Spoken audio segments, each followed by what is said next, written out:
We all know the story of Osama bin Laden and Al Qaeda. Bin Laden was responsible for today's attack. So often was that story repeated in the wake of 9/11 that the hypnotized public forgot that it was, at base, just that. A story. If they didn't have an Osama bin Laden out there, they'd invent one. In False Flags, The Secret History of Al Qaeda, you will learn the truth behind that story and uncover the lies that led to the War of Terror. Our war on terror begins with Al Qaeda, but it does not end there. Watch the documentary for free at corbettreport.com/Al Qaeda, or support the filmmaker and purchase the documentary on DVD at newworldnextweek.com. Who is Osama bin Laden?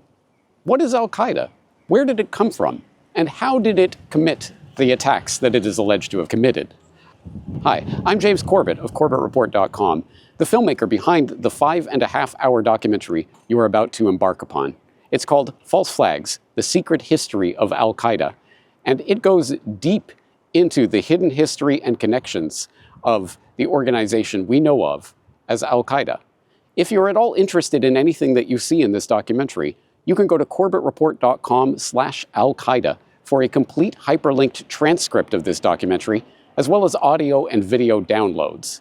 And if you'd like to support this work and make more of it possible in the future, you can purchase a 3-DVD set containing the complete documentary at newworldnextweek.com. Enjoy.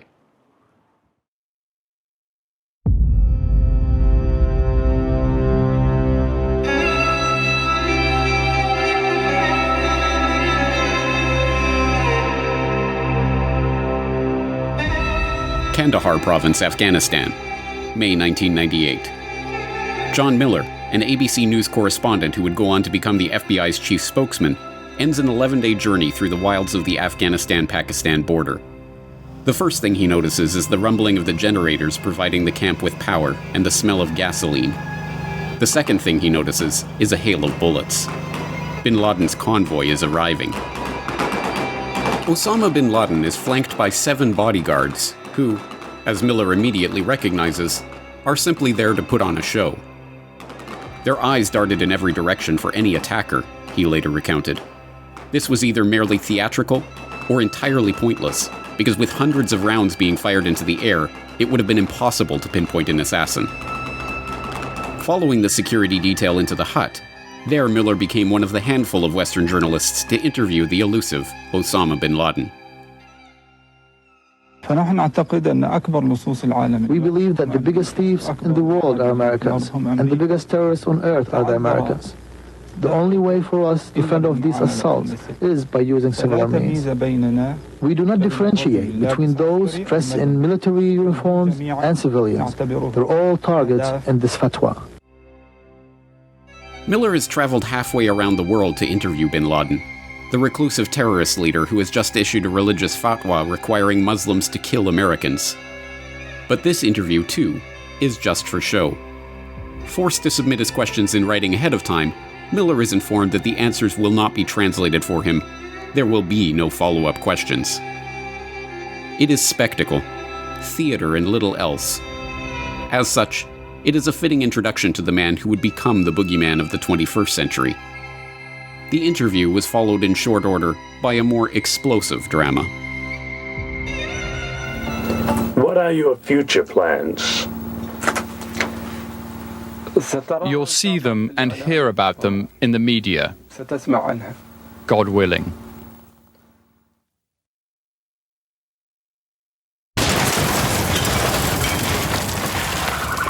Car bombs exploded outside the U.S. embassies in Nairobi and Dar es Salaam on the morning of August 7, 1998. U.S. Navy officials in Bahrain today said suspected suicide bombers badly damaged in a terrorist attack in Yemen. American sailors were killed, injured, missing. Yemen today, the U.S.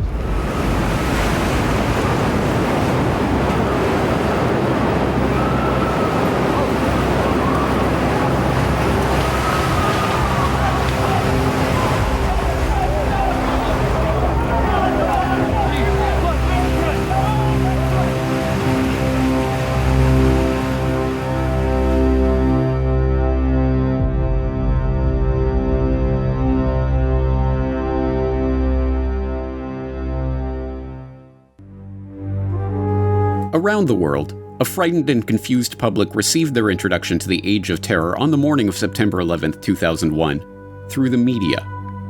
It was there, in the flickering images of their TV screens, that the masses began to learn about the world of Islamic terrorism and of the cave-dwelling Saudi exile in Afghanistan who was bringing that terror to their doorstep.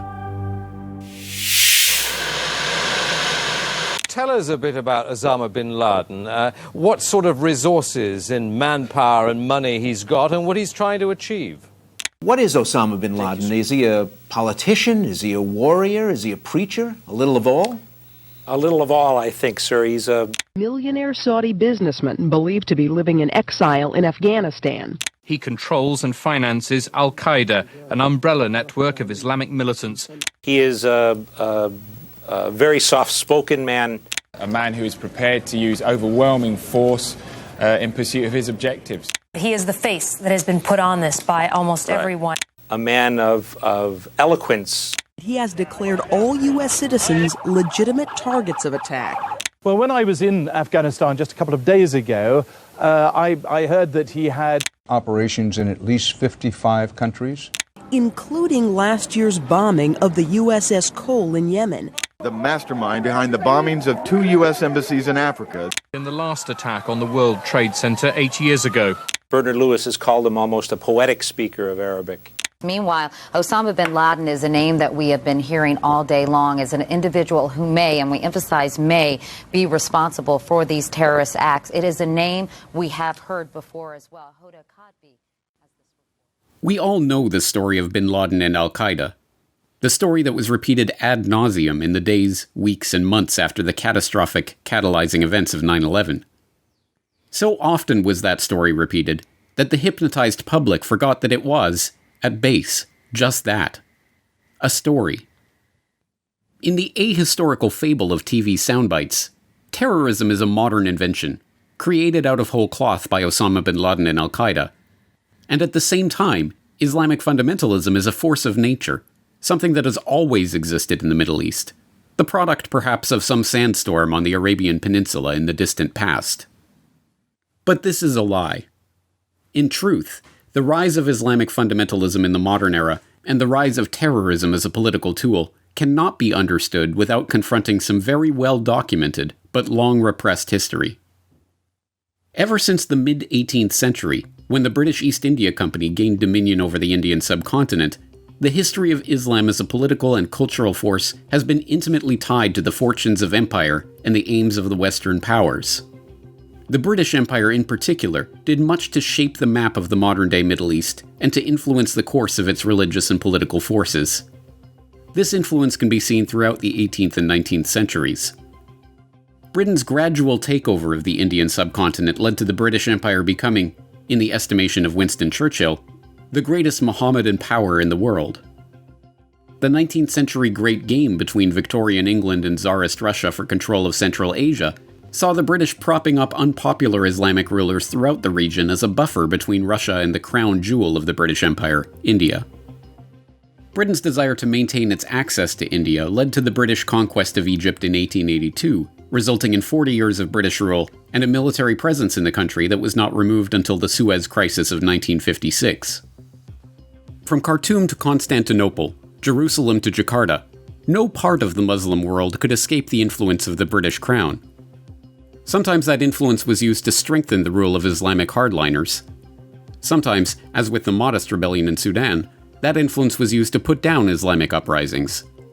But in each case, the British Empire's goal was clear: to use whatever means at its disposal to undermine movements and governments unfavorable to its rule, and to install and encourage those forces that were willing to cooperate with the crown. This was evident in India, where George Francis Hamilton, Secretary of State for India, wrote in 1886 of the British strategy of using Muslim and Hindu divisions in the country to their advantage, along the lines of the old Roman imperial strategy of divide and rule. I think the real danger to our rule, not now, but say 50 years hence, is the gradual adoption and extension of Western ideas of agitation organization, and if we could break educated Indians into two sections holding widely different views, we should, by such a division, strengthen our position against the subtle and continuous attack which the spread of education must make upon our system of government. we should so plan educational textbooks that the differences between community and community are further strengthened. But perhaps no clearer example of the British Empire's role in shaping the modern Muslim world can be found than the story of the ascendance of the House of Saud and the formation of the modern-day Kingdom of Saudi Arabia. Once again, British fingerprints can be found on every aspect of the story. When Britain began contemplating a shift from its centuries-long policy of supporting the Ottoman Empire in the Middle East, it was Captain William Shakespeare, a British civil servant and explorer, who made the first official contact with Ibn Saud, the progenitor of the Saudi dynasty who would go on to found the Kingdom of Saudi Arabia. In addition to taking the first photographs of the future Saudi king, Shakespeare became Ibn Saud's friend and military advisor, helping to steer the rising Arab leader away from alliance with the Ottomans and into a treaty with the British. Shakespeare died on the battlefield at Jereb in 1915, where the British-backed Ibn Saud was battling his Turkish-backed rival, Ibn Rashid. After Shakespeare's death, another British agent, Colonel Thomas Edward Lawrence, gained international fame as Lawrence of Arabia for his role in the Arab revolt against Ottoman rule in the Middle East. Although his own self-serving autobiography and the Hollywoodization of his story cemented in the popular imagination the idea that Lawrence was motivated solely by his concern for the Arabs and their independence. We do not work this thing for Faisal. No. For the English, then? For the Arabs. The Arabs. The documented history of Lawrence's actions and motivations tells a very different story. A memo on the politics of Mecca, penned by Lawrence for his intelligence handlers in 1916, reveals a more duplicitous British calculus for supporting certain factions of the Arab revolt. The Arabs are even less stable than the Turks. If properly handled, they would remain in a state of political mosaic, a tissue of small jealous principalities, incapable of cohesion, and yet always ready to combine against an outside force. The alternative to this seems to be control and colonization by a European power other than ourselves, which would inevitably come into conflict with the interests we already possess in the Near East. Later, in a report on the reconstruction of Arabia Lawrence penned for the British cabinet at the end of the war, he was even more explicit about the cynical divide-and-rule tactics at play in British support for the Arab revolt. When war broke out, an urgent need to divide Islam was added, and we became reconciled to seek for allies rather than subjects. We hoped by the creation of a ring of client states, themselves insisting on our patronage, to turn the present and future flank of any foreign powers with designs on the Three Rivers. Lawrence. Or is it Major Lawrence? Sir. Ah. Hey. Well, General, I will leave you. Major Lawrence doubtless has reports to make about my people and their weakness and the need to keep them weak in the British interest. Lawrence and the military and diplomatic personnel of the British Empire were indeed busy in the wake of World War I. In many ways, the aftermath of the war represented the zenith of that empire and the culmination of centuries of British manipulation in the Middle East. Driven by a mixture of political necessity and imperial hubris, the imperial planners had entered into secret agreements that redrew the map of the Middle East and once again affirmed the centuries-old accusation that perfidious Albion was not to be trusted. In 1916, the British and French entered into a pact to divide up the territory of the Ottoman Empire between themselves should they win the war. This treaty, known as the Sykes-Picot Agreement after the diplomats who negotiated the document, was a direct negation of the web of promises that the British had already made on the land, including the territorial promises they had made to Ali ibn Hussein, the Sharif of Mecca who led the Arab revolt against the Turks, the Treaty of Darren that had promised Ibn Saud British protection for his conquests in the Arabian Peninsula in return for his support in the war, and the Balfour Declaration promising the Zionists a Jewish homeland in Palestine. Although the revelation of the secret Sykes-Picot Agreement by the Bolsheviks in 1917 proved a considerable embarrassment for the British and French, it did little to hinder their plans. The agreement provided a basis for the ultimate partitioning of the Ottoman Empire after the war, and the national borders that it helped to create have gone on to shape a century of strife and political conflict in the region. But it was not enough merely to draw the lines on the maps that would define the post-war Middle East. The British had to shape the development of the region in its own interest, creating entire nations in the process. In the Arabian Peninsula, they came to pin their hopes on Ibn Saud, whose sole focus on the conquest of Arabia, they calculated, would counteract the rise of a broader pan-Islamic movement that could challenge Britain's supremacy in the region. As historian Mark Curtis writes in his book, Secret Affairs: Britain's Collusion with Radical Islam, the British government of India had feared British sponsorship of an Arab caliph who would lead the entire Muslim world, and the effects this might have on Muslims in India, and had therefore favored Ibn Saud, whose pretensions were limited to Arabia. The subsidy from the British upon which Ibn Saud relied in his quest to unite the peninsula, which stood at £5,000 a month at the end of the war, was raised to £100,000 a year in 1922 by then-colonial Secretary Winston Churchill. Churchill recognized that Saud's fighters, the Ikhwan, or Brotherhood of hardliners and adherents to the strict Wahhabi sect of Islam, were austere, intolerant, well-armed, and bloodthirsty, and hold it as an article of duty, as well as of faith, to kill all who do not share their opinions and to make slaves of their wives and children. So why then did the British support Saud and his men? My admiration for Ibn Saud was deep, Churchill later confessed, because of his unfailing loyalty to us. That loyalty paid off well. The British were the first to formally recognize Ibn Saud's sovereignty over his newly conquered territory on the peninsula, and in return, Ibn Saud signed a treaty agreeing to stop his forces from attacking Britain's neighboring protectorates. In 1932, Ibn Saud became King Saud of the newly formed Kingdom of Saudi Arabia. But even the nation's new name was British. It was George Rendell, head of the British Foreign Office's Eastern Department, who suggested it. The British played similar games throughout the region, arming, funding, and encouraging those who would work with them, including violent Islamic radicals, and undermining any potential challengers to British dominance. In Palestine, the British pardoned Amin al-Husseini, who had been sentenced to 10 years in prison for his involvement in the 1920 Jerusalem riots, and appointed him the Grand Mufti of Palestine, a title invented by the British, on condition that he cooperate with the British authorities. In Egypt, which became a British protectorate after World War I, the rise of the Muslim Brotherhood, an Islamist mass movement founded by Hassan al-Banna, was at times an explicit threat to the British military presence in the country. Nevertheless, its position as an alternative to both secular nationalism and communism, which Britain regarded as growing threats to its influence in the region, meant that the British were prepared to work with the Brotherhood against their common enemies, even covertly financing the group in 1942. In Iraq, the British, concerned at unrest in their Mesopotamian mandate, aided Prince Faisal in becoming Faisal I, King of Iraq.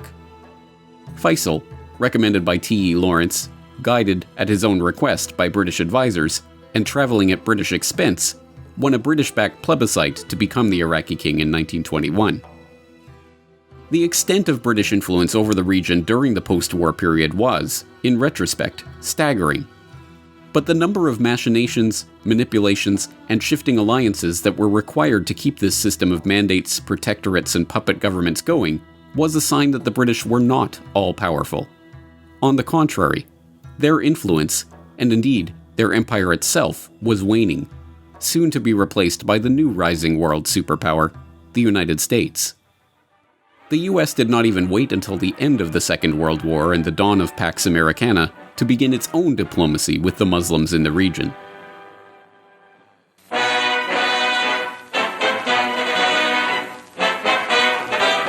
An American destroyer comes alongside a cruiser in Great Bitter Lake on the Suez Canal in Egypt. It brings Ibn Saud, king of the 5 million people of Saudi Arabia, to a conference with President Roosevelt, stopping off here on his return from the Crimea Conference. The destroyer has been decked out with rare carpets for the monarch. This 800-mile trip marks the first time that King Ibn Saud has ever left his native land. President Franklin Roosevelt's meeting with King Ibn Saud aboard the USS Quincy on Egypt's Great Bitter Lake in February 1945 was no ordinary exchange of diplomatic pleasantries. King Saud's first foreign trip involved a number of unusual requests and special arrangements. The Saudis insisted on bringing a contingent of 48 men, even though the Americans had said they could accommodate only 10. They insisted on sleeping in tents pitched on the ship's deck, rather than in the cabins provided. They insisted on bringing their own sheep, as the king believed that good Muslims eat only freshly slaughtered animals. But, irregularities aside, the meeting was momentous. Firstly, it demonstrated the importance of the Saudi-US relationship at a time when much of the world knew little and cared less about the happenings on the Arabian Peninsula. Secondly, it established the terms of that relationship, namely, a U.S. guarantee of military defense of Saudi Arabia, including Roosevelt's promise to do nothing to assist the Jews against the Arabs, in return for Saudi concessions, including allowance for U.S. airfields and flyover routes across the kingdom, and access to Darhan, where the California Arabian Standard Oil Corporation, which later became Aramco, had drilled the first commercially viable oil well in the country just 7 years earlier. And thirdly, it signaled the dawn of a new era. No longer was the British Empire the primary foreign power driving events in the region. From now on, one of the key foreign policy considerations of the Muslim world was the US and its enormous military and financial resources. This changeover in world order was not instantaneous. For some time after the end of World War II, the US and British collaborated on operations that furthered their mutual interests in the region. These interests included opposing the rising threat of secular nationalist governments that, unlike the House of Saud and other Western-backed monarchies in the Middle East, were less pliable to bribes and more interested in nationalizing their country's resources. In March 1951, the Iranian parliament voted to nationalize the Anglo-Iranian Oil Company, the British oil giant that struck oil near the Persian Gulf in 1908, and offered the premiership of the government to Mohammad Mossadegh, an outspoken secular nationalist. Immediately after taking office, Mossadegh effected the nationalization, stating, "Our long years of negotiations with foreign countries have yielded no results this far. With the oil revenues, we could meet our entire budget and combat poverty, disease, and backwardness among our people." Another important consideration is that by the elimination of the power of the British company, we would also eliminate corruption and intrigue, by means of which the internal affairs of our country have been influenced. Once this tutelage has ceased, Iran will have achieved its economic and political independence. The nationalization put Tehran on a collision course with London.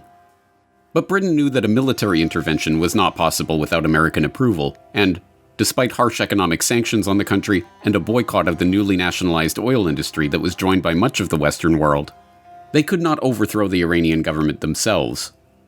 Instead, they had to turn to the US. Although the Truman administration was initially hesitant to become involved, that changed with the election of Dwight D. Eisenhower and the installation of the Dulles brothers, Alan and John Foster, as Director of Central Intelligence and Secretary of State, respectively. By June of 1953, the CIA was already adapting the British coup proposal into their own covert operation, dubbed Operation TP Ajax. An open secret in the world of intelligence, the CIA MI6 role in the overthrow of Mossadegh was officially denied by the US government for over half a century, and is still unacknowledged by the British government to this day. Nevertheless, the CIA's own internal history of the operation, first revealed to the public in the year 2000, confirms the extent of the American and British role in the coup.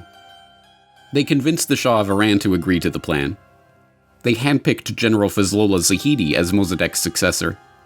They rolled out a propaganda campaign to portray Mossadegh, a devout adherent to democratic nationalism who rigorously excluded the nation's Communist Party from his government, as a communist sympathizer who would steer Iran into the arms of the Soviets. They spent hundreds of thousands of dollars bribing journalists, clerics, and even Iranian parliament members themselves to go along with the plot. And they used a network of agents and suitcases full of money to incite riots and protests across the country. In the end, the operation was a success.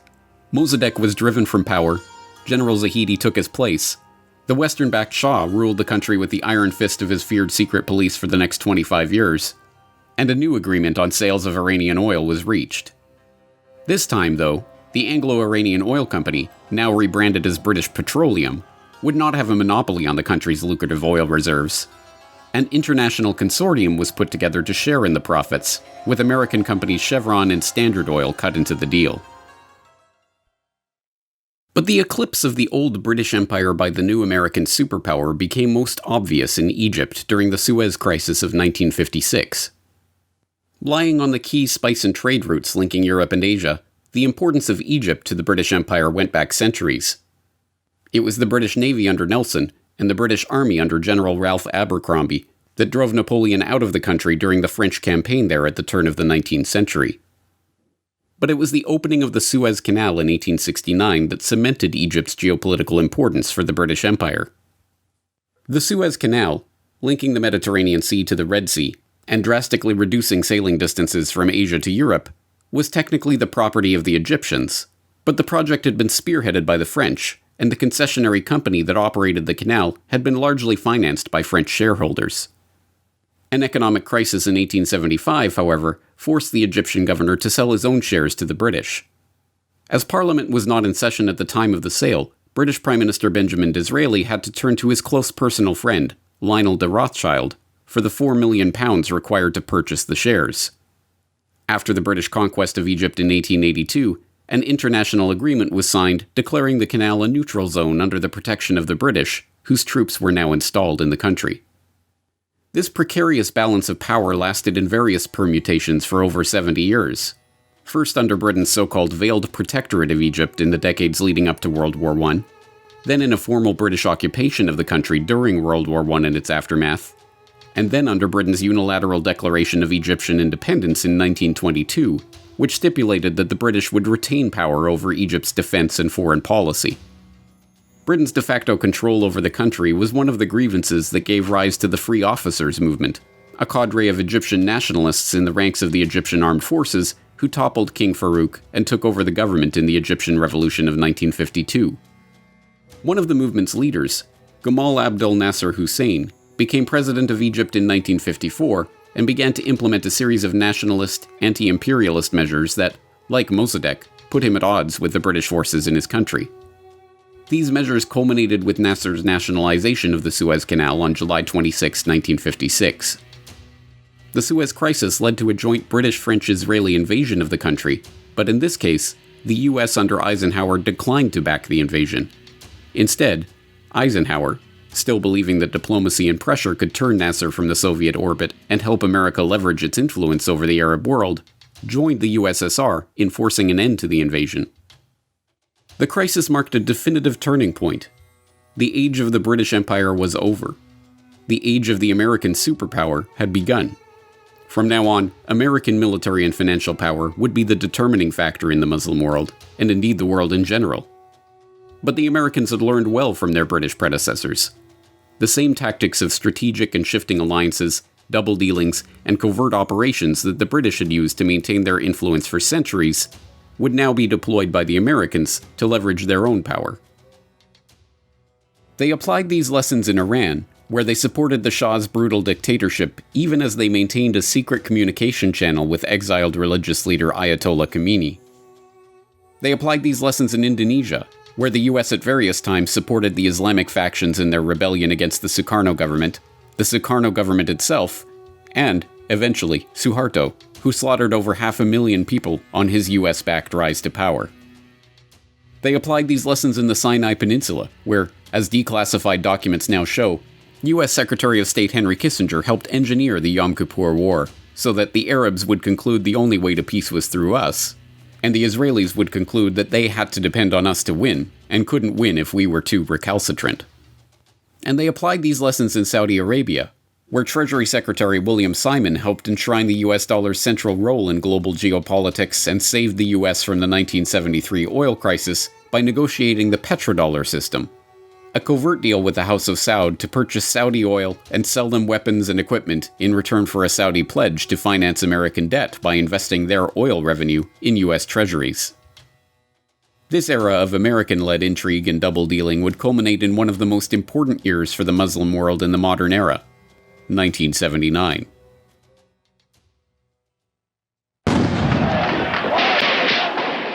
That was the year of the Iranian Revolution, when the American and British overthrow of Mossadegh in 1953 would come home to roost in the overthrow of the Western-backed Shah and the first major victory for the forces of political Islam in the creation of the Islamic Republic of Iran.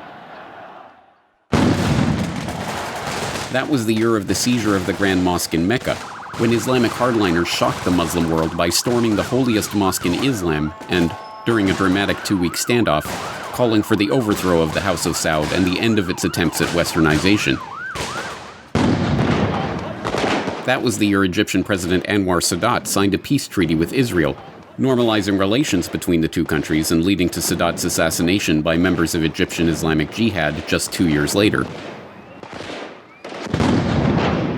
And that was also the year that developments in Afghanistan put in motion a chain of events that would lead to the creation of the group we now know as Al Qaeda.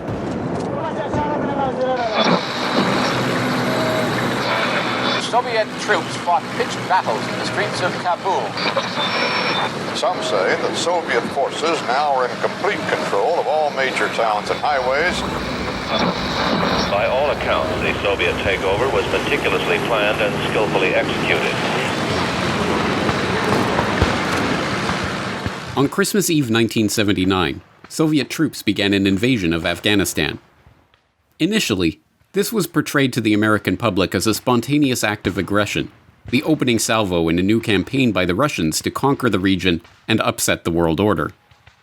50,000 heavily armed Soviet troops have crossed the border and are now dispersed throughout Afghanistan, attempting to conquer the fiercely independent Muslim people of that country.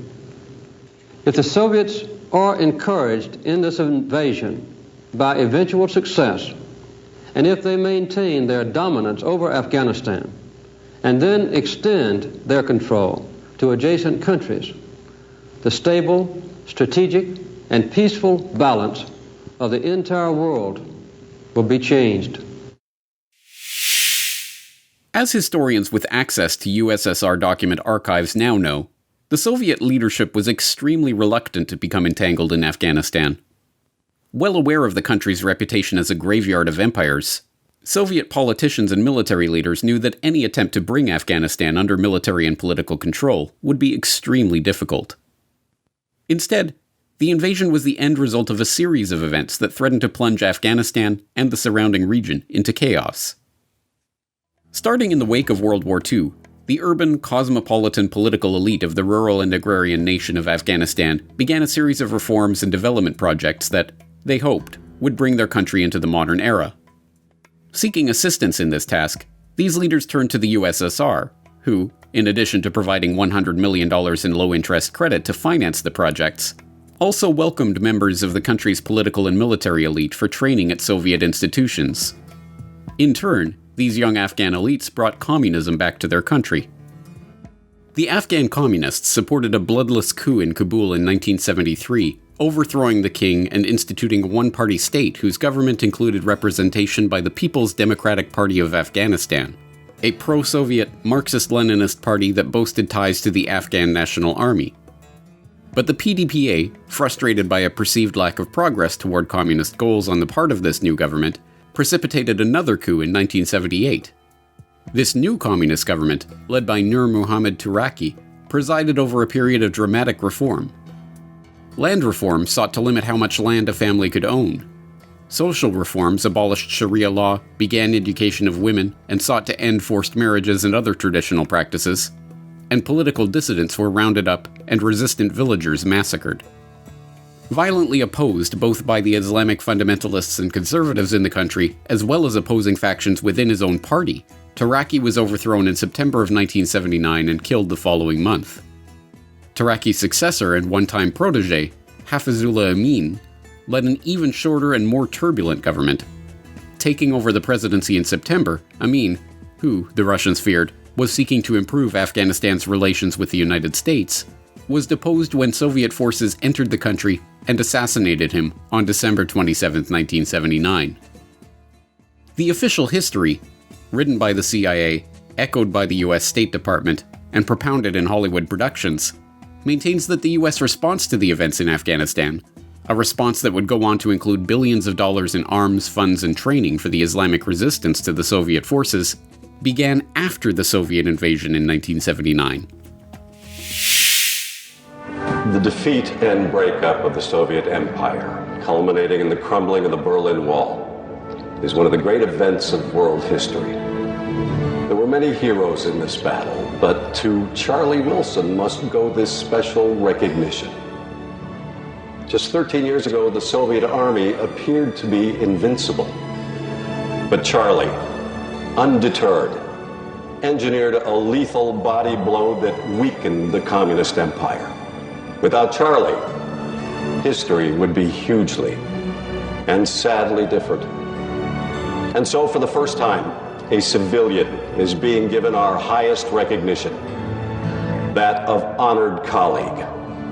Ladies and gentlemen of the clandestine services, Congressman Charles Wilson.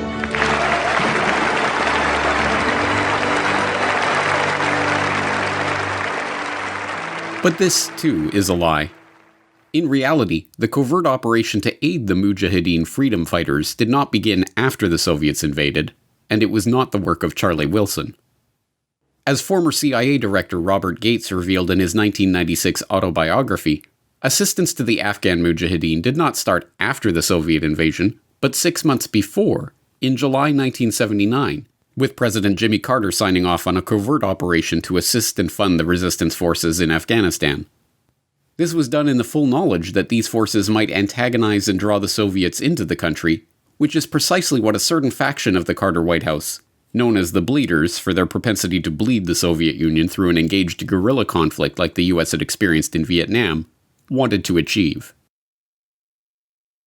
This was confirmed 2 years later by Zbigniew Brzezinski, Carter's national security advisor, in a 1998 interview. According to the official version of history, CIA aid to the Mujahideen began during 1980, that is to say, after the Soviet army invaded Afghanistan on December 24, 1979. But the reality, closely guarded until now, is completely otherwise. Indeed, it was July 3, 1979 that President Carter signed the first directive for secret aid to the opponents of the pro-Soviet regime in Kabul. And that very day, I wrote a note to the president in which I explained to him that in my opinion, this aid was going to induce a Soviet military intervention. The program that Carter signed off on, dubbed Operation Cyclone and billed as the largest covert operation in history, continued and expanded throughout the 1980s, leading to the rise of the Taliban and the encouragement of what Brzezinski called in that same interview, some agitated Muslims. U.S. National Security Advisor Brzezinski flew to Pakistan to set about rallying resistance. He wanted to arm the Mujahideen without revealing America's role. On the Afghan border near the Khyber Pass, he urged the soldiers of God to redouble their efforts. We know of their deep belief in God, and we are confident that their struggle will succeed. You know, that land over there is yours. You'll go back to it one day because your fight will prevail and you'll have your homes and your mosques back again because your cause is right and God is on your side. The purpose of coordinating with the Pakistanis would be to make the Soviets bleed for as much and as long as is possible. News of the struggle began to spread throughout the Arab world, and soon the stories of the brave Mujahideen fighting the communist infidels became a rallying cry for jihad. The Afghan resistance had made Peshawar, just over the border in Pakistan, their headquarters, and it was there that visitors from around the Muslim world heard firsthand the tales from the battles against the Soviets and saw for themselves the squalor of the refugees who had been forced from their homes by the Russian invaders. One such visitor was Abdullah Azam, a passionate young Palestinian whose militant activism had cost him his job as a lecturer at King Abdulaziz University in Jeddah and had prompted him to take a position in Islamabad so he could be closer to the Afghan jihad. But this was still not close enough, and he resigned his position to dedicate himself full-time to the Afghan cause. He spent time in the refugee camps and Mujahideen base at Peshawar, issued a fatwa arguing that Muslims had a duty to wage jihad in Afghanistan, and made frequent trips to Jeddah, where he recruited young Muslims for the cause. While in Jeddah, he stayed at the guest flat of a rich young Saudi named Osama bin Laden. Osama bin Laden was the 17th of 54 children of Mohammed bin Awad bin Laden, an itinerant laborer from Yemen who had worked his way up in the Saudi construction business to become one of the wealthiest non-royals in the Saudi kingdom. Mohammed bin Laden's business, today known as the Bin Laden Group Global Holding Company and comprising a sprawling, multi-billion-dollar multinational conglomerate involved in some of the largest construction projects in the world, started from humble beginnings. After arriving in Jeddah from his native Yemen in 1930, Mohammed bin Laden took a job as a dock worker, then as a bricklayer for Aramco during the country's first oil boom. When Aramco sought to subcontract some of the construction work it had undertaken for the Saudi government, bin Laden used the opportunity to grow his own construction firm. His exacting building standards, combined with his energy, his honesty, and his willingness to work shoulder to shoulder with his men, earned Mohammed bin Laden a reputation as a craftsman and a teacher, and brought him to the attention of King Ibn Saud's finance minister. The aging King Saud, by now largely confined to a wheelchair, gave bin Laden the chance to renovate his palace in Jeddah so that his car could be driven by ramp directly to his second-floor bedroom. Impressed with bin Laden's work, and bin Laden's gesture of personally driving the king's car up the newly installed ramp to make sure it would hold the weight, the king awarded him with a number of increasingly important projects and even appointed him as an honorary minister of public works. Bin Laden's business, later rebranded as the Saudi Bin Laden Group, would go on to construct most of the kingdom's roads, renovate the Prophet's mosque at Medina, and even renovate the Grand Mosque in Mecca itself. Although Mohammed bin Laden's fortune was split between dozens of heirs, and although Osama's father divorced his mother shortly after he was born, the younger bin Laden was still born into a life of luxury that few in the kingdom outside the royal family would ever know. Osama bin Laden's share of the family fortune has been estimated at $30 million, and it was expected that he would, like many of his brothers, take up the family business. He studied economics and business administration at King Abdulaziz University, where he met and was influenced by Abdullah Azzam, who was by then already known for his credo, jihad and the rifle alone, no negotiations, no conferences, and no dialogues. Accounts of when and how Osama bin Laden first ended up in Afghanistan differ. According to Osama himself, speaking to Robert Fisk in his first interview for the Western press in 1993, "When the invasion of Afghanistan started, I was enraged and went there at once. I arrived within days before the end of 1979. Others contend that Osama had never heard of Afghanistan before the Soviet invasion, and that he didn't set foot in the country itself until 1984. Whatever the case, by the mid-1980s, bin Laden was well known as one of the key fundraisers for the Afghan cause in the Arab world, using his family connections to gather donations from rich Saudis and delivering them to Pakistan to assist the fighters in the field. In 1984, Osama and Azzam co-founded Maktab al-Khidmat, or the Office of Services, which the US government would later identify as the precursor organization to Al Qaeda. The group aimed to recruit the foreign fighters that were taking up Azzam's call to join the jihad in Afghanistan, with bin Laden providing money through his fundraising connections and with direct contributions. Initially little more than a guest house in Peshawar where foreign recruits for the Afghan war could stop on their way to the front, the operation quickly expanded as money poured in and more fighters began to arrive. Soon it caught the attention of other figures in the Afghan war, including Gulbuddin Hekmatyar, a brutal Afghan warlord supported by the US to the tune of $600 million who was known for killing more Afghans than Soviets, and Dr. Ayman al-Zawahiri, the head of Egyptian Islamic Jihad, who would go on to become Osama bin Laden's right-hand man. The New Yorker has called Zawahiri the man behind bin Laden. Saeed Salim Shahzad, a Pakistani journalist with access to senior al-Qaeda commanders, has argued it was Zawahiri, not the figurehead bin Laden, who formulated the organization's ideological line and devised operational plans. Born in a suburb of Cairo in 1951 to a distinguished middle-class family, Zawahiri went on to study medicine at Cairo University, eventually earning a master's degree in surgery and serving 3 years as a surgeon in the Egyptian army before establishing his own clinic. He wore Western dress, avoided the radical Islamist activism sweeping campus in his university days, and, according to one Westerner who met him in the mid-1970s, didn't talk or act like a traditional Muslim. But, we are asked to believe, this was all a front. In fact, according to the authors of the officially sanctioned history of al-Qaeda, Zawahiri was a lifelong radical who had joined the Muslim Brotherhood in 1965 at the tender young age of 14, and was set on his path toward violent jihad the next year, after the execution of the Brotherhood's then leader, Saeed Qutb. Qutb was famous for his role in inspiring a generation of radical Muslims, including Azzam, Osama, and Zawahiri, to take up violent jihad against the West and the forces of modernity in the creation of a new caliphate. Less remembered is Qutb's assertion that, during the 1960s, when Saudi King Faisal was openly conspiring with CIA and Aramco to stir up anti-socialist Muslim groups and undermine pan-Arabism and Arab nationalism, America made Islam. The then 15-year-old Zawahiri, we are told, responded to Qutb's execution by helping to form an underground militant cell dedicated to replacing the secular Egyptian government with an Islamic one. By the late 1970s, a number of these cells had merged into a larger militant organization, Egyptian Islamic Jihad, which, incensed by President Anwar Sadat's signing of a peace treaty with Israel, assassinated him during a military parade on October 6, 1981. Zawahiri was one of over 300 militants rounded up in the wake of the assassination and, having the best command of English among the defendants, became their spokesman for the international press. To the whole world, this is our word by Dr. Ayman Zawahiri. Now, we want to speak to the whole world. Who are we? Who are we? Why did they bring us here? And what we want to say? About the first question, we are Muslims.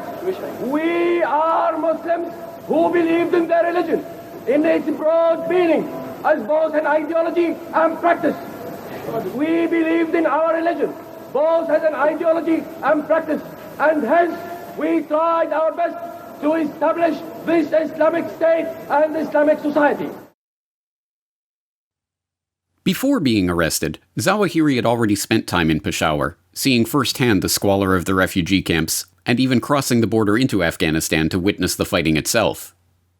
After his release from prison in Egypt in 1984, Zawahiri made his way to Jeddah, and then back to Peshawar.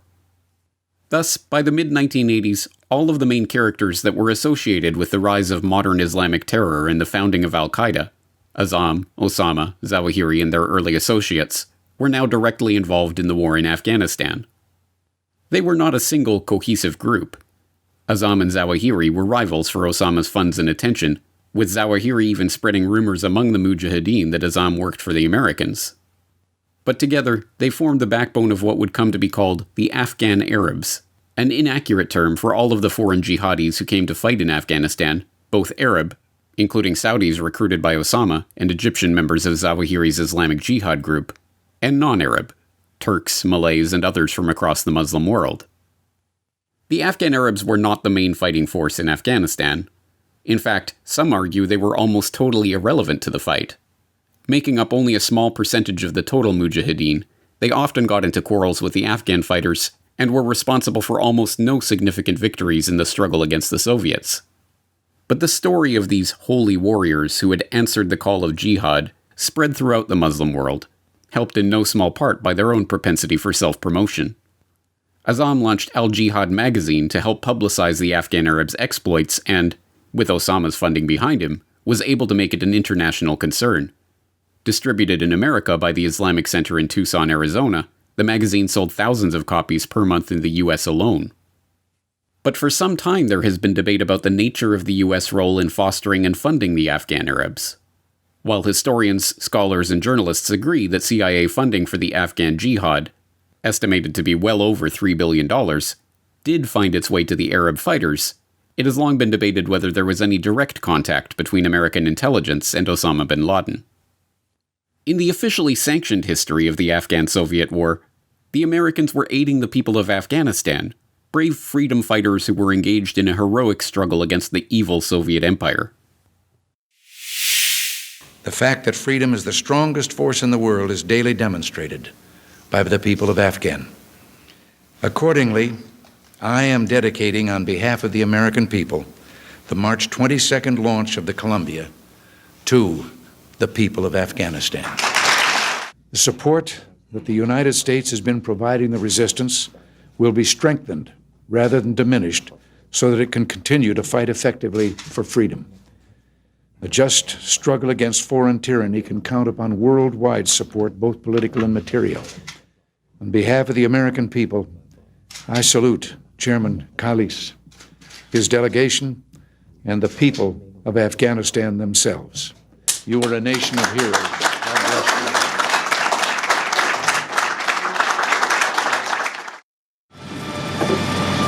to believe, John.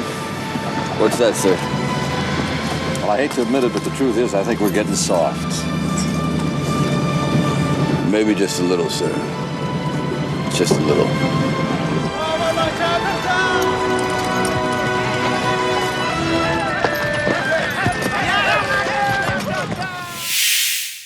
This is the story propounded by the final report of the 9/11 Commission, which holds that the covert aid supplied for the operation by the United States went to Pakistan, who then distributed the funds and supplies directly to the Afghan fighters, not the Afghan Arabs.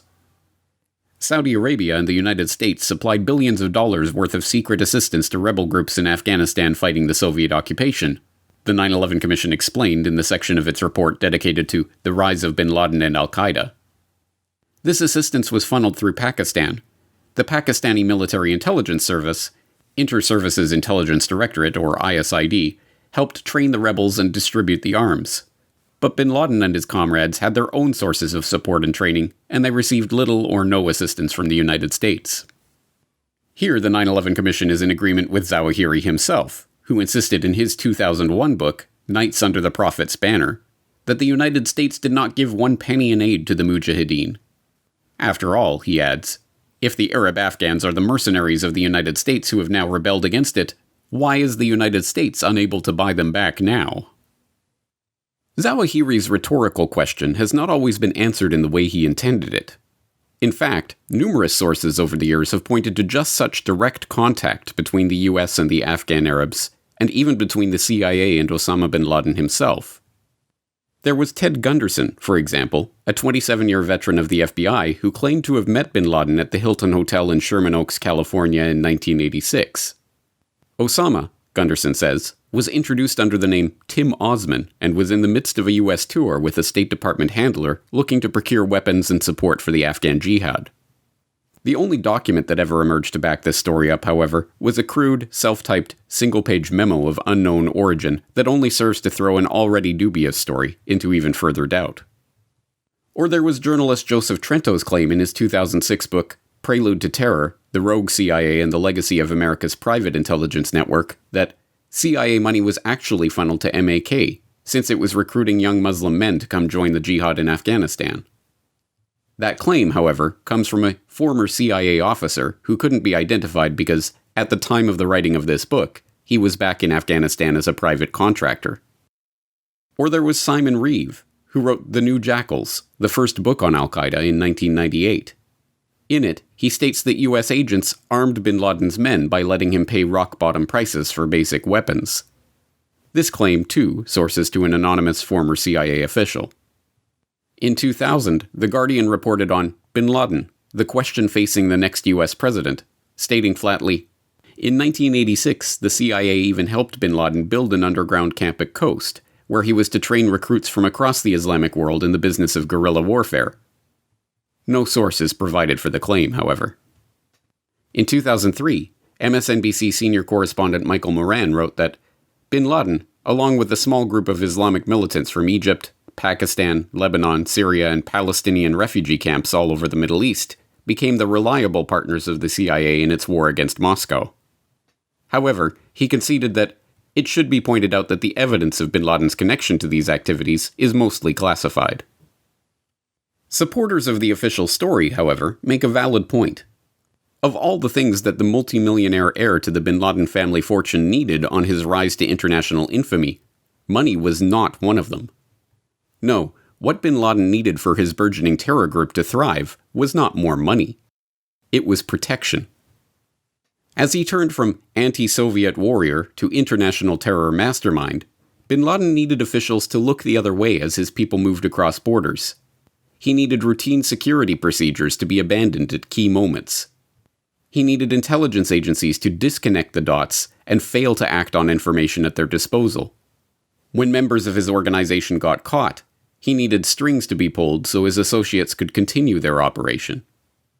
And, as we shall see, this is precisely the type of protection that Osama bin Laden and his associates were to receive, time and again in the coming decades.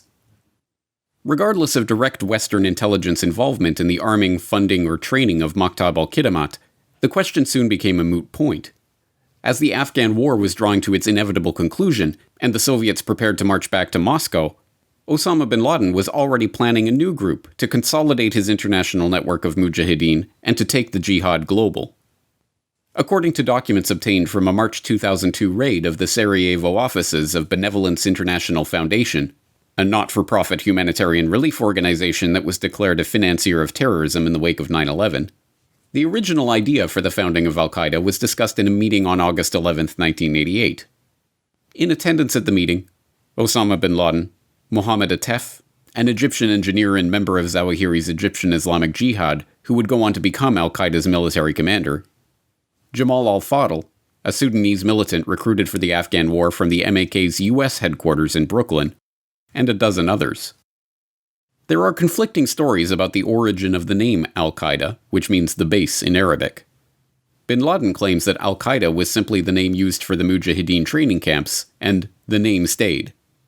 Others attribute it to Abdullah Azzam, who published a brief article in Al Jihad magazine in April 1988 entitled Al Qaeda al-Suba, or The Solid Base, in which he wrote, "For every invention there must be a vanguard to carry it forward and, while forcing its way into society, endure enormous expenses and costly sacrifices. There is no ideology, neither earthly nor heavenly, that does not require such a vanguard that gives everything it possesses in order to achieve victory for this ideology. It carries the flag all along the sheer endless and difficult path until it reaches its destination in the reality of life, since Allah has destined that it should make it and manifest itself. This vanguard constitutes the solid base, Al Qaeda al-Suba, for the expected society." In 2005, former British Foreign Secretary Robin Cook claimed that Al Qaeda was literally the database. That is, the computer file of the thousands of mujahideen who were recruited and trained with help from the CIA to defeat the Russians. He did not, however, provide proof for this claim, evidence of the existence of such a database itself, or an explanation of how he knew this information. The founding document itself mentions Al Qaeda al-Askariya, the military base, explaining that the mentioned Al Qaeda is basically an organized Islamic faction. Its goal will be to lift the word of God, to make his religion victorious. It lists the requirements to enter Al Qaeda: members of the open duration, listening and obedient, good manners, referred from a trusted side, obeying statutes and instructions of Al Qaeda. These are from the rules of the work. It gives the pledge for new members. The pledge of God and his covenant is upon me, to listen and obey the superiors who are doing this work in energy, early rising, difficulty and easiness, and for his superiority upon us, so that the word of God will be the highest, and his religion victorious. And it ends by noting that there were 30 brothers in Al Qaeda, meeting the requirements, and thank God. The meeting was noted by no one. In the larger scheme of things, it meant nothing. A ragtag band of 30 fighters, even if that ragtag band was led and financed by a Saudi millionaire, could accomplish very little on their own. And in the wake of the seismic forces taking place in Afghanistan at the time, it did not even register as a blip on the radar of anyone in the region. But the assistance and protection that would help steward this group of jihadi miscreants into a brand name for international terror was already in effect. The early glimmers of this protection could be seen in Maktab al-Khidmat's efforts to recruit and train mujahideen for the Afghan jihad in the U.S. Starting in Tucson, Arizona, MAK would go on to open 30 branches in cities across the U.S., including their most important location, the Al-Qifa Refugee Center based out of Brooklyn's Farouk Mosque. The CIA's role in aiding MAK and Al-Qifa in their recruitment efforts has been an acknowledged fact for decades.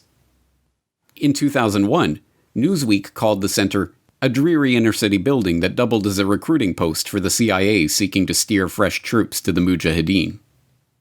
In 1995, New York Magazine explained, the highlight for the center's regulars were the inspirational jihad lecture series featuring CIA-sponsored speakers. One week on Atlantic Avenue, it might be a CIA-trained Afghan rebel traveling on a CIA-issued visa. The next, it might be a clean-cut Arabic-speaking Green Beret who would lecture about the importance of being part of the Mujahideen. J. Michael Springman, a visa officer at the U.S. consulate in Jeddah from 1987 to 1989, testified how his decisions to deny visas to enter the United States to clearly unqualified applicants were routinely overridden by CIA officers at the consulate as part of their effort to help Osama bin Laden's mujahideen in Afghanistan. I was being pressured by the Consul General, J. Philip Freres, by a consular officer, I'm sorry, not a consular officer, a commercial officer, and various other people throughout the consulate. We need a visa for this guy. It wasn't a visa for my friend. It wasn't a visa for a prospective business contact. It was for somebody like the two Pakistanis who were going to a trade show in the United States. They couldn't name the trade show. They couldn't name the city in which it was being held. But a CIA case officer, concealed in the commercial section, demanded a visa for these people within the hour of my refusing them. And I said, no, they can't tell me where they're going. They can't tell me why they're going. The law is very clear. These are intending immigrants unless and until they can prove otherwise. And they haven't done it. Do you have some information that was not available to me when they applied? He said, no. I said, they're not going. He went to Justice Stevens, the chief of the consular section, and got a visa for these guys. And it wasn't until I was out of the Foreign Service, when my appointment had been terminated for unspecified reasons, that I learned from three good sources. Joe Trento, the journalist, a fellow attached to a university in Washington, D.C., and a guy with expert knowledge on the Middle East who had worked for a government agency. They said, it's very simple. The CIA and its asset Osama bin Laden were recruiting terrorists for the Afghan war. They were sending them to the United States for training, for rewards, for whatever purpose, and then sending them on to Afghanistan. And most likely, the problems they had with the liquor at the consulate, large amounts of it disappearing, it being sold at very high markups, and so forth, was being used to fund this. In a 1994 debriefing of his experience at Jeddah, Springman cited Sheikh Abdel Rahman as one of the CIA operatives with terrorist ties who were being aided by this program. Omar Abdel Rahman, better known as the Blind Sheikh, was born in Egypt in 1938 and lost his eyesight at just 10 months old. Studying a Braille version of the Quran, Rahman was sent to an Islamic boarding school and, inspired by the writings of Sayyid Qutb, earned a doctorate in Quranic interpretation from Al-Azhar University in Cairo. He made a name for himself among Islamic fundamentalists for his forceful denunciations of the secular government of Nasser, who imprisoned Rahman without charges for several months. It was Rahman who issued the fatwa that was used to justify the assassination of Sadat, and it was in prison, on trial for his part in the assassination, that Rahman met Zawahiri. After his release from prison, the Blind Sheikh made his way to join the jihad in Afghanistan, where, as even mainstream sources note, he is said to have established links with the Central Intelligence Agency. The CIA, it was later reported, had paid for Rahman to travel to Peshawar and preach to the Afghans about the necessity of unity to overthrow the Kabul regime. These CIA links served the Blind Sheikh well. As one of the most notorious Islamic radicals in the Middle East, the Blind Sheikh was on a U.S. State Department terrorist watch list that should have barred him entry to America. Nevertheless, in May 1990, he obtained a tourist visa to enter the United States from a consul in the U.S. Embassy in Khartoum. When the visa was first reported to the public in December of that year, a spokesperson for the State Department insisted that the consul had made a mistake, explaining that they didn't follow the procedures and failed to check Rahman's name against the State Department watch list.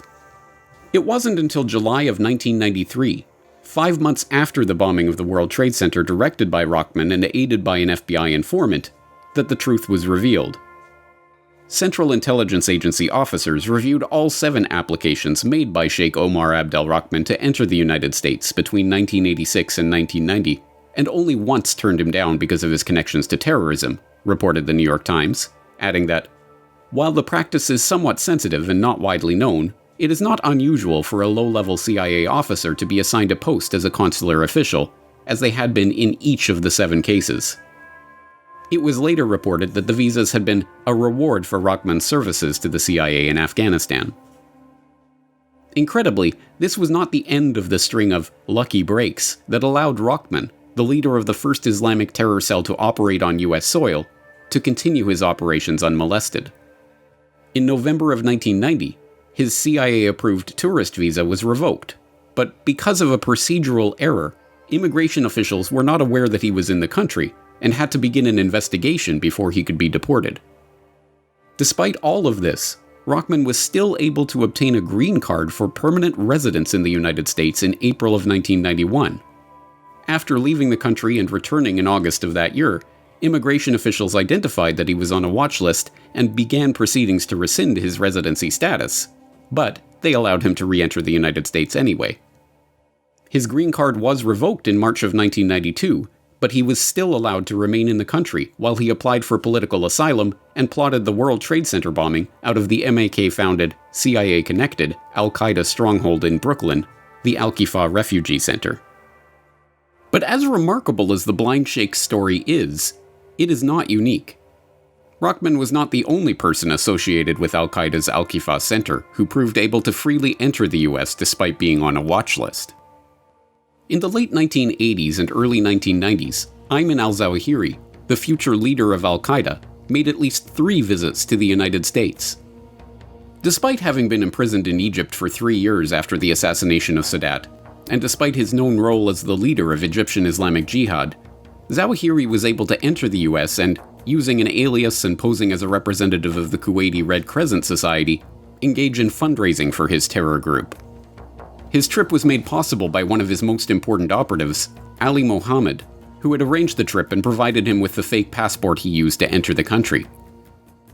It is in the story of Ali Mohammed, dubbed Al Qaeda's triple agent, that the incredible ties between US intelligence and Al Qaeda are revealed. Indeed, the tale of Mohammed's unlikely career, described as the most tantalizing and complex story in the history of Al Qaeda's war against America, is so utterly unbelievable that a Hollywood scriptwriter would reject it for being too implausible. The son of a career soldier in the Egyptian army, Mohammed attended the Cairo Military Academy and obtained 2 bachelor's degrees and a master's degree in psychology from the University of Alexandria. Mohammed followed in his father's footsteps, joining the Egyptian army and quickly rising to the rank of major. An intelligence officer in the Egyptian Special Forces, Mohammed was a member of the same unit that carried out the assassination of Sadat in 1981. But he was not in Egypt when it happened. He was training with the US Green Berets at Fort Bragg on a foreign officer exchange program. The FBI would later allege that it was during this training course that Mohammed was first approached by the CIA, who sought to recruit him as a foreign asset. That same year, Mohammed joined Zawahiri's Egyptian Islamic Jihad and raised the suspicions of the Egyptian army, not just for his ties to the Sadat assassination unit, but his conspicuous acts of Islamic fundamentalism, including taking time for the 5 daily prayers and loudly proclaiming his Islamic beliefs to anyone who would listen. Discharged from the Egyptian army in 1984, Mohammed, at the behest of Zawahiri, landed a job as a counterterrorism security advisor for Egypt Air. Impressed by Mohammed's abilities, Zawahiri tasked him with a seemingly impossible challenge: infiltrate an intelligence service of the US government. Remarkably, according to the official history of Al Qaeda propounded by the very intelligence services Mohammed was tasked with infiltrating, that was exactly what he did. According to that official story, in 1984 Mohammed turned up at the CIA station in Cairo offering his services. The CIA took him up on the offer, sending him to Hamburg, Germany to infiltrate a Hezbollah-linked mosque there. Upon arriving in Hamburg, Mohammed immediately announced that he had been sent by the CIA. The agency, learning of the betrayal, officially cut their ties with him, putting Mohammed on a State Department watch list that should have prevented him from entering the US. But, as government sources later told the Boston Globe, he was able to enter the country in 1985 anyway with the help of clandestine CIA sponsorship. According to the report, Mohammed benefited from a little-known visa waiver program that allows the CIA and other security agencies to bring valuable agents into the country, bypassing the usual immigration formalities. What happened next defies all credulity. On his flight from Athens to New York, Mohammed sat next to Linda Lee Sanchez, a single medical technician from Santa Clara, California, 10 years his senior. After spending the flight in conversation, the two agreed to meet again, and 6 weeks later they were married at the Chapel of the Bells in Reno, Nevada. Now applying for US citizenship, Mohammed enlisted in the US Army in August 1986, completing basic training at Fort Jackson, South Carolina, and receiving an Army Achievement Medal for his exemplary performance. Completing jump school and qualifying as an expert marksman on the M16, Mohammed quickly reached the rank of E4 and was then inexplicably posted to the Special Operations Command at Fort Bragg, where he had earlier trained as a foreign exchange officer. Working as a supply sergeant for a Green Beret unit, he was soon lecturing on the Middle East to students at the John F. Kennedy Special Warfare Center, the training center for U.S. Special Forces. Islam cannot survive in area without political domination. Islam itself as a religion cannot. So if I live in one area, we have to establish an Islamic state, because Islam without political domination cannot survive. Even his commanding officer, Lieutenant Colonel Robert Anderson, was stunned by the incredibly unlikely rise through the ranks of this watch-listed Muslim radical. I think you or I would have a better chance of winning the Powerball lottery than an Egyptian major in the unit that assassinated Sadat would have of getting a visa, getting to California, getting into the army, and getting assigned to a special forces unit, Anderson later told the San Francisco Chronicle. That just doesn't happen. But it did. And the unbelievable story of Ali Mohammed did not stop there. In fact, it was only just beginning. In 1987, Mustafa Shalabi, the emir of the Al Qaeda-linked Al-Qifa refugee center in Brooklyn, transmitted a request from the Mujahideen in Afghanistan for Ali Mohammed to come and train rebel troops in the camps there. Mohammed requested a 30-day leave from the army and made his preparations to travel to Paris, and from there on to Afghanistan using forged documents provided to him by Mujahideen agents. Mohammed made no attempt to hide his plan, and Lieutenant Colonel Steve Neely, the JFK Special Warfare Center instructor who hired Mohammed as a lecturer, was so upset at the idea, a U.S. soldier heading to a war zone to engage in training and, inevitably, combat without the permission of the army, that he sent a report up the chain of command informing his superior officers about Mohammed's plan. But he never heard back. Ali Mohammed went to Afghanistan, where he not only provided training to the Mujahideen, but, according to his own story, even fought and killed 2 Soviet Special Forces officers. When he returned to his duties at Fort Bragg after his 30-day leave, he even presented one of his mementos, a belt from one of the Soviet soldiers he had killed, to his commanding officer.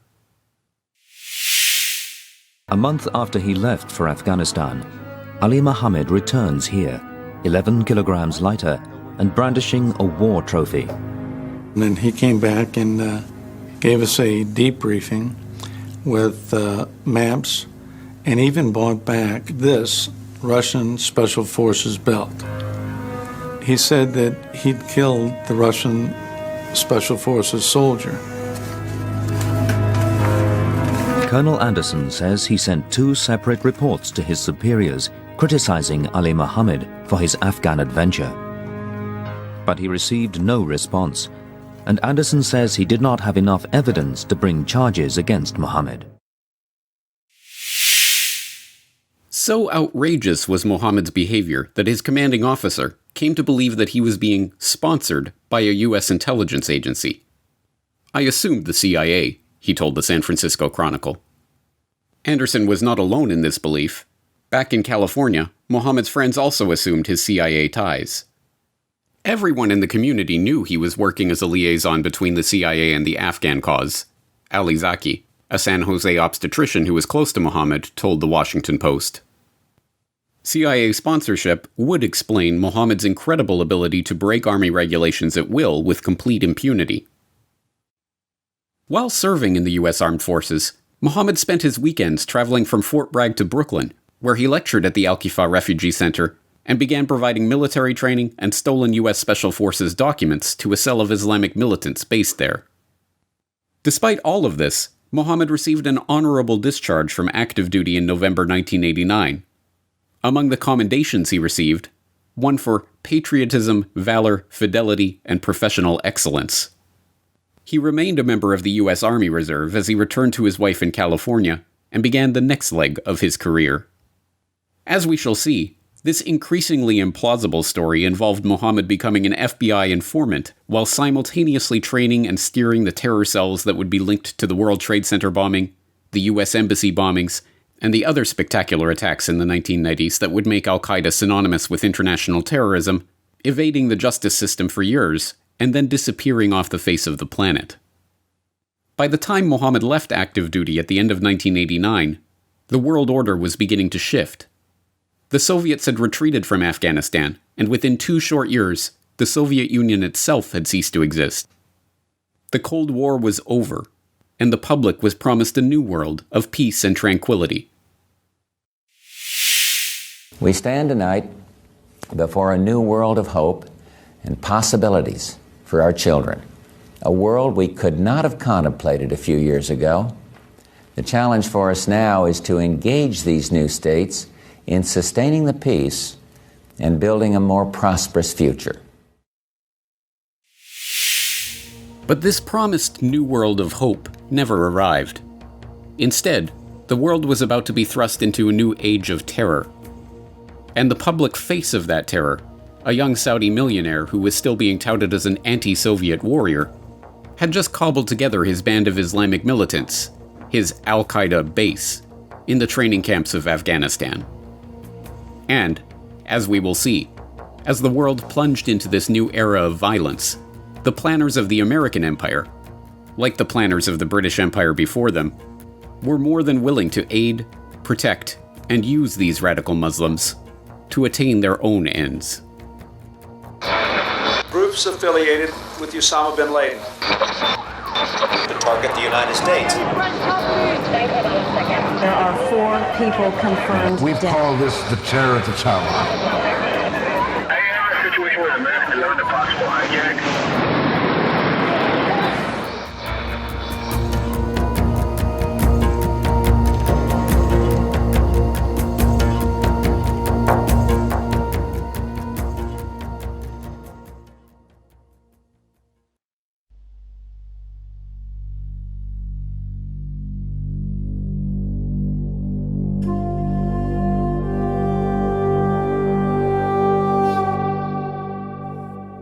Alexandria, Egypt, July 23, 1954.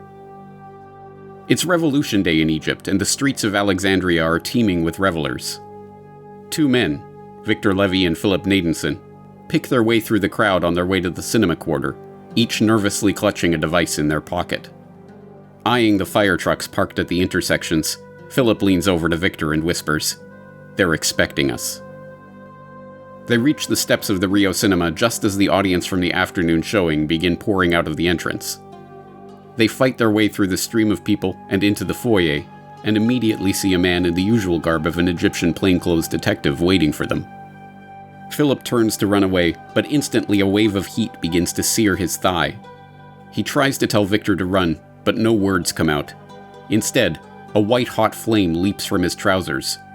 He squeezes his thigh with all his strength in a vain attempt to stop the flame before the bomb can ignite. But it's too late. There's an explosion. Philip lies on the ground, his arms and legs burnt black from the bomb. Victor is nowhere to be seen. Soon, a police sergeant arrives, along with the plainclothes detective. Someone in the crowd shouts, "Take care, he may have another bomb." But the sergeant moves in all the same. "Don't worry. We were waiting for them." The police had been expecting them. Victor and Philip were Egyptian Jews, members of a sleeper cell established by Israeli military intelligence in 1951. The Israelis had watched in dismay as the military coup in Egypt in 1952 led to the rise of Gamal Abdel Nasser, who was not only hostile to Israel, but who, as a perceived anti-communist, was securing military and financial aid from the Americans and even the British. With Britain already staging talks to withdraw from their Suez military base, Israel decided to act. In 1954, they activated their military intelligence sleeper cell in the country for an audacious mission. Codenamed Operation Susanna, their plan was to stage an increasingly spectacular series of bombings in Cairo and Alexandria. The first bombing, an explosion at the Alexandria Central Post Office on July 2nd, had gone off without a hitch. The second, a simultaneous attack on the American libraries in Cairo and Alexandria, was similarly successful.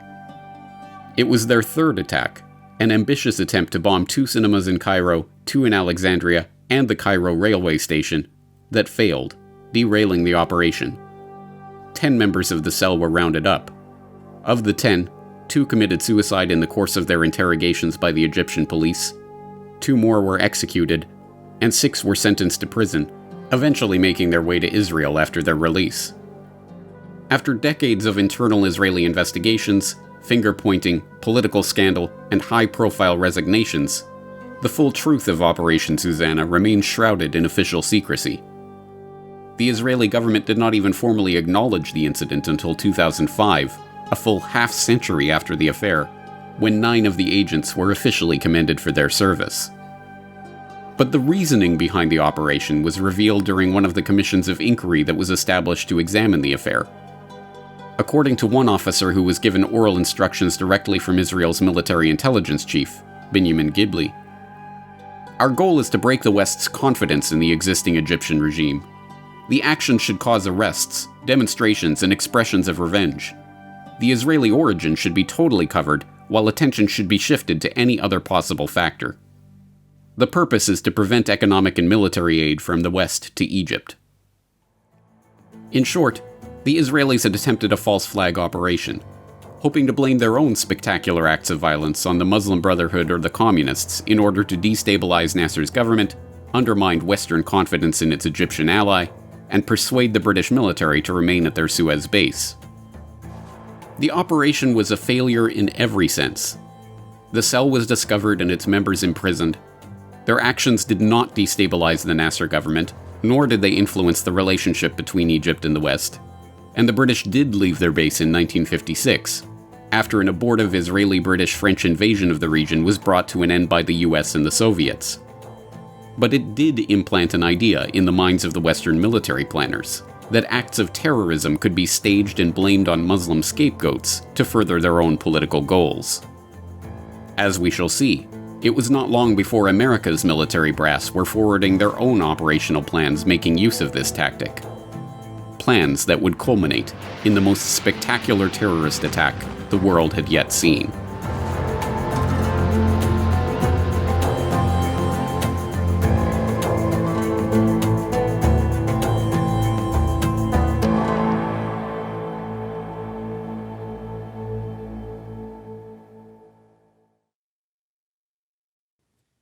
Tuesday, September 11th, 2001, dawned temperate and nearly cloudless in the eastern United States.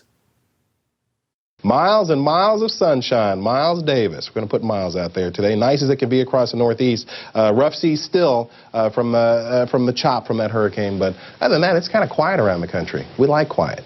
It's quiet. It's too quiet. In a matter of moments, however, the quiet of that Tuesday morning transformed into the turbulence of 9/11, and the world seemed to turn upside down.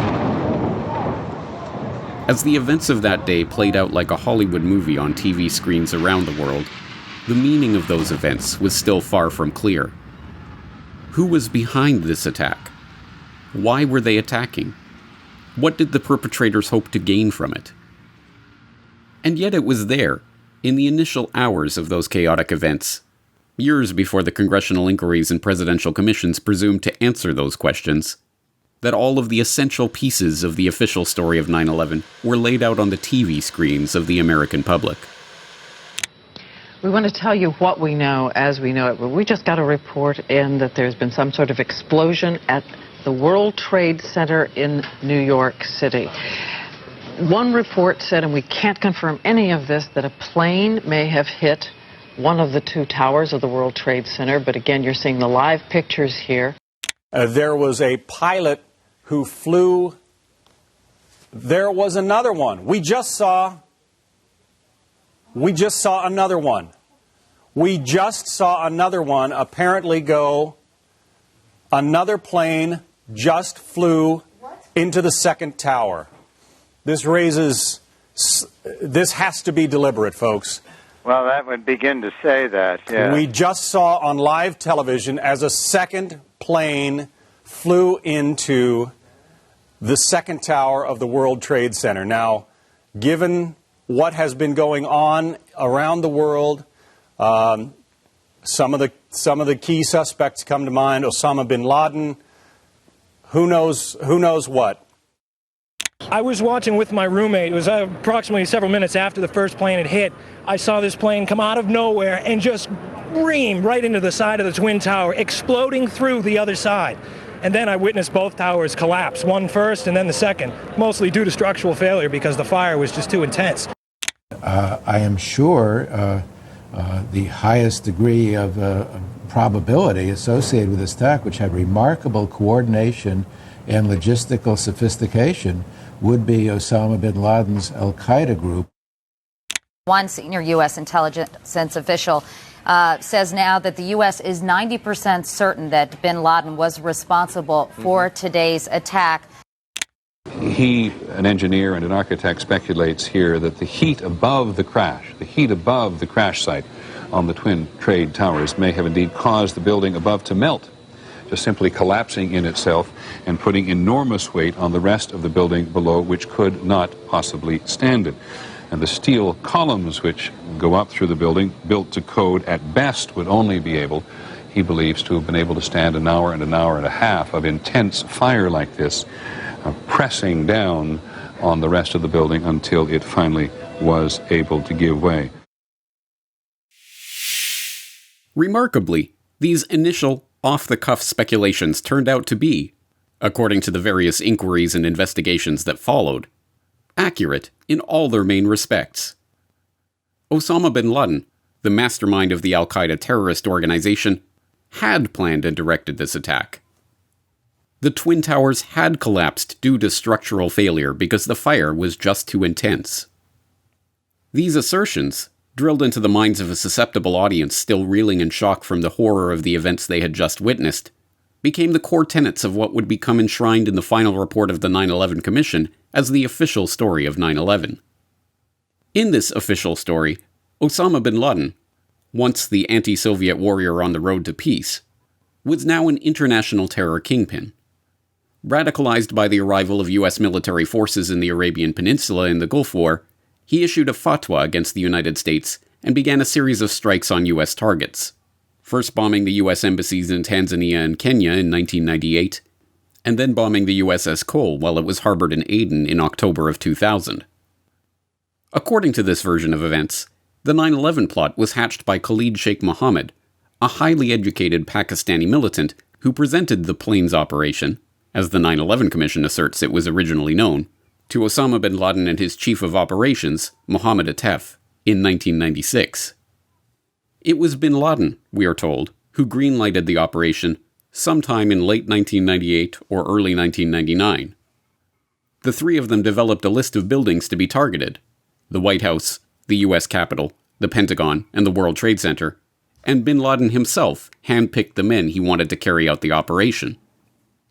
Carefully moving their operatives into place over the course of the next 2 years, this crack terror squad, devoted Muslim radicals willing to die for their beliefs, succeeded through a combination of skill and the colossal failure of the American intelligence complex, hindered by bureaucracy and hampered by a lack of political will to recognize the growing threat of Islamic terror. No individual was to blame for this failure, the official story of 9/11 concludes. But the remedy to the problems presented by the 9/11 attack was obvious: to erect a new homeland security complex, tear down the walls between foreign intelligence and domestic policing, implement warrantless surveillance and other legally dubious means of disrupting potential terror threats on the home front, and launch a war on terror abroad to bring the battle to the terrorists. But this narrative, now enshrined as the official history of 9/11, that the 9/11 plot was hatched by Khalid Sheikh Mohammed in 1996, that it was directed by terrorist mastermind Osama bin Laden, and that it was executed by Al Qaeda so flawlessly that the intelligence agencies could not have even envisioned it, let alone prevented it. Nobody in our government, at least, and I don't think the prior government that could envision flying airplanes into buildings, is now contested in every respect, even by defenders of that official history. As even mainstream authors like Jason Burke were forced to admit, the popular conception of Al Qaeda, that of a top-down organization with a single leader overseeing its operations, was a convenient fiction, created by the FBI so they could prosecute bin Laden in absentia for the 1998 bombings of 2 U.S. embassies in East Africa. In order to prosecute bin Laden, they had to show that Al Qaeda coordinates the activities of its global membership, and that bin Laden, as the leader of the group, bears the responsibility for any actions attributed to the organization. The idea, which is critical to the FBI's prosecution, that bin Laden ran a coherent organization with operatives and cells all around the world, of which you could be a member, is a myth. There is no Al Qaeda organization. There is no international network with a leader, with cadres who will unquestioningly obey orders, with tentacles that stretch out to sleeper cells in America, in Africa, in Europe. That idea of a coherent, structured terrorist network with an organised capability simply does not exist. Even the 9/11 Commission's final report had to admit that Al Qaeda was less of a mafia-like organization with a capo served by his faithful lieutenants, and more of a funding organization for terrorist entrepreneurs. Al Qaeda's worldwide terrorist operations, the report conceded, relied heavily on the ideas and work of enterprising and strong-willed field commanders who enjoyed considerable autonomy. As we saw in part 1 of this exploration, Origin Story, these terrorist entrepreneurs included among their ranks renowned international Islamic radicals, like the blind sheikh Omar Abdel-Rahman, and lesser-known but incredibly prolific terror cell leaders, like Ali Mohammed, whose remarkable abilities to evade State Department watch lists and foment and direct spectacular terror attacks directly under the nose of the intelligence agencies defies explanation. Unless one assumes, as their closest associates did, that they were working under the purview of those intelligence agencies. In order to better understand this aspect of the story, we have to return to 1990, the year that the specter of Islamic terror appeared on the shores of the United States. Abdullah Azzam, Osama bin Laden's mentor and co-founder with bin Laden of the Maktab al-Khidmat, or the Office of Services, which provided funding, training, and an international support network to the Afghan Arabs during the Soviet-Afghan War, is dead, killed in a car bombing in Peshawar, Pakistan. It is never determined who committed the assassination, but Azzam's death resolves a dispute about the future of the jihad movement. Azzam had favored continuing the fight in Afghanistan, pressing for the formation of an Islamic regime in Kabul. Bin Laden had other ideas, and now, as the undisputed leader of the old MAK network, he is free to pursue those ideas under the Al Qaeda banner. But Al Qaeda, at this point, barely even exists as a propaganda construct. Despite grandiose visions of creating a unified global jihad movement, the withdrawal of the Soviets from Afghanistan and the end of the war leaves the group's future in doubt. Bin Laden returns to Saudi Arabia, looking for ways to leverage his family's wealth and power to make a name for himself in the Muslim world. Meanwhile, in New York, the era of Islamic terror in the United States is about to begin. We have a rabbi shot in a Midtown hotel. And the guy was running down the street, and the guy shot at the post office man, and it hit him in the arm. For an hour later, at Bellevue Hospital, Mayor Kahane was pronounced dead from that gunshot wound.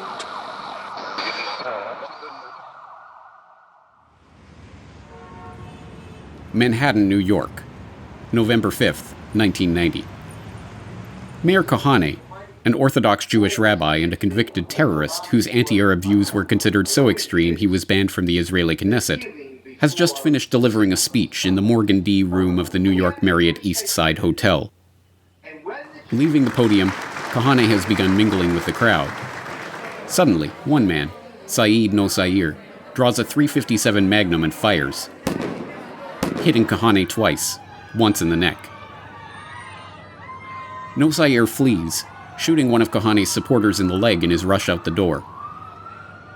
His accomplice, Mahmoud Abu Halima, is supposed to be waiting at the front door in a taxi to drive him away, but the doorman had waved Abu Halima away moments earlier, so Nosair jumps in the wrong cab by mistake.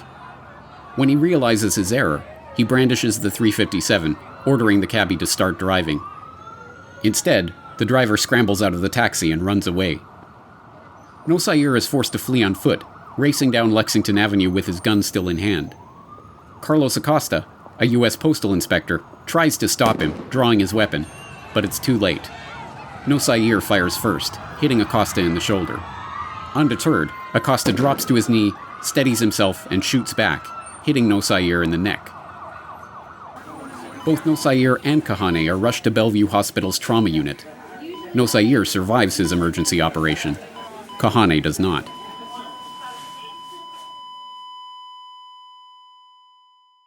The dramatic events of that November night would culminate in an even more surprising verdict 13 months later.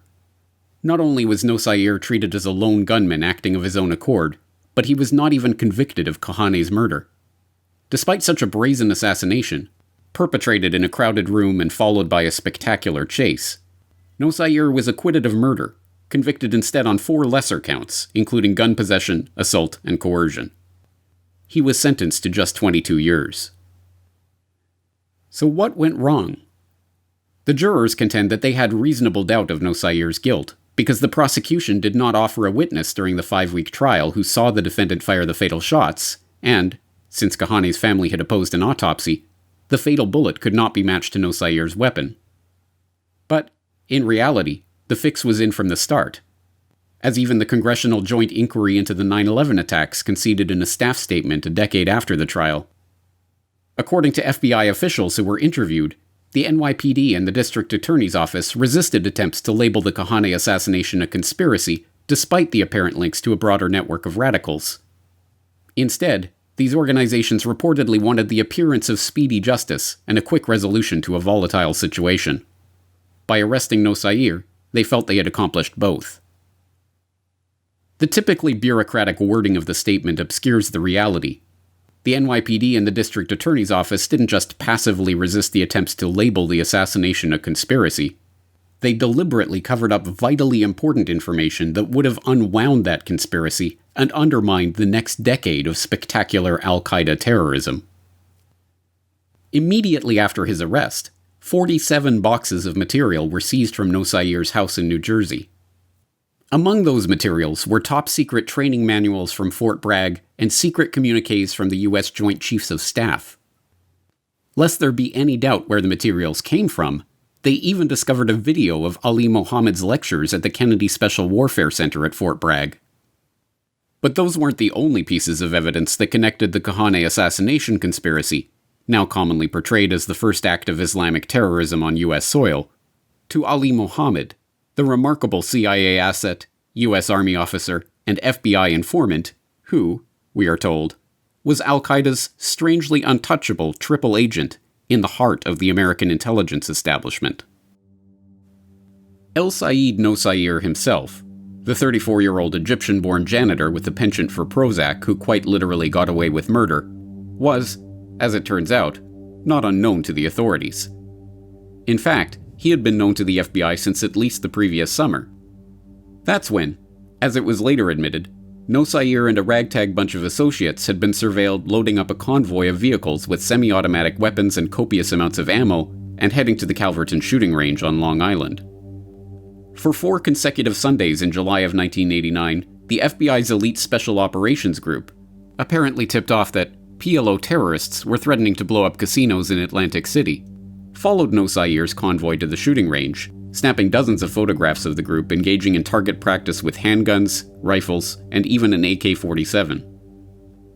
The group had set off from the Brooklyn Al-Qifa Refugee Center, Al Qaeda's New York office, which, as we have seen, not only operated in full view of the intelligence community, but doubled as a recruiting post for the CIA seeking to steer fresh troops to the Mujahideen in Afghanistan. Among those in attendance at the FBI surveilled target practice sessions, Nauseam himself, brandishing the chrome-plated .357 that he would later use to slay Kahane, Clement Rodney Hampton L., an American-born black Muslim medical technician known as Dr. Rashid who claimed to have been wounded in Afghanistan, Mahmoud Abu Halima, known as the Red for his curly red hair, covered during the sessions by an NRA cap, Nidal Ayad, a Kuwaiti who had taken classes to become a U.S. citizen, and Mohammed Salameh, a Palestinian who grew up in Jordan and studied under Abdullah Azzam. Not present at those sessions in July, however, was the group's trainer, Ali Mohammed, the remarkable Al Qaeda triple agent who had been taking weekend breaks from his post at the heart of the U.S. Army's Special Forces Training Center at Fort Bragg to instruct the Al Qaeda cell in the techniques of guerrilla warfare, including bomb making and weapons handling. Nosayir and his fellow Al Qaeda plotters had been under surveillance by the FBI. Mohammed, their handler, came straight from Fort Bragg, providing them with top-secret government documents and personally overseeing their training. But, incredibly, none of these points were raised at Nosayir's trial for the murder of Kahane. FBI officers who tried to follow the leads into the bigger plot were ordered to stand down. What was your feeling about the lone gunman theory? I thought it was preposterous, based on what my sources in the NYPD told me, that they were ordered to treat this as a simple homicide, based on what my sources in the FBI told me, that every time that they got a little bit ambitious and started broadening their investigation to search out El Sayed Nosir's possible alleged terrorist links, they were told from atop to cool it, to stop investigating, that the NYPD would handle it as a simple homicide. And, according to the official history, the boxes of Arabic documents seized from Nosayir's house were not translated until years later. Nosayir's not guilty verdict was cheered by his supporters, and the same cadre of Ali Mohammed-trained radicals who had been surveilled at the shooting range by the FBI moved on to plot their next spectacular terror attack: the bombing of the World Trade Center. And, as would be revealed in dramatic fashion years after the event, this plot, too, had an FBI informant at its heart. Last winter, the FBI was praised for its speed in cracking the case of the World Trade Center bombing and bringing 4 suspects to trial. Now, there is some evidence that the FBI may have known of the plot in advance through an informant and might even have stopped the bombing that killed 6 people. When Ahmad Salem, a former lieutenant colonel in the Egyptian army who arrived in the United States in 1988, began working as an FBI asset, he was not originally assigned to infiltrate Islamic terror groups. No, in 1988, the Cold War was still on, and the FBI tasked Salem with penetrating KGB and Russian mafia rings operating in New York City. But by 1991, things had changed. With the Cold War over, the Bureau's priorities were shifting. Salem's handler, Nancy Floyd, who appreciated his work, thought the Egyptian informant's background might make him useful to the FBI's Joint Terrorism Task Force. Salem's new handlers in the Bureau's counter-terror division, Louis Napoli and John Antisev, put him to work infiltrating the groups raising funds for international Islamic terror on U.S. soil. His first priority, insinuating himself into the ring around the blind sheikh, Omar Abdel Rahman, including El Sayed Nosayir, then on trial for the slaying of Kahane, and his Calverton shooting range associates. Salem was remarkably successful in his assignment. Haunting the trial of Nosayir, he soon befriended Nosayir's cousin, Ibrahim El-Gabroni. El-Gabroni immediately took to the affable Egyptian, introducing Salem to Nosayir in jail and describing him as a new member of the family. In a mere matter of weeks, Salem was caught on camera as one of Rahman's bodyguards, even personally driving the blind sheikh to Detroit to deliver fundraising speeches. Soon thereafter, El-Gabroni invited Salem to join him for dinner at his Brooklyn apartment. There, after turning up the television in the dining room, explaining that he feared the apartment was bugged, El-Gabroni sought to recruit Salem for a special mission. I was in Brooklyn with Ibrahim El-Gabroni. Ibrahim El-Gabroni is Sayyid Nosir's cousin. He said that we should start to do something, brother, so the government have some pressure and they don't put brother Sayyid in more troubles. So I said, sure, of course we should do something. He said, okay, do you know how to build a bomb? I said, of course, that's what we do. He said, okay, I want you to build some bombs and I'll tell you later, what do you need? So I said to Ibrahim El-Gabroni, I need explosives, I need detonators, I need people to help me build the bombs, I need a safe place to build the bomb in. He said, okay, let me make some phone calls to Afghanistan. At this early stage, the plot was less of a precise plan and more of a vague idea, devoid of details. Even the target of the proposed attack was undecided, with Salem being told that the group intended to set off bombs at 12 Jewish locations, including temples, banks, and Jewish centers around Brooklyn and Manhattan. Without knowing it, and with hardly any effort, Salem had been recruited into an operation that would eventually result in the 1993 World Trade Center bombing. Salem worked the plot as best he could, meeting more of the Calverton shooting range associates and gathering information from the cell members to pass along to the Bureau. As the preparations for the bombing began to take shape, Salem's role in the FBI sting operation seemed clear. He would lead the cell along, swapping out the explosives for a harmless powder before the bombs were placed. Then, when the cell was ready to strike, the FBI would swoop in and round up the plotters. But that is not what happened. Salem's remarkable success in infiltrating an active plot to stage terror attacks in New York, something that most FBI assets fail to accomplish in the course of their career, is, in retrospect, stunning. But not as stunning as the FBI's response to this incredible turn of events. As author and journalist Peter Lance, who interviewed many of the FBI personnel involved in the story, explained in his book Triple Cross, part of Salem's deal with the feds was that he would be a deep cover asset, as opposed to an informant who was willing to tape conversations and swear to his undercover evidence on the stand. Salem, who had family in Egypt, was deeply wary of the blind sheik's deadly reach. So the Bureau promised him that he'd never have to wear a wire or testify in open court. But in June 1992, Carson Dunbar, a rising young star in the FBI's New York office, was appointed to head the counter-terror division. Dunbar and his deputy, John Krauthamel, didn't trust Salem. Soon they were trying to get him to submit to additional polygraphs, and, eventually, they broke their deal with Salem and demanded he wear a wire. Salem refused and withdrew from the operation, shutting the FBI out of the bomb plot.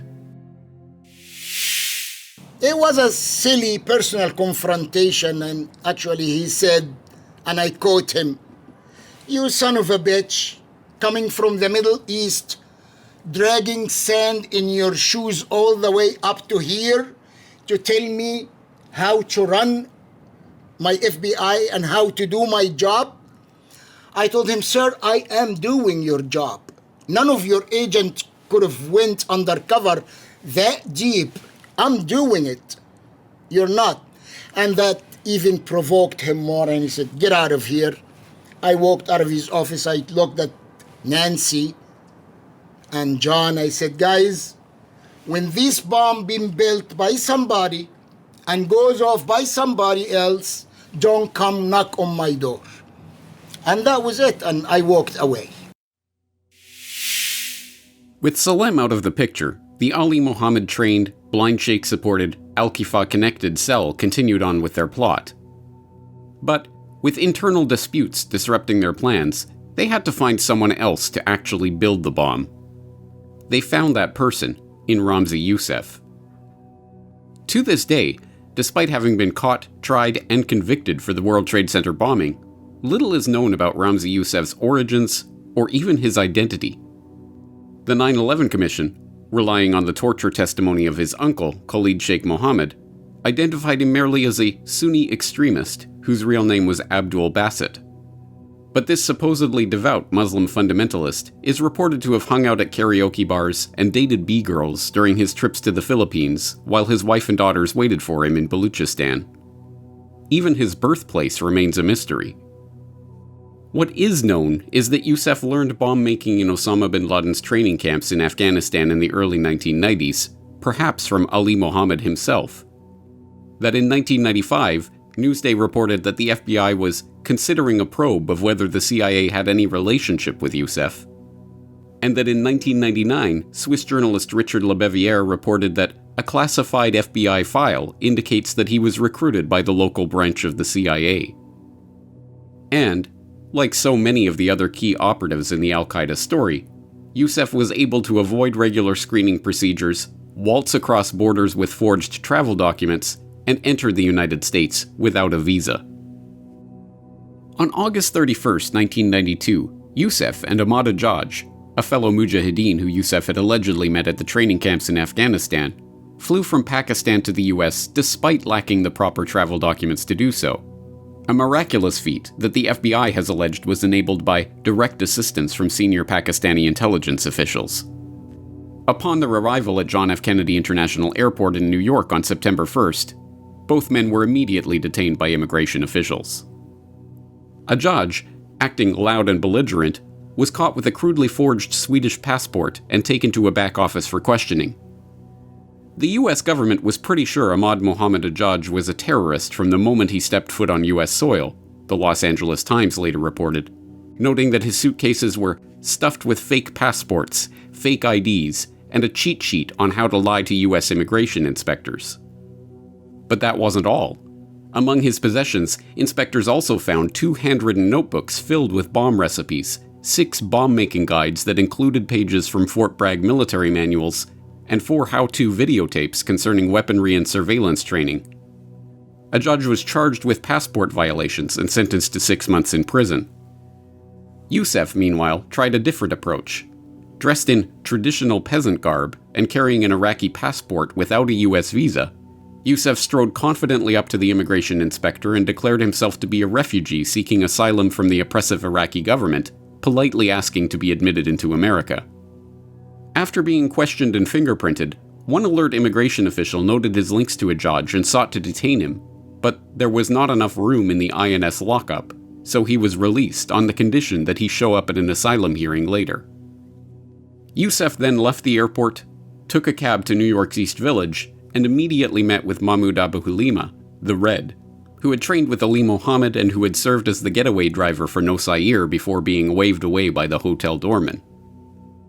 Youssef set about professionalizing the ragtag band of misfits, transforming their vague Jewish locations plot into an altogether more ambitious plan. To plant a bomb in the basement of one of the twin towers of the World Trade Center, collapsing it into the other tower and killing tens of thousands in the process. He got to work immediately, organizing the cell, renting a storage locker across the Hudson River in Jersey City, and beginning the 5-month task of constructing the bomb. Without Salem, the FBI ostensibly no longer had an asset in the cell to watch as the plot took shape. But if there had been a serious investigation underway, unraveling the cell and discovering their intentions would have been trivial.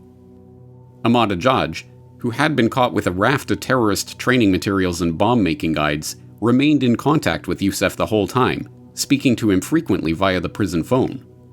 But although those calls were taped, no one from the FBI or any other agency monitored or even attempted to translate those phone calls until after the World Trade Center explosion the following February, and no one traced the pair's flights back to discover that they had both boarded in Pakistan without the proper travel documents and had even sat together for the first leg of their journey to New York.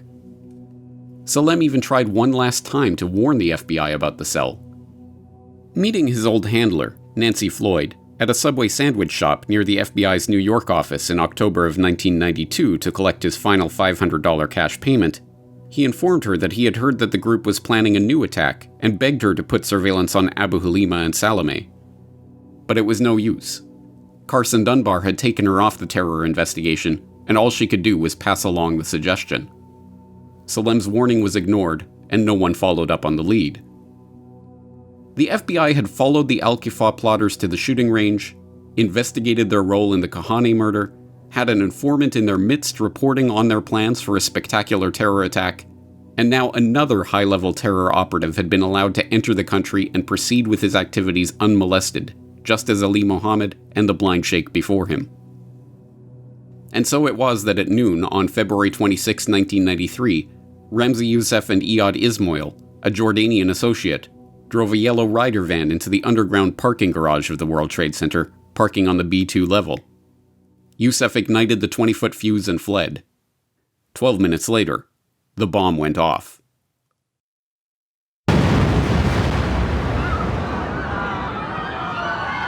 We think a bomb caused this explosion. The floor seemed to have exploded down and collapsed into the level below that. The Department of Justice and the FBI are operating on the very educated assumption that this was the work of a terrorist bomber. And we're also told now that there are 4 people confirmed We dead. call this the terror at the tower. And from now on, people in New York are going to feel even more vulnerable than they've ever felt before.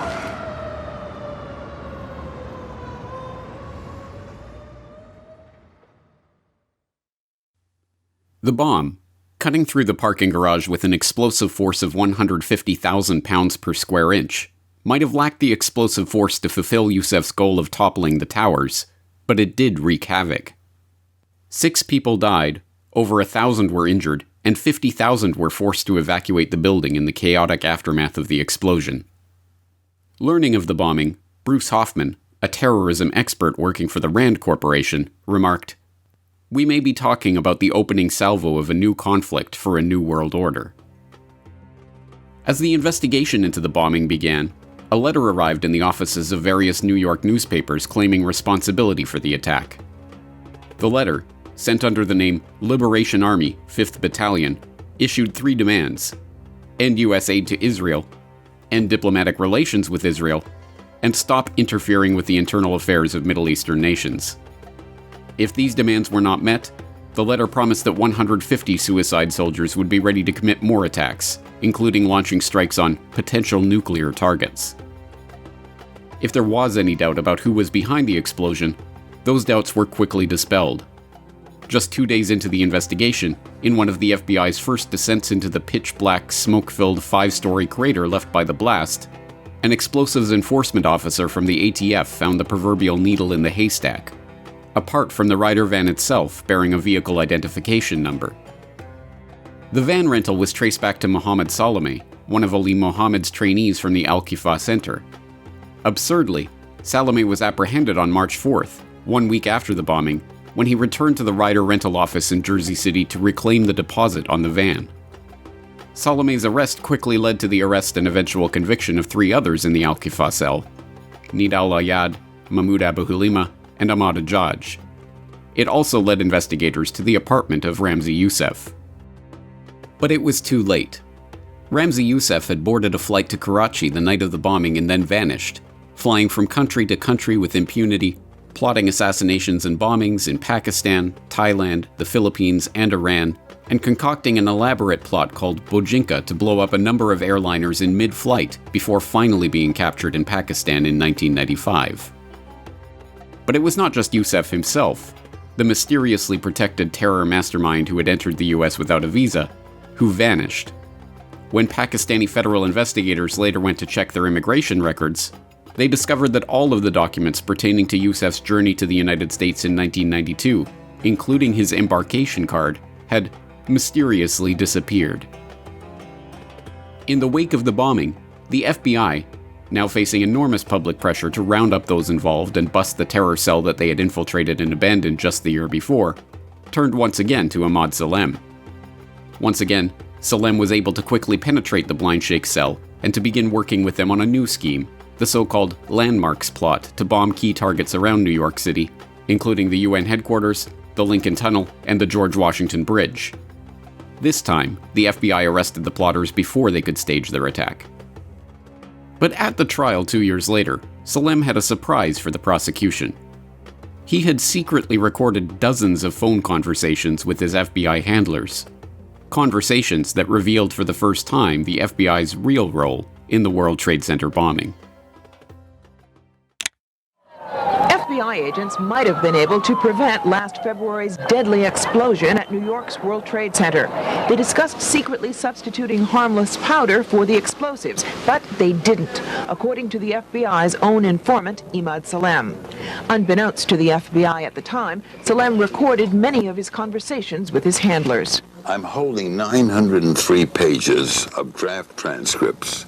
William Kunstler represents Sheikh Omar Abdel Rahman and several others charged with conspiring to blow up a series of New York City landmarks 4 months after the World Trade Center bombing. That case has not yet gone to trial. Kunstler confirmed newspaper reports of the Salem transcripts. In one, Salem complains to an FBI agent, "Since the bomb went off, I feel terrible. I feel bad. I feel here is people who don't listen." The agent replies, "Hey, I mean, it wasn't like you didn't try and I didn't try. You can't force people to do the right thing." Predictably, in the wake of the blast, the debate began to center on the government's mismanagement of the case. The blind sheikh's entry to the US had been a mistake. The NYPD's refusal to investigate Nosayir's accomplices in the killing of Kahane had just been a politically expedient omission. The FBI having pulled their informant out of an active terror plot before it developed into the World Trade Center bombing was simply incompetence. The presence of a CIA-linked Fort Bragg-stationed Green Beret in the midst of this radical terror cell was just an example of blowback. And Ramzi Youssef's miraculous ability to enter and leave countries at will without the proper documentation was just the result of bureaucratic bungling and overworked immigration officials. The admissions of error and professions of blowback verged on admissions of guilt. Even the CIA, in an internal investigation into its role in supporting the Al-Qifa Center's operations, concluded that the agency itself was partly culpable for the World Trade Center bombing. But the incompetence narrative soon arrived at its inevitable conclusion. The very agencies that had so signally bungled every step along this path were now to be given more money and bestowed more authority to conduct their counter-terror operations. This year, I'll submit to Congress comprehensive legislation to strengthen our hand in combating terrorists, whether they strike at home or abroad. As the cowards who bombed the World Trade Center found out, this country will hunt down terrorists and bring them to justice. Others proposed a less charitable reading of these events. Ron Kuby, the lawyer who, along with William Kunstler, acted as a defense lawyer for the accused bombers and their accomplices, did not mince words in assigning blame for the World Trade Center bombing plot. The mastermind of the plot is the government of the United States. It was a phony, government-engineered conspiracy to begin with. It would never have amounted to anything had the government not planned it. Ahmad Salem himself summarized the story of the World Trade Center bombing in a phone call with his FBI handler, John Antisev, that was later released to the public. I don't think it was. If that's what you think, guys, fine. But I don't think that, because we was start already building the bomb, which is went off in the World Trade Center. It was built by supervision from the Bureau and the DA, and we was all informed about it, and we know that the bomb start to be built. By who? By your confidential informant. What a wonderful, great case. Wow. And then he put his head in the sand and said, oh, no, that's not true. He is son of a bitch. Okay, it's built with a different way in another place, and that's it. If this pattern of missed opportunities and miraculous cross-border movements really had been the result of mere incompetence or inattentiveness, then the resources and attention that were thrown at the problem of international terrorism in the wake of the World Trade Center bombing would have improved the intelligence agency's record against their erstwhile foes. But, remarkably, the scarcely believable trend of the early 1990s, that of intelligence agencies consistently missing the terrorists operating directly under their nose, border agents allowing known terrorists to pass from country to country unmolested, and law enforcement officials letting these Al Qaeda-linked operatives off the hook, did not just continue into the late 1990s, the trend actually accelerated. And, as Al Qaeda went from a loose-knit group of a few dozen amateur mujahideen at the beginning of the decade to the premier international terrorist organization at the end of the decade, the number of mistakes and missed opportunities multiplied from the merely unbelievable to the downright impossible. When Mahmoud Abu Halima was arrested for his part in the World Trade Center plot in 1993, he attempted to bargain with federal prosecutors. Abu Halima revealed the name of Wadi al-Hajj, a Lebanese-born naturalized American citizen living in Texas, who the Al-Qifa cell had turned to for help in purchasing weapons, and recounted his experiences in Afghanistan with Mohammed Odeh, a Palestinian from Jordan who would later claim to have provided the rifles and rocket launchers that killed 18 US soldiers and wounded 73 in Mogadishu in October of 1993. Abu Halima then offered more information about the World Trade Center plot and his associates in exchange for a lighter sentence. Prosecutors turned down the deal and failed to follow up on either El-Hajj or Odeh. Ali Mohammed, meanwhile, continued in his remarkably successful mission to infiltrate the intelligence arms of the US government. After having worked for the CIA and served as a Special Forces instructor at Fort Bragg, his next target was the FBI. Following his honorable discharge from the Army, Mohammed returned to his wife in California and applied to be a translator for the Bureau. He was turned down for the position. Instead, he was asked to work as an FBI informant in a local document forgery ring. In 1992, the Bureau, evidently impressed with Mohammed's work, opened him as a foreign counterintelligence agent and tasked him with gaining intelligence on a San Jose mosque. But Mohammed was assigned to a rookie agent, and routine steps like administering a polygraph were never taken. As a retired special agent who worked in the FBI's New York office later told journalist Peter Lance, "One of the most unbelievable aspects of the Ali Mohammed story is that the Bureau could be dealing with this guy and they didn't put him on the box. The first thing you do with any kind of asset or informant is you polygraph him, and if the relationship continues, you make him submit to continued polygraphs down the line. That is a basic principle of running informants." Still, despite repeatedly traveling back and forth to and from the Middle East throughout the period, Mohammed remained untouchable by law enforcement and border security. In 1992, he was detained in Rome when he was discovered with a Coca-Cola can containing a secret storage compartment. Mohammed convinced the airport security that he was a security agent for the Summer Olympics in Barcelona and was released with a warning that if anything happened on the flight, he would be blamed.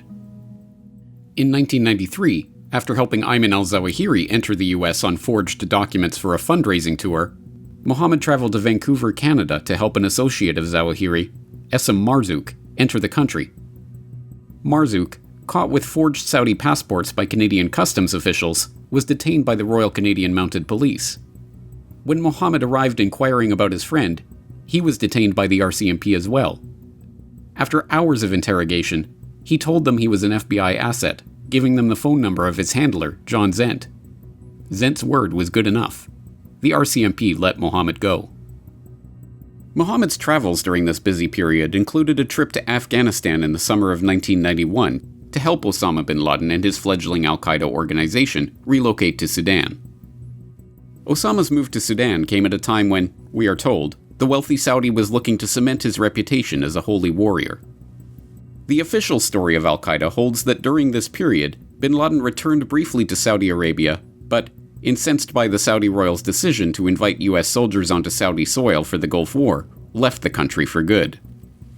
Searching for a place to move his operations, his gaze turned across the Red Sea to Sudan, where, as luck would have it, hardline Islamic extremist Hassan al-Turabi had come to power in a military coup just as the war was ending in Afghanistan.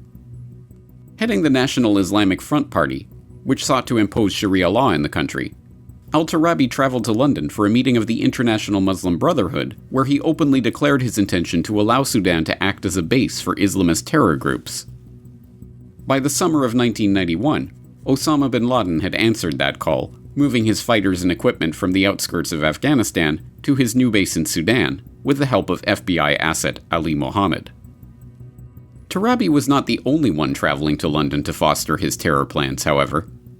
In between bin Laden's work establishing himself as a businessman in Sudan, using $12 million granted him by the Saudi bin Laden Group to start a bewildering array of commercial enterprises in the country, from a construction company to an investment firm to a trucking business to a tannery, a bakery, a furniture-making business, and even a commercial farm employing 4,000 laborers, the budding terrorist mastermind was, according to numerous sources, shuttling back and forth between Khartoum, Karachi, and London. Osama bin Laden's visits to the UK in the early 1990s include an alleged stay at the London estate of Saudi billionaire Khalid bin Mahfouz, a meeting in Manchester with representatives of an Algerian Islamic group who were later accused of being infiltrated by government moles and used to launch a series of false flag attacks in France, a period of several months in 1994 where he actually lived in the UK, allegedly buying a house in Wembley through an intermediate, and, even more explosively, a 1996 trip to his London press office which was, according to Swiss journalist Richard Lebevier, citing several Arab diplomatic sources, clearly under the protection of the British authorities. Although the official story holds that bin Laden was, at this time, barely a blip on the US intelligence community's radar, this is contradicted by numerous lines of evidence. Ali Mohammed, for instance, had volunteered the earliest insider description of Al Qaeda that is publicly known to the FBI in 1993, telling them that bin Laden was building an army to overthrow the Saudi government and admitting that he had personally trained terrorists at the camps in Afghanistan and Sudan. But the FBI, according to the Wall Street Journal, was flummoxed by this information and made no attempt to act on it. This news about Al Qaeda's activities would not have been news to the US government's main intelligence agencies, however. It was later revealed that, Despite claims that the US government was only dimly aware of bin Laden at this point, he was in fact already under extensive electronic surveillance. Having obtained his voice print from recordings of his anti-Saddam speeches in Saudi Arabia, the NSA and CIA were already using signals intelligence to identify and monitor bin Laden's personal satellite calls and cell phone traffic. In another key contradiction that is never addressed by the purveyors of the official Al Qaeda story, it was during this period that Osama bin Laden, making trips to the UK under the alleged protection of British authorities and while admittedly under surveillance by American intelligence, began the streak of increasingly brazen terror attacks that, we are told, would end up in 9/11.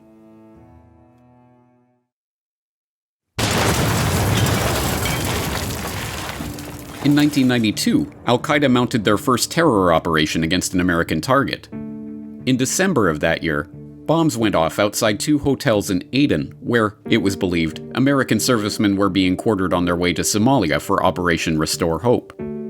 The attack killed an Australian tourist and a Yemeni hotel worker, but no Americans. The troops had been staying at a different hotel. Osama only claimed responsibility for the bombing 6 years later. In 1993, 18 American soldiers were killed and 73 wounded in Mogadishu during an intense 2-day firefight that resulted in the downing of 2 Black Hawk helicopters by rocket-propelled grenades. It wasn't until the release of the 9/11 Commission report in 2004, however, that the Commission, citing new information received by the intelligence community in 1996-1997, told the public that Al Qaeda had had a role in the incident. The burnishing of bin Laden's terrorist credentials by the US government continued in 1996. In January of that year, the CIA officially opened Alex Station, a so-called virtual station dedicated solely to tracking Osama bin Laden and his associates. Headed at first by Michael Scheuer, an analyst at the CIA's Counterterrorism Center who had taken a special interest in the Saudi exile, and named after Scheuer's son, Alex Station soon became the hub for a mostly female group of analysts who dubbed themselves the Manson family because they had acquired a reputation for crazed alarmism about the rising Al Qaeda threat. 1996 was also the year that the US government began putting diplomatic pressure on Sudan to hand over their files on bin Laden and his Al Qaeda operatives. The secret negotiations between the two countries culminated with Al-Fatih Irwa, Sudan's then Minister of State for Defense, flying from Khartoum to Washington. There, Irwa made a stunning offer, not to turn over the Sudanese government's records on bin Laden, but to turn over bin Laden himself. Washington rejected the offer because, the Village Voice later reported, the FBI did not believe it had sufficient evidence to try bin Laden in a US court. Instead, they demanded that Sudan expel the supposed arch-terrorist to any other country except Somalia.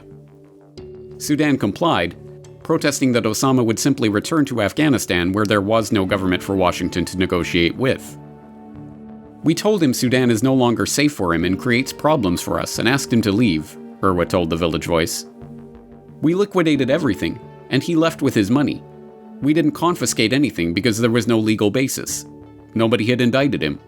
He rented a charter plane and left in broad daylight. He was free to plot and build his network. The Americans then came back and wanted us to help track him, but by then it was too late. He didn't trust us anymore."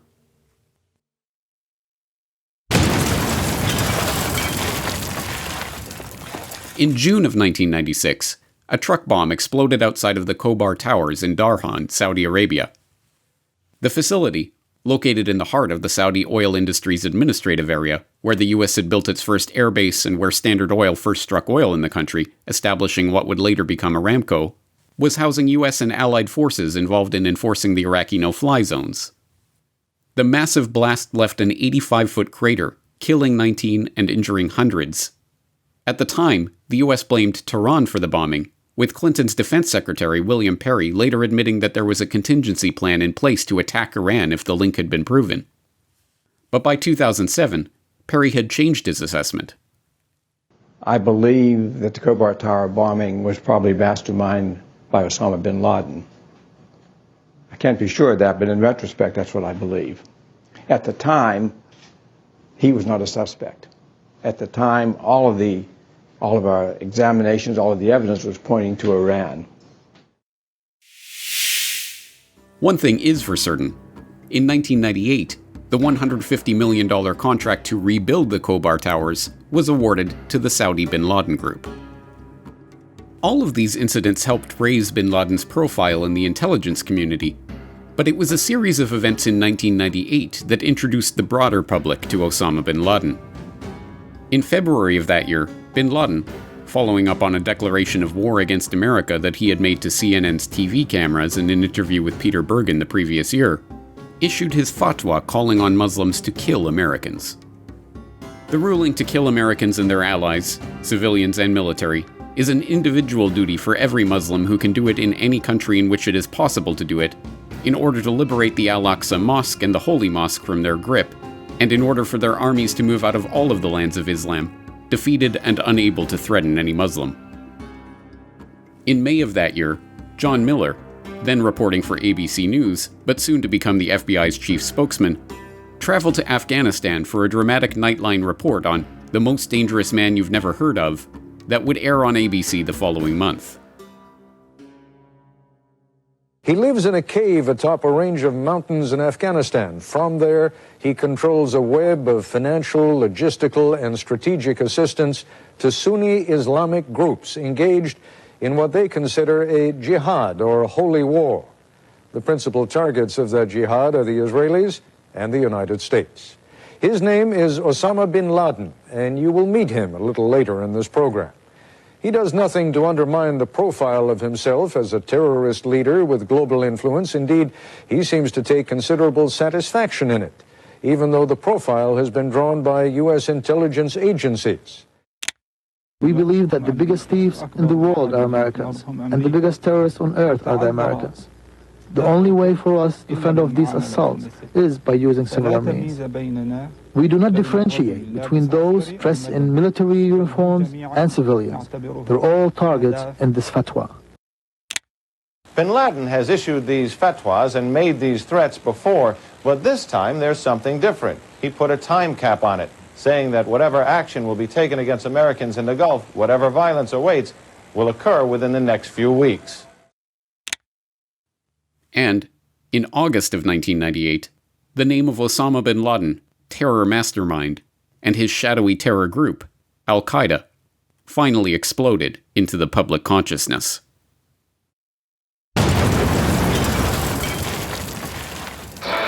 Terrorist attack on Americans half a world away. It is the worst thing I've ever seen. Clearly a part of someone's war against the United States, although it is still unclear at this hour who our enemy is. Oh, there was a huge explosion. I still a bit deaf from it. We all just hit the floor as soon as it went off.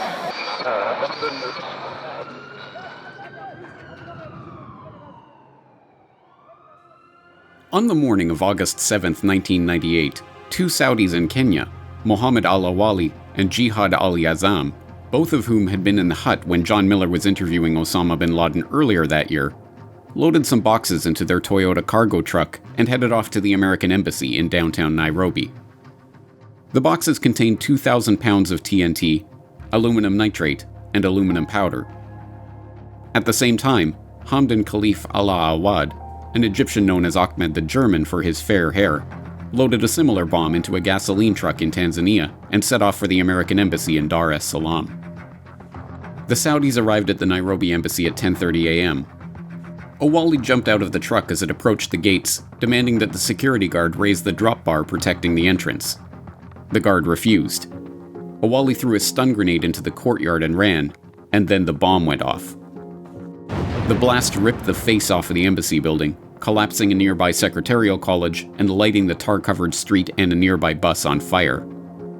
213 were dead and 4,500 injured. 9 minutes later, Ahmed the German parked the gasoline truck in the parking lot of the American Embassy in Dar es Salaam and detonated his bomb. He had parked next to a water tanker truck, which ended up absorbing much of the blast, but the building was still badly damaged. 11 were dead and 85 injured. The message was clear and was dutifully broadcast by media around the world.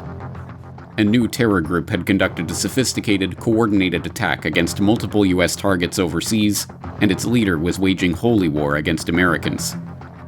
Al Qaeda had arrived. What had happened was the first major attack by Al Qaeda on American targets and the worst international terrorist incident on African soil. Afterwards, the U.S. Federal Bureau of Investigation placed Al Qaeda leader Osama bin Laden on its list of most wanted fugitives. But, like so many events in the Al Qaeda story, this attack too bore the fingerprints of American intelligence on each stage of its development and execution. The attacks, prosecutors later discovered, were being planned as far back as 1993, when Osama bin Laden sent his FBI, CIA, Green Beret triple agent extraordinaire, Ali Mohammed, to survey potential US, British, French, and Israeli targets in Nairobi. According to Mohammed's own testimony, I later went to Khartoum, where my surveillance files and photographs were reviewed by Osama bin Laden, Abu Hafs, Abu Ubaidah, and others. Bin Laden looked at the picture of the American embassy and pointed to where a truck could go as a suicide bomber. Joining Mohammed on the scouting mission was Anas al-Libi, a member of a Libyan al-Qaeda cell known as al-Muqatila. Described as the computer wizard of al-Qaeda's hierarchy, not only was al-Libi personally trained by Mohammed at the al-Qaeda camp in Afghanistan, he was also a protected British intelligence asset. Al-Libi applied for asylum in Britain in 1995, claiming to be a political enemy of the Libyan government. But, as The Guardian later reported, astonishingly, despite suspicions that he was a high-level al-Qaeda operative, al-Libi was given political asylum in Britain and lived in Manchester until May of 2000, when he eluded a police raid on his house and fled abroad. The raid discovered a 180-page al-Qaeda manual for jihad containing instructions for terrorist attacks. Even more incredibly, not only did the British government grant that asylum, they then recruited al-Libi for a failed MI6 operation to assassinate Libyan leader Muammar Gaddafi in 1996, and then let him continue to live in the country even after the embassy bombing before ultimately letting him escape. According to FBI investigator Ali Soufan, the Manchester raid didn't just nab a manual for jihad, it caught al-Libi himself. As Soufan recounts in his book, The Black Banners, the British police let al-Libi go when he denied being a terrorist. He evaded the team that was sent to follow him and fled the country, eventually ending up on the US government's most wanted list with a $25 million reward for his capture. Yet another important figure in the bombing who was well known to American intelligence was Wadi al-Hajj, the naturalized American citizen who had assisted the Al-Qifa plotters, and who Mahmoud Abu Halima had identified to prosecutors after his arrest for the World Trade Center bombing.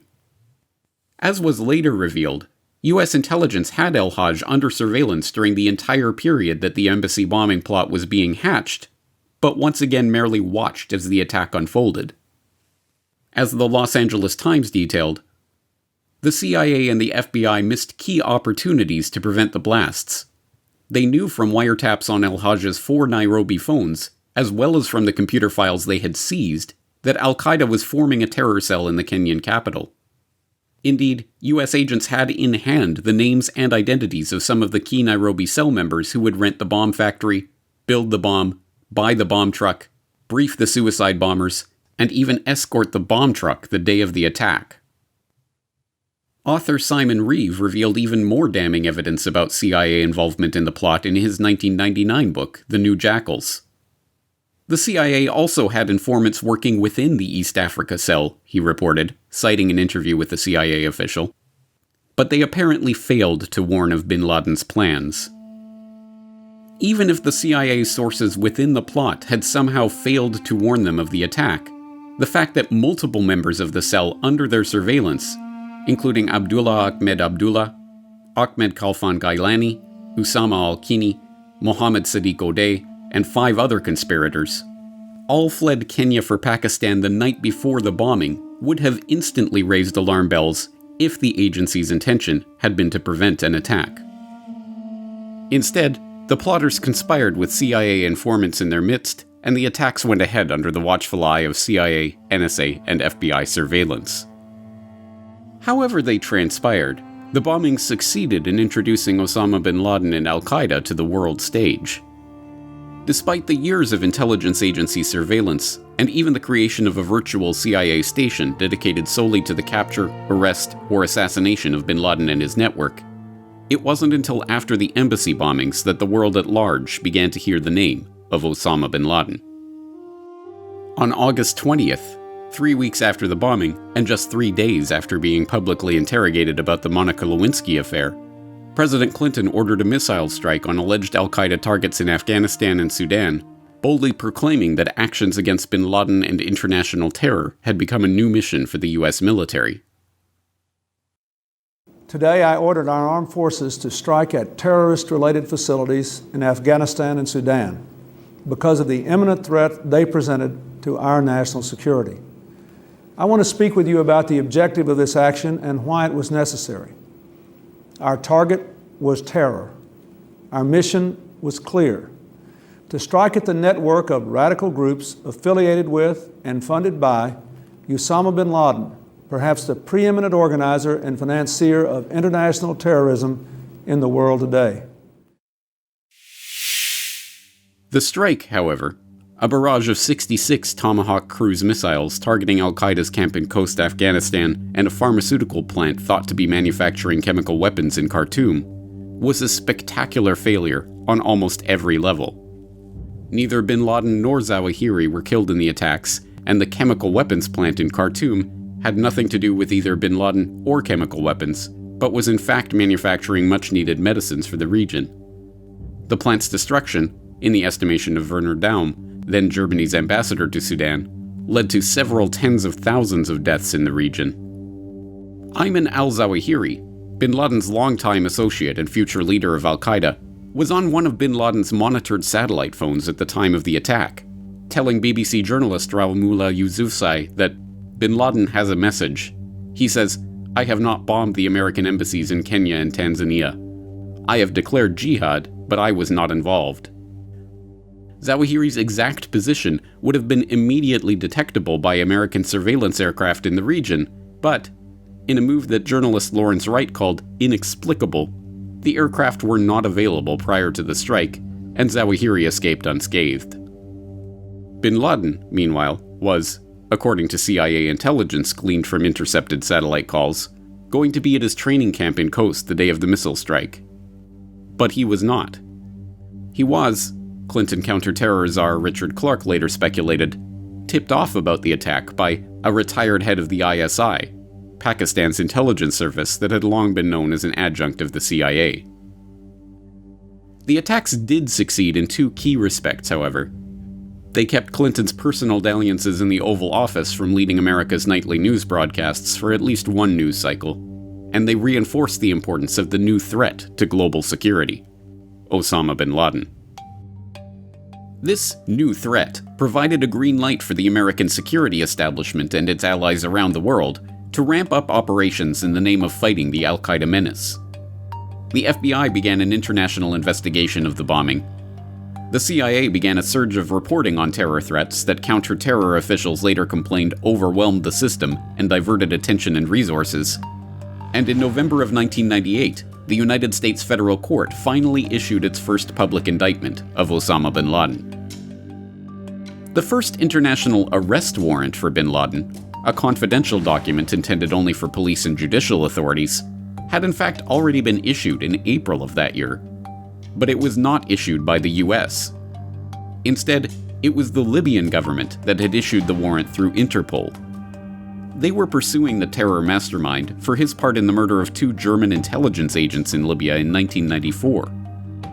At the time, despite publicly recognizing bin Laden as the premier financier of international terrorism, the US and British governments downplayed the document, even making sure to scrub the charges against Osama and any mention of Libya's role in issuing the document from the public record. But this surge in activity around the Al Qaeda threat resulted in at least one surprising development. In one of the most consequential and underreported moves in this redoubled counterterrorism effort, Ali Mohammed was finally arrested. Contacted in the days after the bombing, Mohammed admitted to FBI agents that he knew who had carried out the attack, but would not give the government the names. Subpoenaed to appear before a grand jury in the Southern District of New York, he was finally arrested, although even the charges against him were kept secret from the public. On October 20th, 2000, Mohammed pled guilty to involvement in the embassy bombings. but he was never sentenced.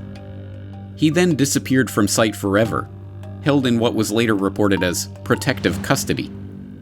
To this day, there is no public record of Ali Mohammed, the ex-US sergeant and FBI asset who admitted to his key role in Al Qaeda, ever being sentenced. There is no public record of his incarceration, and there are only a handful of accounts that have ever surfaced from people who talked to him in prison in the aftermath of 9/11. And, just like that, one of the deepest mysteries of the Al Qaeda story disappeared from public sight, never to be seen again. But despite all this increased activity, the same pattern of oversights and mistakes by the intelligence agencies continued unabated. On October 12, 2000, when a small fiberglass fishing boat approached the massive 8,300-ton USS Cole, a billion-dollar guided missile destroyer employing the latest stealth technology and armed with Tomahawk cruise missiles, anti-ship and anti-aircraft missiles, and a 5-inch cannon, the sailors on board watched in amusement. The tiny skiff stopped amidships and 2 men stood up, waving and smiling. Then, a bomb exploded.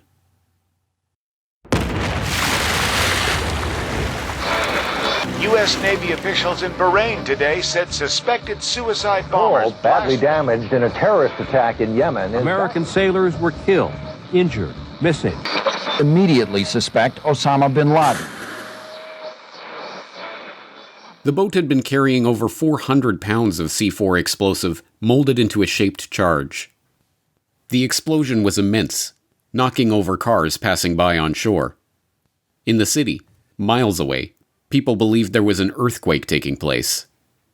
The blast tore a hole 40 feet by 40 feet in the hull of the Cole, killing 17 U.S. servicemen and injuring 39 more. It was the deadliest attack on a U.S. destroyer in over a decade. But this attack, like all of Al Qaeda's spectacular terror attacks of the 1990s, was preceded by a string of missed opportunities and unheeded warnings. Not only was there intelligence about a potential attack on a U.S. naval ship from several different sources, including reports from multiple informants and intercepted phone calls to Al Qaeda's NSA-monitored Yemen communications hub, but, as Congressman Kurt Weldon revealed in 2005, a secret military intelligence operation codenamed Able Danger actually warned the Pentagon days before the bombing that an attack was going to take place in Yemen. But 2 weeks before the attack on the Cole, in fact 2 days before the attack on the Cole, they saw an increase of activity that led them to say to the senior leadership in the Pentagon at that time and the Clinton administration, there's something going to happen in Yemen and we better be on high alert, but it was discounted. That story has yet to be told to the American people. Another Able Danger, successful activity that was thwarted. But even after the spectacular failure of these intelligence agencies to thwart the attack, and despite President Clinton's assurance that he would find and retaliate against the bomb plotters, if, as it now appears, this was an act of terrorism, it was a despicable and cowardly act. We will find out who was responsible and hold them accountable. The CIA repeatedly denied FBI investigators access to key information about the plot. But, it turns out, the CIA did have such information. And that information, deliberately withheld from the FBI or any other investigative agency, led directly into the heart of the operation behind the next spectacular terror attack to be blamed on Al Qaeda: 9/11. Clear skies, 80% humidity. That's dropped about 10%. Read this word the fast way. Get ready. Man. Yes, man. Get ready. Man. See that United 175 anywhere? That United 175 that just took off out of a thing. We might have a hijack over here, 2 of them. Extensive coverage in this hour. There is something in the air. We have some planes. Just stay quiet and you'll be okay. We're turning to the airport. We just got a report in that there's been some sort of explosion at the World Trade Center in New York City. One report said we can't.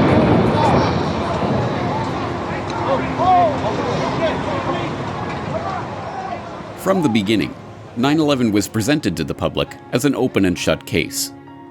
Osama bin Laden's name was raised on air by the TV news anchors within seconds of the second plane strike, and was endlessly repeated in the hours and days that followed. By the end of the week, the public was convinced that the events were the work of Osama bin Laden and Al Qaeda, and all of the subsequent investigations and commissions only served to bolster that preformed conclusion. So it was no surprise at all when, on September 14, 2001, the FBI released its list of 19 hijackers, Muslims with Arabic names who, we were told, had been sent by bin Laden on a suicide mission. But who were these men? For the general public, the newscaster's solemn intonation that the 19 hijackers had been identified, followed by a mugshot-like lineup of photographs, was all that was needed to cement the case in their minds. Those who required more detail turned to made-for-TV dramas and documentaries to learn about the so-called Hamburg cell of radicalized Al Qaeda soldiers, which included Mohammed Atta, Ziad Jarrah, and Marwan al-Shayhi, 3 of the alleged suicide pilots.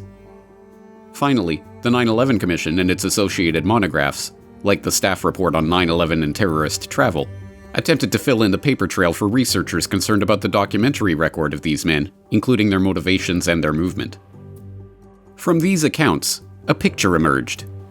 These 19 terrorists, crack operatives handpicked by Osama bin Laden and trained in his terror camps in Afghanistan, had used their carefully honed spycraft to slip into the country, deftly avoiding scrutiny from the authorities even as they trained at flight schools in the US and finalized the operational details of their plan.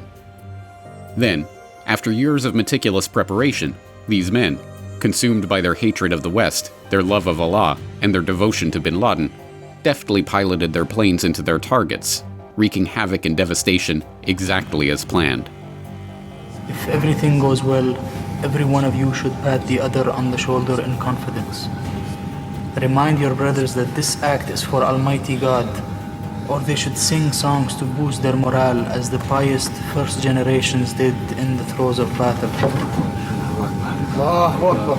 Allahu Akbar. Afterwards, we will all meet in the highest heaven. Inshallah.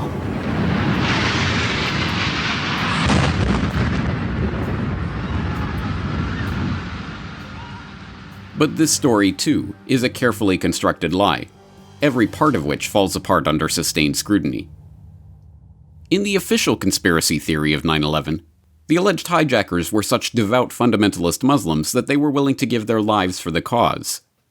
Marwan al-Shayhi, we were told, was so devoted to his religious beliefs that he observed the Ramadan fast against medical advice after a stomach operation, causing him to fall severely ill. Ziad Jarrah, meanwhile, initially caroused and smoked during his early days in Hamburg, but then grew intensely religious and withdrawn.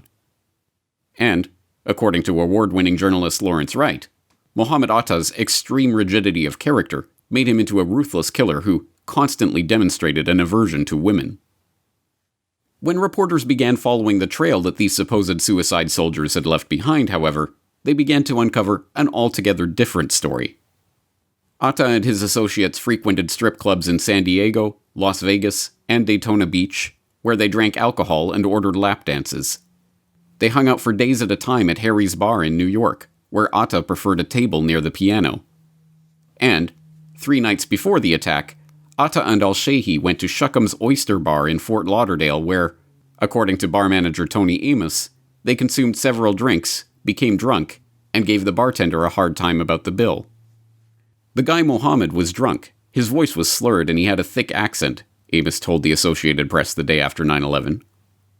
Even the New York Times reported on Atta and al-Shayhi's high life during multiple visits to the Philippines between 1998 and 2000, where the pair of strict religious fundamentalists and an entourage of Arab men and their girlfriends flashed money, drank, and partied regularly.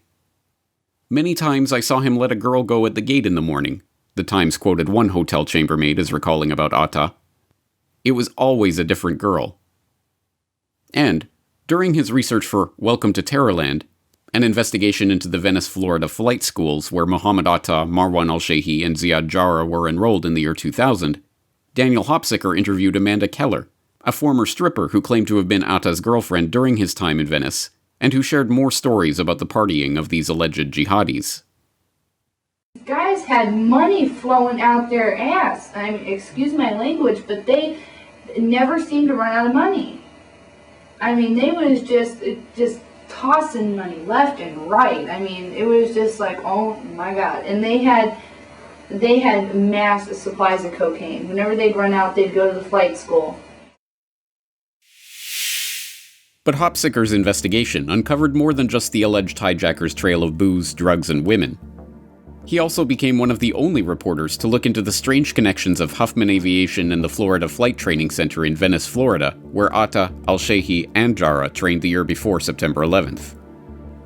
Huffman Aviation was also the flight school that Yeslam bin Laden, Osama's half-brother, paid for flight lessons for one of his acquaintances. The flight school was run by Rudy Deckers, a Dutch native who was running a commuter airline with Wally Hilliard. Hilliard, the founder and former president of a Green Bay, Wisconsin-based insurance company, made news in October 2000 when his personal jet was found to be transporting 42 pounds of heroin and was seized by federal agents in what was called the biggest drug bust in Central Florida history. But Hilliard's charter airline startup had high-level political support. Jeb Bush, then governor of Florida, posed for photo ops in support of Hilliard's airline. Deckers, meanwhile, was arrested in 2012, having told an undercover agent, in the words of the criminal complaint against him, that he was involved in narcotics transportation via private aircraft, and that he has flown narcotics and US currency previously without any problems. He was carrying over 18 kilograms of cocaine and nearly 1 kilogram of heroin at the time of his arrest. Despite the many questions that still hang over the alleged hijackers' activities in Venice and their connection to the drug running that was allegedly taking place at the Venice airport, an even deeper question was soon to emerge. How did these pilots, who were rated as competent at best and who, one instructor insisted, should have been further along the flight school curriculum than they were, manage to fly jumbo jets that require thousands of hours of flying experience with such precision? That question is even more important in the case of the other alleged 9/11 pilot, Hani Hanjour, the diminutive 5'5" Saudi who, the official story tells us, helped overpower grizzled Navy Top Gun honor graduate Chuck Burlingame and his flight crew at the controls of American Airlines Flight 77. According to that story, Hanjour allegedly flew a Boeing 757 with what aviation sources for the Washington Post described as extraordinary skill through a 7,000-foot spiral descent to hit the Pentagon, a move that veteran airline pilot Ed Soliday told the 9/11 Commission would be tough for any pilot, including himself, and which left one radar operator at Dulles Airport stunned. The speed, the maneuverability, the way that he turned, we all thought in the radar room, all of us experienced air traffic controllers, that was a military plane. But Hanjour, by all accounts, was a completely inept pilot. He dropped out of his first flight school, the Sierra Academy of Aeronautics, after only a few classes. He then dropped out of his next school, Cockpit Resource Management in Scottsdale, Arizona, after the school's owner dismissed him as a weak student who was wasting our resources. When he returned to that school again the following year, the school owner refused, asserting, "You're never going to make it." An instructor at his next school, Sawyer Aviation, called him a neophyte who got overwhelmed with the instruments in the school's flight simulator. An instructor at his next school concurred. Hanjour had no motivation, a poor understanding of the basic principles of aviation, and poor judgment, combined with poor technical skills. After bypassing the FAA to obtain a commercial pilot's license from a for-profit contractor, the operation manager at yet another flight school in the Phoenix area, Peggy Chevrette, told Fox News that Hanjour was clearly unqualified to be in the cockpit. "I couldn't believe that he had a license of any kind with the skills that he had." Even the New York Times conceded that the remarkable flight attributed to Hanjour on 9/11 was inexplicable. In an article headlined, "A Trainee Noted for Incompetence," the paper quoted one former flight school employee who knew Hanjour as saying, "I'm still to this day amazed that he could have flown into the Pentagon. He could not fly at all." Whatever the case, what would eventually become the official explanation for this seeming incongruity, namely that the single-engine aircraft training and jet simulation training that they had received was good enough for these men to jump into the cockpit of commercial jet airliners and pilot them hundreds of miles to their targets, was rejected in the first hours of the attack as completely implausible. And meanwhile, they did spend 7 months at this flying school in Venice, according to these records. And although they were not trained to fly jets, do people believe that what they learned there was easily transferable to, say, a 757 or a 767? Actually, no, they don't say that it's easily transferable because it's such a different type of jet. But nonetheless, they got that initial training in Venice, Florida. Whether their training continued elsewhere, you have to assume it took place somewhere else. Where they learned it, though, at this point, I don't know, and the FBI hasn't told us. All right. Kerry Sanders, interesting development down in... A Newsweek story of September 15th, 2001 provided one potential answer to this puzzle. According to a high-ranking U.S. Navy source cited by the report, 3 of the alleged hijackers listed their address on driver's licenses and car registrations as the Naval Air Station in Pensacola.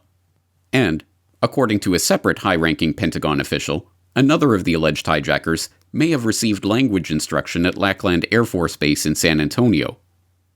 But this report, like the subsequent reports of people with the same name as the alleged hijackers turning up alive and well in the wake of 9/11, which prompted the FBI to apologize to one mistakenly named suspect, and forced FBI Director Robert Mueller to acknowledge that they were not certain of the identities of several of the named men, were eventually dismissed as mere confusion over common Arab names. On September 28, 2001, the FBI released the final list of names and photographs of the alleged hijackers, and this rogues gallery of fearsome Al Qaeda operatives was cemented in the public imagination. So who were these 19 men? If they really were who the FBI said they were, who directed them? How were they supposed to have entered the United States? How did they fund their operations?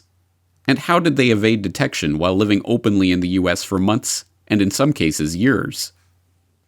In the months after the attacks, we were told that the men identified by the FBI as the culprits had moved through Europe and America unnoticed, and that although several of them had been tracked by intelligence until they got inside the United States, they were ultimately lost. We were told that Al Qaeda's communications had been monitored, but that bin Laden and his henchmen used scramblers, internet encryption, fiber optics, so it was very hard to intercept those transmissions. And we were told that no one was to blame for the attacks, which had merely been a failure of imagination.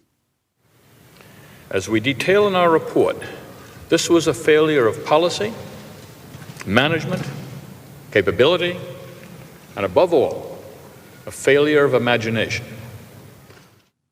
But, as the public was to learn in bits and pieces over the course of the next 2 decades, every one of these assertions was a demonstrable lie. This alleged team of crack Al Qaeda operatives did not move through Europe and America unnoticed. Their communications were not rendered opaque to the intelligence agencies because of fiber optics. Their successful penetration of America's defenses was not due to a failure of imagination. Instead, as even the official story of the attacks now concedes, every major branch of U.S. intelligence had key pieces of information on these Al Qaeda operatives, their communications, their movements, and their plans. In fact, as can now be shown from official sources, these agencies not only deliberately allowed these operatives to proceed unmolested, but actively stopped investigators and agents within their ranks from blowing the whistle on the plot.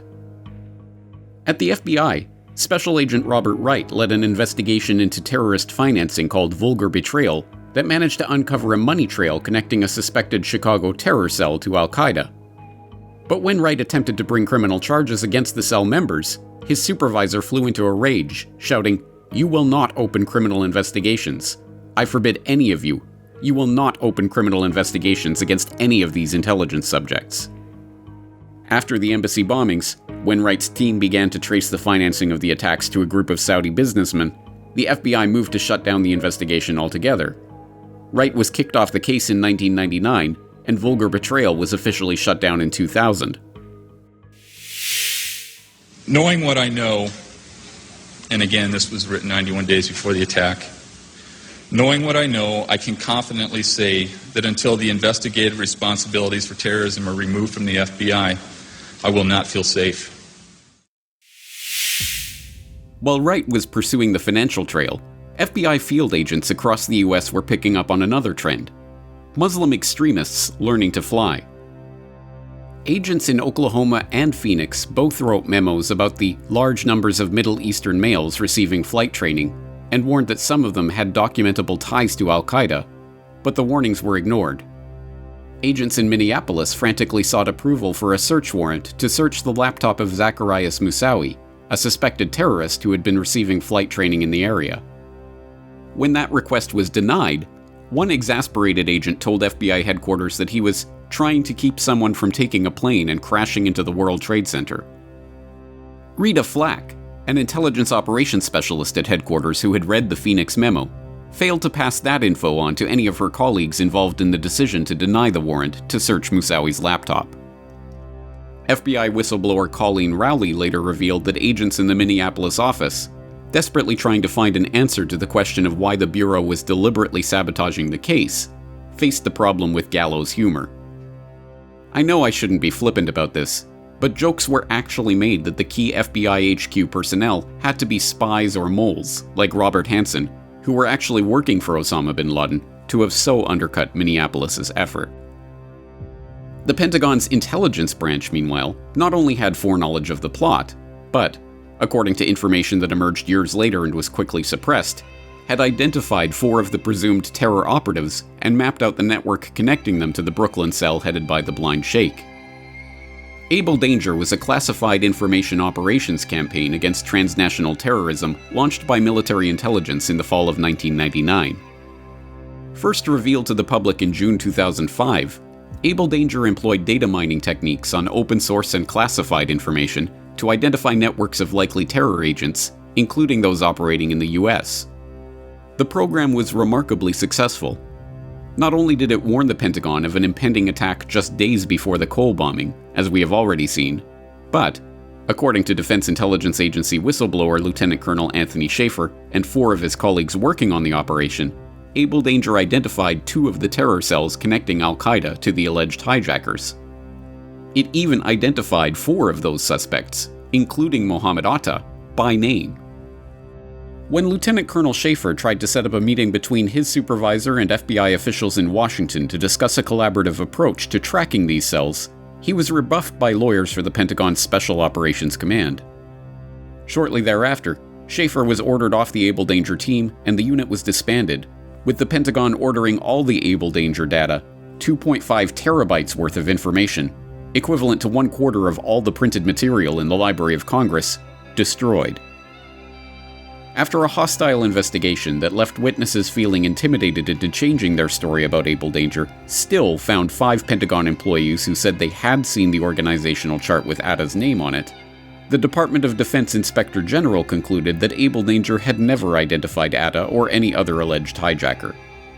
And, just 2 months after the story became public, including Schaefer's revelation that he had met with 9/11 Commission Executive Director Philip Zelikow and told him all of the details of the program in an extensive hour-long debriefing in Afghanistan that did not find its way into the Commission's final report, the DIA stripped Schaefer of his security clearance, essentially ending his decades-long career as a military intelligence officer.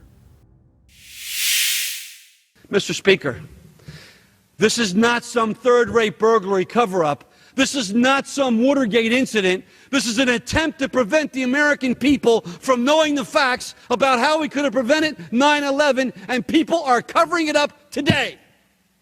And they're ruining the career of a military officer to do it. And we can't let it stand. The NSA, meanwhile, despite the scrambler and fiber optics excuses of the agency's apologists, were monitoring all of the communications going through Al Qaeda's pivotal Yemen communications hub, from the lead up to the embassy bombings straight through to the execution of 9/11 itself. This communications hub, discovered in 1996 when the NSA began tapping into and transcribing the satellite phone calls of bin Laden, was, in fact, the home of Ahmed al-Hada, one of the jihadis who had fought alongside bin Laden against the Soviets in Afghanistan in the 1980s. Hada's phone was used by various Al Qaeda-linked operatives to pass messages to each other, as some countries blocked or monitored calls to other countries as possible terrorist communications. The NSA listened as Mohammed al-Awali, one of the bombers involved in the embassy attack, made multiple calls to the hub before and after the attack. They listened as Al Qaeda operatives called the hub to discuss attacking a US warship in the months prior to the Cole bombing. and they listened as numerous terror suspects called to discuss their operations with Khalid al-Maidar, one of the alleged 9/11 hijackers and the son-in-law of Ahmed al-Hada. Thomas Drake was a decorated United States Air Force and United States Navy veteran with a background in military cryptoelectronics who had worked for 12 years as an outside contractor at the NSA. 9/11 was his first full day as an employee of the agency, and it was in the wake of that attack that he was handed a report from one of his colleagues in the NSA's counter-terror shop that laid out the agency's role in the events of that day. According to Drake, the report was an extraordinarily detailed, long-term study of al-Qaeda's activities that identified the planning cells for 9/11, including a number of the hijackers based on actual copy: Atta, Hazmi, Maidar, all of whom had appeared on the NSA's radar by the start of 2001. It also contained specific warnings about 9/11. Drake immediately gave the document to his supervisor, Maureen Baginski, who told him, "Tom, I wish you had not brought this to my attention." He was subsequently forced out of his position, stripped of his security clearance, and indicted under the Espionage Act. On the day of the attacks, knowing the information that the NSA had that could have foiled the plot, the analysts began to break down. 2 staffers suffered heart attacks, with one dying. Another, a female analyst who had been responsible for monitoring the Yemen hub communications, left NSA headquarters after suffering what Drake was told was a nervous breakdown. Yet another, a 40-something man, began openly crying in a hallway, telling 3 women he was talking to in full view of everyone passing, "We knew this was being planned months ago, but they would not let us issue the reports we wrote." NSA leadership, however, like Drake's supervisor and the head of the SIGINT division, Maureen Baginski, had a different reaction to the events unfolding that morning. I would hear the following phrase, which I think one person in particular probably had regrets ever saying more publicly, that 9/11 was a gift NSA. A gift. In fact, the story of intelligence agency foreknowledge of the plot goes from the merely impossible to the outright absurd when it is revealed that it wasn't just US intelligence that had a window into the plot, but every major intelligence service in the world. In subsequent years, it has emerged that intelligence agencies in Indonesia, the UK, Germany, Italy, Egypt, Russia, Jordan, France, and, of course, Israel had all passed on various warnings about an imminent attack in the months and years leading up to 9/11.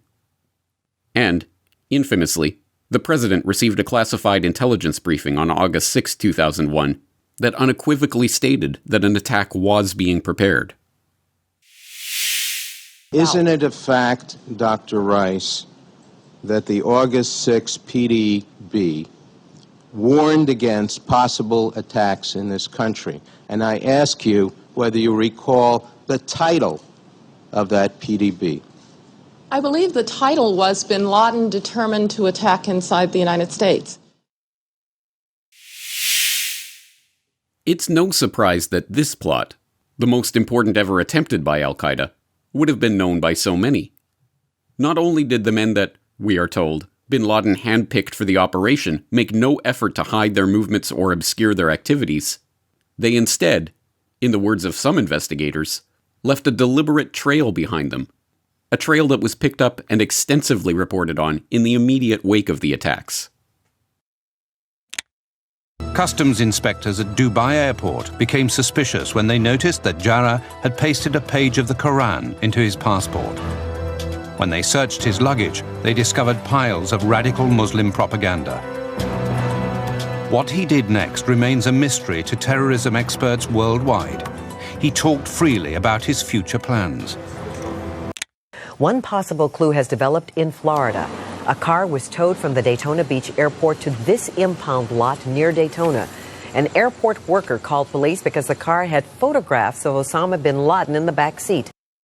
And that's why they geared up the FBI agents in the field immediately, and they located him in South Florida and again over on the west coast of Florida in Venice. Were they surprised, Kerry, that he wasn't traveling under an assumed name? I think they are, but clearly from what the indications are at this point, these terrorists are not hiding, after the fact or anything like that. I mean, I think that one of the agents told me that what he believes is that they wanted to leave this trail. Perhaps the greatest clue as to the real nature of the 9/11 operation, however, is found in one of the most stunning pieces of evidence of direct intelligence agency complicity in the plot. In the years after the attack, it was revealed that the CIA were not just surveilling the supposed hijackers or gathering information on their plans.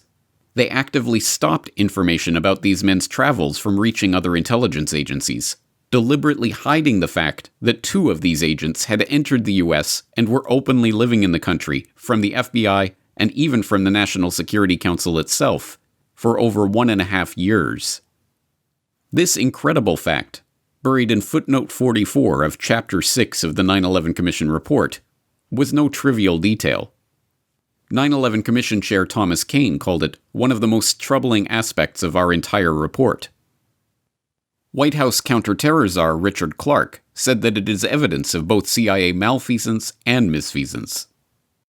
And Mark Rossini, an FBI agent assigned to the CIA's bin Laden unit, believed it to be part of a secret intelligence operation involving these supposed terrorist hijackers that the agency didn't want anyone to discover.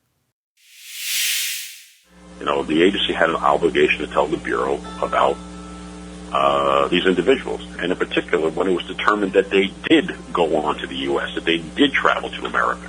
I think they had some sort of operational plan going on that they didn't want the Bureau to know about. Shortly after the Cole bombing, Fahad al-Qusso, a Yemeni with known links to Osama bin Laden, was interrogated by Yemeni agents and admitted that he had flown from Yemen to Bangkok the previous January to deliver $36,000 to Khalad, a terrorist based in Malaysia who Qusso identified as the bombing mastermind. The money, Qusso said, was to buy this one-legged terror mastermind an artificial leg. But Ali Soufan, the head of the FBI investigation into the Cole bombing, was puzzled by this lead. Why was Al Qaeda transferring money out of Yemen when they were supposedly planning an attack in that country? Was this money for a different operation? As with every such lead, Soufan followed up with an official request to the CIA for any information they had on Khalad in Malaysia or the phone number that Qusso had used to contact him there.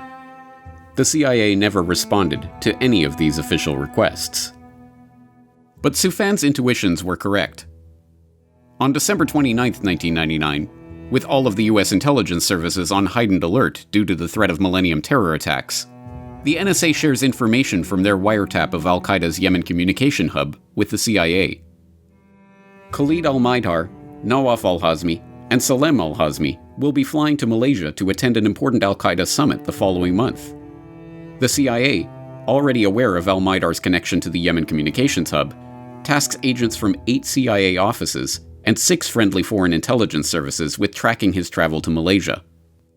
The surveillance operation is successful. When al-Maidar changes planes in Dubai, the CIA obtains a copy of his passport. Inside is a vital piece of information. This known bin Laden associate, on his way to an Al Qaeda summit, has a visa to enter the United States. A visa that was issued at the same Jeddah consulate where, Michael Springman testified, the CIA was helping to secure visas for Osama bin Laden's men during the Afghan-Soviet War. Seasoned intelligence officials have no trouble understanding the importance of this fact. Reflecting on the incredible nature of this series of events years later, veteran FBI agent Jack Clunan remarked, "How often do you get into someone's suitcase and find multiple entry visas? And how often do you know there's going to be an organizational meeting of Al Qaeda any place in the world? The chances are slim to none. This is as good as it gets. It's a home run in the 9th inning of the World Series. This is the kind of case you hope your whole life for." What happened next is so inexplicable for purveyors of the official 9/11 conspiracy theory that it is typically never discussed. After scoring this once-in-a-lifetime intelligence coup, this home run in the 9th inning of the World Series, the CIA then failed to watchlist either al-Maidar or al-Hazmi, allegedly lost track of them after they went on from Malaysia to Thailand, despite having the phone number of the hotel where they stayed in Bangkok, and failed to inform FBI investigators like Ali Soufan that these known terror associates had been tracked to an Al Qaeda summit. Most incredibly of all, The official record shows that supervisors in the CIA's bin Laden unit repeatedly and deliberately stopped agents from sending info about al-Maidar's US visa to the FBI. On January 5, 2000, while the summit was still underway in Kuala Lumpur, the CIA's Riyadh station forwarded the information about al-Maidar's visa to Alex Station at Langley. Doug Miller, an FBI officer assigned to the bin Laden unit as part of an intelligence sharing program between the CIA and the FBI, read the cable and, following protocol, immediately drafted a memo asking for permission to forward the info to FBI headquarters. The reply from Miller's CIA supervisor, Michael Ann Casey, citing Alex Station's deputy chief, Tom Wilshire, was immediate and unequivocal. This is not a matter for the FBI. Thus began an 18-month odyssey in which 50 CIA personnel documentably accessed this information, and not one of them ever officially shared it with any FBI or National Security Council official, even then counterterrorism czar Richard Clarke. You understand the way they update us at the White House is every morning I come in, I turn on my computer, and I get 100, 150 CIA reports.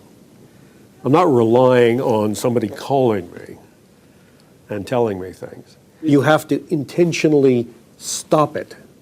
You have to intervene and say, no, I don't want that report to go. And I never got a report to that effect. On its own, this is scarcely believable. The Central Intelligence Agency actively and deliberately made a decision to stop the automatic sharing of information on the most sensitive national security intelligence in their possession. On September 12, 2001, when the CIA finally granted Ali Soufan's request from nearly 1 year before and sent him their intelligence about the Malaysia meeting, he began visibly shaking and rushed to the bathroom, vomiting on the floor next to the toilet. When one of his colleagues asked him what had happened, he said, "They knew. They knew." But neither Soufan nor anyone else familiar with the hidden history of Al Qaeda should be surprised. When put into its context, this episode is a perfectly predictable continuation of the same pattern of intelligence agency aid that, as we have seen, defines the story of Al Qaeda. It is sometimes said that in order to be successful in their mission, the intelligence agencies have to get everything right all the time, whereas the terrorists only have to get lucky once. But the Al Qaeda terrorists, protected, shepherded, and aided by the intelligence agencies as they demonstrably were, did not get lucky once. They got lucky over and over and over again, time after time after time, year after year after year, from their earliest beginnings, through their development and growth, through their rise to international prominence, through every major terrorist attack of the 1990s, and right up to the doorstep of 9/11. At this point, the incompetence theory of failures and missed opportunities is not only not supportable, it is a transparent falsehood. There is only one conclusion possible. These terrorists were deliberately aided. This is not fringe conspiracy thinking. Even Richard Clarke eventually came to this conclusion. For me, to this day, it is inexplicable why, when I had every other detail about everything related to terrorism, that the director didn't tell me, that the director of the Counterterrorism Center didn't tell me, that the other 48 people in CIA who knew about it never mentioned it to me or anyone in my staff in a period of over 12 months. They were stopped from getting to you and stopped from getting to the White House then? And stopped from getting to the FBI and the Defense Department. We therefore conclude that there was a high-level decision in the CIA ordering people not to share that information. How high level? I would think it would have to be made by the director. Have you asked George Tenet or Cofer Black or Richard Blee about any of this after the fact? No. It kind of, the facts tripped out to you over time, right, over these investigations, and then you started Took a while. Yeah. And so you've never approached them, so what's the deal? But you used to be kind of buddies with Tenet, right? So look at it this way.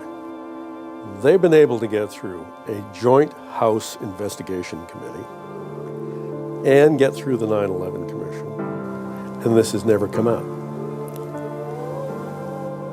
They got away with it. They're not going to tell you, even if you wanted more than that. that the former top-ranking counterterrorism official in the United States has publicly accused the former director of the CIA and other top CIA officials of running an operation involving the accused 9/11 hijackers, and then covering up that operation and information about it up to and through 9/11. An incredible accusation recorded by 2 independent filmmakers and freely viewable on YouTube for the past decade is apparently of so little importance that it has never been followed up on by any major media outlet. But Clark's version of the story, explosive as it is, that these accused terrorists really were terrorists, that they, like Ali Mohammed, managed to triple-cross the intelligence agencies that were trying to use them as double agents against Al Qaeda, and that the highest ranks of those intelligence agencies, up to and including the director of the CIA, engaged in a cover-up of the entire affair, indirectly allowing 9/11 to take place purely to save their own skin, demonstrably cannot be the full story. As we now know, these 19 men were no devout Islamic fundamentalists driven by their devotion into striking against the infidels. These alcohol-drinking, strip club-attending bumblers who, at one point, lived with an FBI informant and who left what investigators described as a deliberate trail behind them, were not master spies capable of triple-crossing the CIA. They did not coordinate their plan to coincide precisely with the live-fly hijacking exercises, military war games, and planes-into-building training drills that were taking place on the day of 9/11. They did not overpower the military-trained pilots on 4 separate planes before a single one of them could so much as send out a hijack signal. They did not know to commit those hijackings precisely in the highly classified radar gaps that made their planes' movements opaque to flight traffic controllers. They did not pilot those planes through maneuvers that even experienced pilots called tough for any airline pilot, despite never having sat in the cockpit of a jumbo jet before. They did not cause 3 buildings to pulverize themselves in mid-air, falling directly through the path of most resistance at freefall gravitational acceleration with 2 planes. They did not decide to fly around the Pentagon to miss the Defense Secretary's office, and instead hit the section of the building where bookkeepers and budget analysts were working on the problem of the $2.3 trillion that Donald Rumsfeld had just 24 hours earlier admitted could not be accounted for in the Defense Department's budget. They did not commit the informed trading that 3 separate academic studies have proven did take place in the run-up to 9/11. They did not engage in the decades-long cover-up of these facts in the wake of that attack.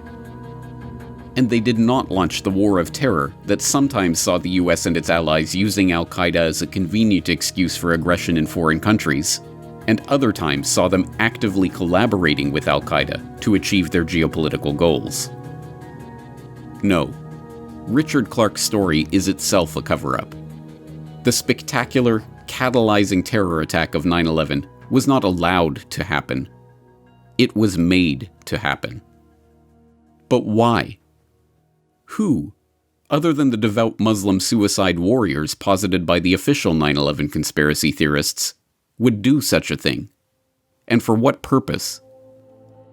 To answer these questions, we need to return to Operation Susanna and the false flag terror ruse that has been employed by the British, the Israelis, and the US throughout the past century. As we shall see, just 8 years after Operation Susanna failed in Egypt, the highest-ranking officials in the US military drafted plans to stage terror attacks, blow up airliners, and even kill Americans in order to blame their political enemies.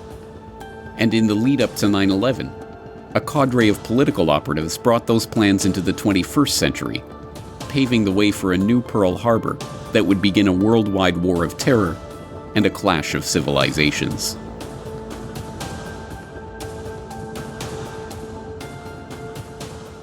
Our war on terror begins with Al Qaeda, but it does not end there. It will not end until every terrorist group of global reach has been found, stopped, and defeated.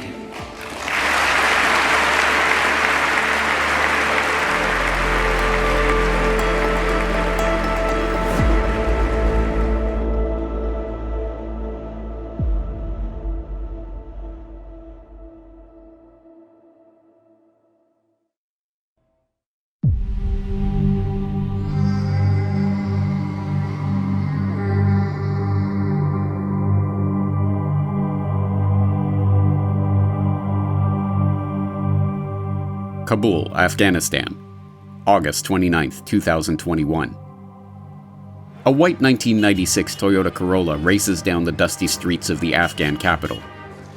Just days earlier, a suicide bombing at the Kabul airport had killed 13 U.S. Marines and dozens of Afghans. American forces, on high alert, track the Corolla from above.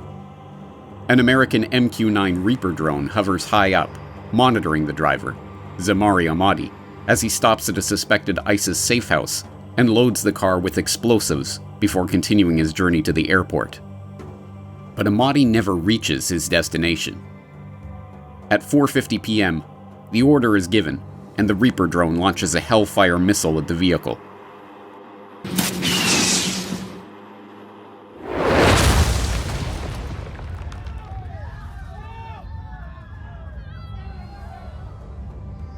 Killing the would-be terrorist and destroying his explosive payload. The media, focused on the conflict in Afghanistan for the first time in years, air live coverage of the Pentagon's announcement. In the waning hours of America's 2-decade-long military presence in Afghanistan, another terror threat has been liquidated, and more innocent lives have been saved. Yesterday, U.S. military forces conducted an over-the-horizon counterterrorism operation against an ISIS-K planner and facilitator. The airstrike occurred in the Nangarhar province of Afghanistan. I can confirm, as more information has come in, that 2 high-profile ISIS targets were killed and 1 was wounded. And we know of 0 civilian casualties.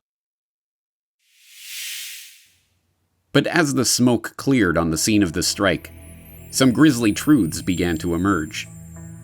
Ahmadi had not been a terrorist. He was not on his way to set off a suicide bomb at the Kabul airport. The car didn't even have explosives. In reality, Ahmadi had been an aid worker for an American NGO distributing food to malnourished Afghans. He wasn't on his way to the airport. He was arriving home after a day at the office. The suspicious packages that the drone operators had watched him load into his car were in fact water bottles that Ahmadi was bringing home because his neighborhood was dealing with a water shortage. In perhaps the greatest irony, Ahmadi had applied for a special visa to emigrate to the US with his family just days before his death. Now, that family was devastated, torn apart by an explosion that left Ahmadi and 9 of his relatives, including a 2-year-old, dead. Finally forced to admit that every part of the drone strike story had been a lie, the Pentagon called it a tragic mistake. And, after a 3-month self-investigation, it was decided that no one involved in that mistake would receive any punishment for killing 10 innocent Afghans. The story of the killing of Zamari Ahmadi is the story of the war on terror in a nutshell. Ahmadi's death was cast as a tragic mistake for which no one was to blame, just as America's decades-long debacle in the Middle East, from the invasion, occupation, and eventual chaotic retreat from Afghanistan, to the illegal invasion of Iraq and the rise of ISIS, to the regime change operations in Libya and Syria, had been a failure of military planning. But when viewed in its proper context, the war on terror was no failure. In fact, waged on fictitious grounds against a shadowy enemy, the great military campaign of the 21st century was not a war on terror at all.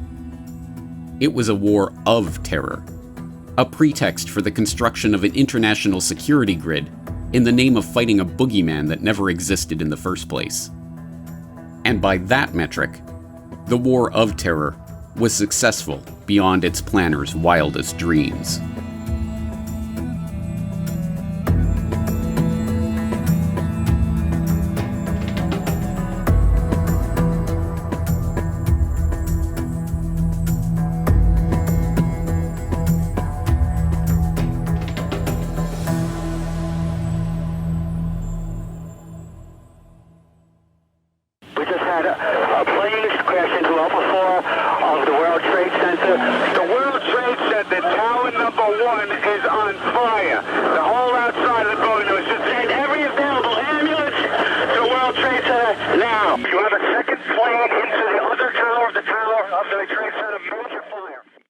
For many in the general public, the war on terror was a direct consequence of 9/11.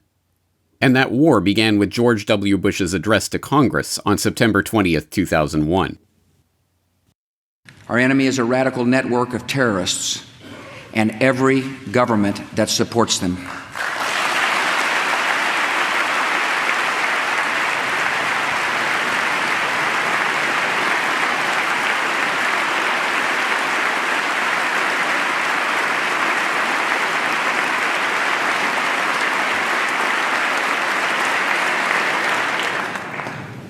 Our war on terror begins with Al Qaeda, but it does not end there.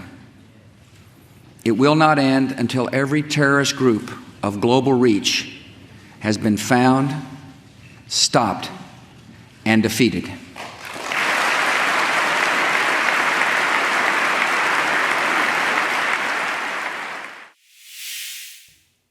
Some even believe that the war ended with Barack Obama's declaration of May 23, 2013.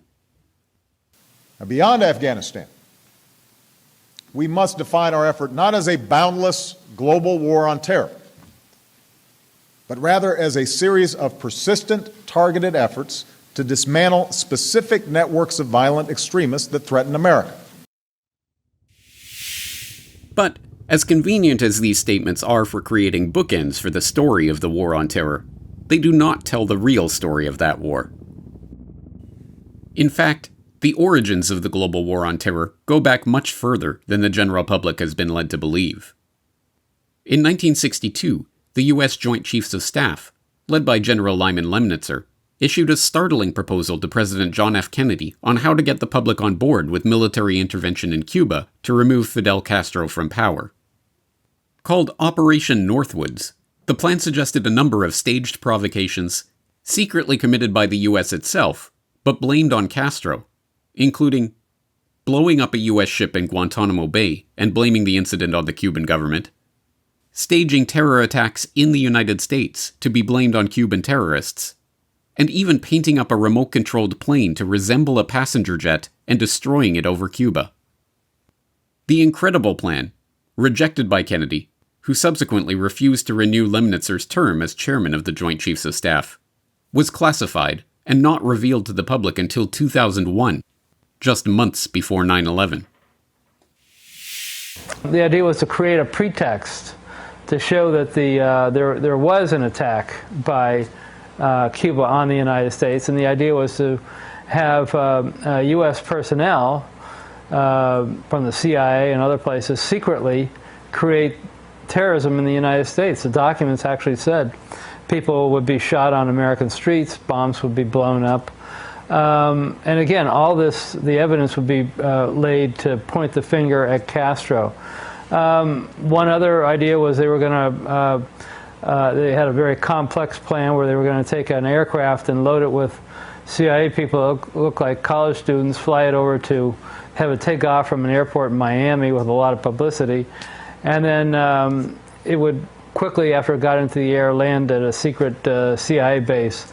At that same time, an identical plane would take off from that CIA base, except this plane would be empty. And it would be remotely piloted from the ground. It was a drone plane that would be very similar to the passenger plane that had just taken off. And once the plane was over Cuba, there was going to be a tape recorder that would have played a distress call into a microphone saying help we're being shot at, and a few minutes later, once the plane was over the Caribbean Sea after it passed over Cuba, it would have somebody would have pressed a button on the ground, blowing up the plane, and they would have blamed Cuba for killing a plane load of American college students.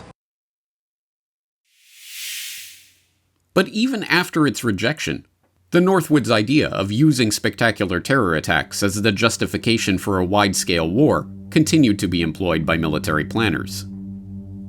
In November 1998, Philip Zelikow, who would go on to chair the 9/11 Commission, co-wrote an article in Foreign Affairs, the Council on Foreign Relations publication, with Ashton Carter, the future Secretary of Defense under President Obama, and John Deutsch, the former director of the CIA. Titled Catastrophic Terrorism, Tackling the New Danger, the article warns of a potential transforming event such as an attack on the World Trade Center.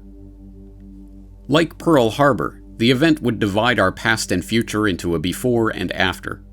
The United States might respond with draconian measures scaling back civil liberties, allowing wider surveillance of citizens, detention of suspects, and use of deadly force. More violence could follow, either future terrorist attacks or US counterattacks. Belatedly, Americans would judge their leaders negligent for not addressing terrorism more urgently. The solution to this impending threat of catastrophic terrorism, Zelikow and his co-authors argue, is to take that threat seriously, as the US government did in 1940 when it pondered what kind of forces it would need to wage a global war, and to create new offices for coordinating homeland security and waging preemptive strikes against potential terrorists around the world. Then, unnoticed by much of the public, the global war on terror was first proposed on live TV on the morning of 9/11. At 11:28 a.m. New York time, as the blanket of dust from the freshly exploded towers was still settling on Manhattan, and much of the world was still trying to process what was happening, a guest on BBC World News laid out the dawning of the new age of global terror with remarkable foresight. But this prediction was not delivered by a US government official, or an American intelligence agent, or a Washington Beltway insider. It was delivered by Ehud Barak, the former Prime Minister of Israel. Joining me now here in the BBC World studio is the former Israeli Prime Minister Ehud Barak, who's in London at the moment. Mr. Barak, welcome to BBC World.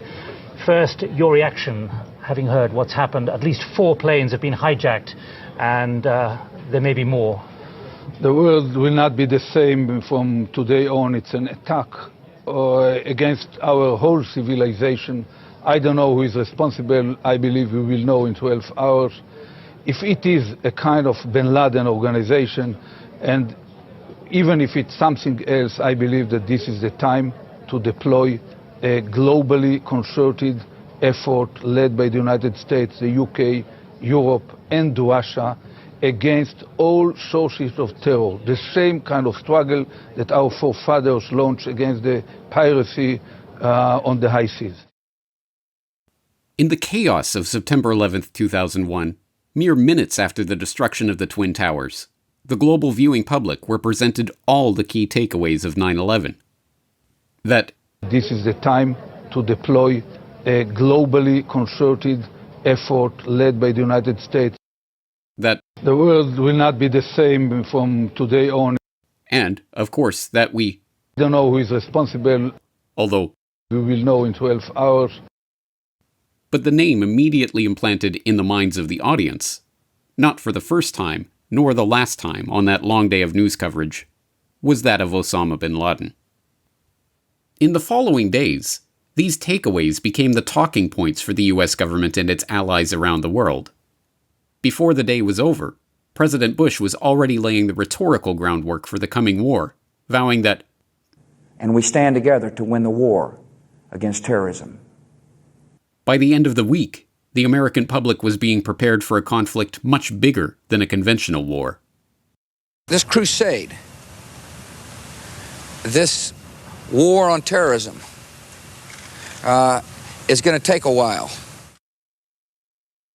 And in the following week, Bush confirmed what the public had been told since the moment of the live televised strike on the World Trade Center. We just saw on live television as a second plane flew into the second tower of the World Trade Center. Now, given what has been going on around the world, some of the key suspects come to mind: Osama bin Laden. Who knows what? Americans are asking, who attacked our country? The evidence we have gathered all points to a collection of loosely affiliated terrorist organizations known as Al Qaeda. By the end of the month, the public had heard so many authoritative pronouncements about the evidence pointing to bin Laden's responsibility for the 9/11 attacks that few noticed when the US government declined to release a promised white paper outlining that evidence. A decision prompted by a lack of solid information about the plot, according to government sources cited by veteran journalist Seymour Hersh. Instead, the presentation of such evidence was outsourced, as so much of the dirty work in the global war on terror would be, to a third-party nation-state, the United Kingdom. On September 30th, 2001, UK Prime Minister Tony Blair appeared on the BBC's Breakfast with Frost programme to declare he had been shown absolutely powerful, incontrovertible evidence of bin Laden's link to the events of the 11th of September. But because the evidence came from sensitive sources, he could not simply reveal it to the public. Rather, the UK government would release a report laying out its case against Osama in great detail. The dossier, titled Responsibility for the Terrorist Atrocities in the United States, was released on October 4th and was touted by the press as the clearest case yet of Osama bin Laden's involvement in the September 11 attacks.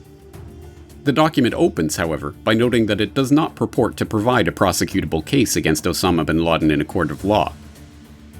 The first 60 points of the report provide general background information about bin Laden and previous terror attacks attributed to Al Qaeda, and the last 10 points, dealing with Osama bin Laden and the 11 September attacks, are almost incomprehensibly vague. It claims that at least 3 of the hijackers have been identified as associates of Al Qaeda, without listing how this conclusion was arrived at or even who these associates are.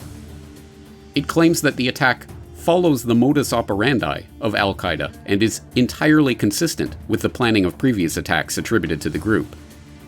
And, most remarkably, it states that there is evidence of a very specific nature relating to the guilt of bin Laden and his associates that is too sensitive to release. At almost the exact same time, momentous events were taking place in Europe, where the North Atlantic Council, NATO's main decision-making body, was receiving a classified briefing from a US State Department operative. This morning, the United States briefed the North Atlantic Council on the results of their investigation into who was responsible for the horrific terrorist attacks which took place on the 11th of September. The briefing was given by Ambassador Frank Taylor, the United States State Department Coordinator on Counterterrorism. The briefing addressed the events of 11th September themselves, the results of the investigation so far, what is known about Osama bin Laden and the Al Qaeda organization and their involvement in the attacks and in previous terrorist activity, and the links between Al Qaeda and the Taliban regime in Afghanistan. The facts are clear and compelling. The information presented points conclusively to an Al Qaeda role in the 11th of September attacks. This was no ordinary briefing. The result of that briefing was that for the first time in its history, NATO invoked Article 5 of its charter, the self-defense clause that compels the organization to assist any member nation that is attacked by an outside force. By proving that bin Laden had committed the attack in connection with the Taliban, the United States could launch the war on terror and compel NATO to assist in its invasion of Afghanistan. On the basis of this briefing, it has now been determined that the attack against the United States of America on the 11th of September was directed from abroad and shall therefore be regarded as an action covered by Article 5 of the Washington Treaty, which states that an armed attack on one or more of the allies in Europe or North America shall be considered as an attack against them all. I want to reiterate yet again today that the United States of America can rely on the full support of its 18 NATO allies in the campaign against international terrorism. Given the stakes involved, questions long swirled around this mysterious classified briefing. What had Ambassador Frank Taylor told the North Atlantic Council that was so compelling? What information persuaded the world's largest and most powerful military alliance to launch an invasion of another nation? The public, it seemed, would never know. Today's was a classified briefing, so I cannot give you all the details. Briefings are also being given directly by the United States to allies in their capitals. But then, in 2009, IntelWire.com quietly posted a document outline under the title secret post-9/11 briefing to world leaders. The document is a U.S. State Department cable addressed to the American embassies in the NATO countries and American allies around the world under the subject line, September 11, working together to fight the plague of global terrorism and the case against Al Qaeda. The cable is dated October 1, 2001, the day before Ambassador Taylor's meeting with the North Atlantic Council, and instructs its recipients to brief their host country's government on the information linking the Al Qaeda terrorist network, Osama bin Laden, and the Taliban regime to the September 11 terrorist attacks on the World Trade Center and Pentagon, and the crash of United Airlines Flight 93. The document went largely unnoticed until 2018, when Professor Niels Harrit wrote an article, The Mysterious Frank Taylor Report, the 9/11 document that launched US-NATO's war on terrorism in the Middle East, connecting the dots between this document and the briefing that Ambassador Taylor gave to the North Atlantic Council. This is, in my mind, with no doubt, simply the legal basis for 18 years of perpetual war in the Middle East. This is the basis for NATO's activation of Article 5. And so what is in the document? What is the evidence? What is the evidence which Lord Robertson calls clear and compelling? None. There's absolutely no evidence in that paper. Much like the UK government dossier, the State Department cable contains no actual evidence of a link between bin Laden and the 9/11 attacks. In fact, the cable is virtually identical to the UK report. After spending a full 15 pages talking in generalities about terror, about the US government's officially sanctioned history of Al Qaeda, and of previous attacks attributed to Al Qaeda and Osama bin Laden, the document finally arrives at Part 3, purporting to demonstrate Al Qaeda's involvement in the attacks. But Part 3 begins by admitting that the investigation into the attacks is still in the early stage, and that there are still gaps in our knowledge. It then goes on to detail circumstantial evidence, including the observation that bin Laden and his associates seemed to be anticipating what we could only identify as an important event or activity. Finally, the document talks about how the incident is tactically similar to earlier attacks, because it involved planning and a desire to inflict mass casualties. And with that complete lack of evidence, the war on terror was launched and the invasion of Afghanistan began.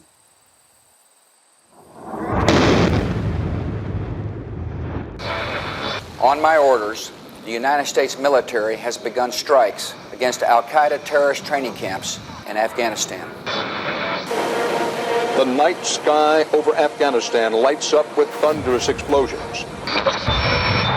The U.S. and a broad coalition of countries against terrorism in general. The most immediate objective, to hunt down and root out Osama bin Laden and his terrorist cells.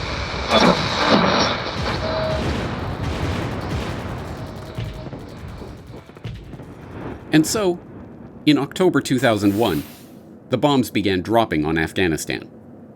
The war of terror had officially begun, and the public was told that one of the key objectives of that war was to kill or capture Osama bin Laden.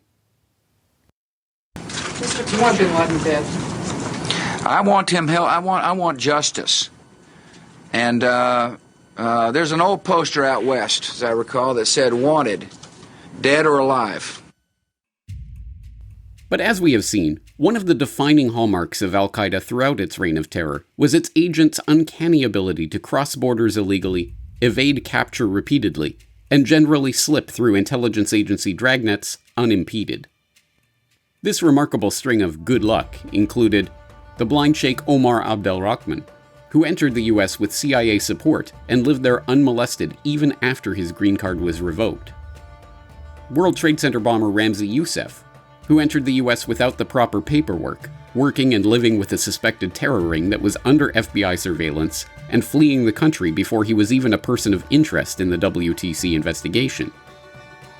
Khalid al-Maidar and Nawaf al-Hazmi, whose entry to the US from an Al Qaeda summit in Malaysia was known about and actively covered up by the CIA, and who lived openly in the United States under their real names for over a year, repeatedly calling the Al Qaeda communications hub in Yemen that was being monitored by the NSA.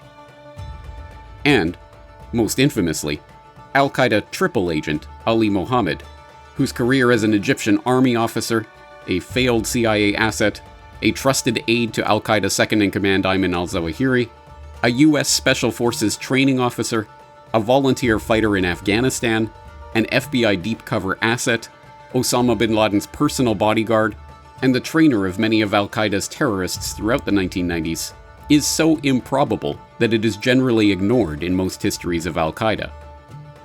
As incredible as all of those stories are, however, they pale in comparison to the story that was about to unfold: the disappearance of Osama bin Laden, ostensibly the most wanted man on the planet, from under the noses of the American military and intelligence services.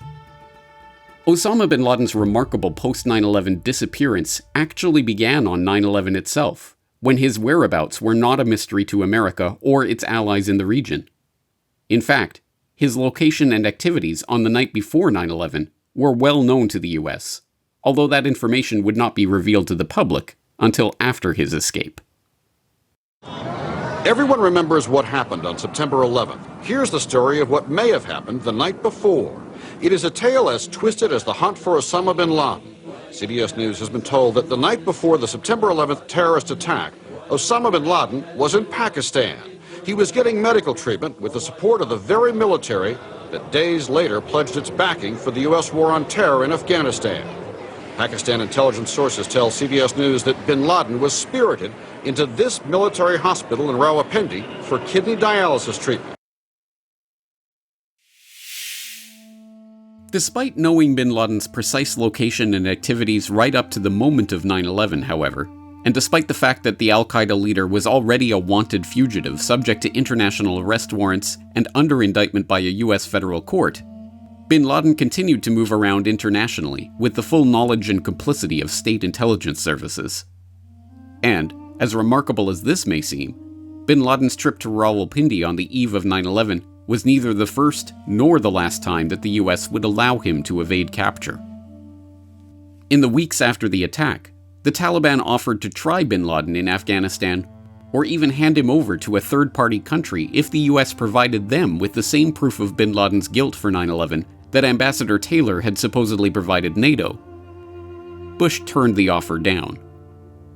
Then, after the invasion of Afghanistan began in October, the Taliban again tried to hand bin Laden over, this time dropping the request for proof of his guilt.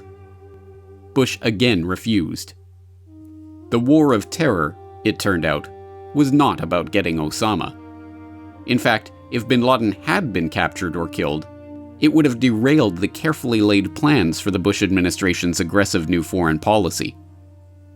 But, having been sold on the simplified version of the war on terror, the one that held the objective of that war was to kill or capture Osama bin Laden and to liquidate the Al Qaeda network, the public believed that the fighting would be short and decisive, like the First Gulf War.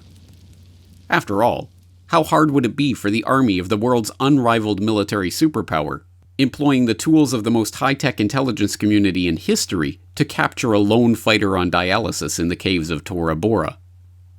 Bush administration officials were quick to temper the public's expectations on this point. This was no ordinary elderly man living in an undefended cave, after all. This was a comic book supervillain, an evil millionaire mastermind directing a terrorist army from his elaborate cave fortress. There was constant discussion about him hiding out in caves, and I think many times the American people have a perception that it's a little hole dug out of a side of a mountain. Oh, no. This is it. This is a fortress. Yes. A complex, multi-tiered, bedrooms and offices on the top, as you can see. Secret exits on the side and on the bottom.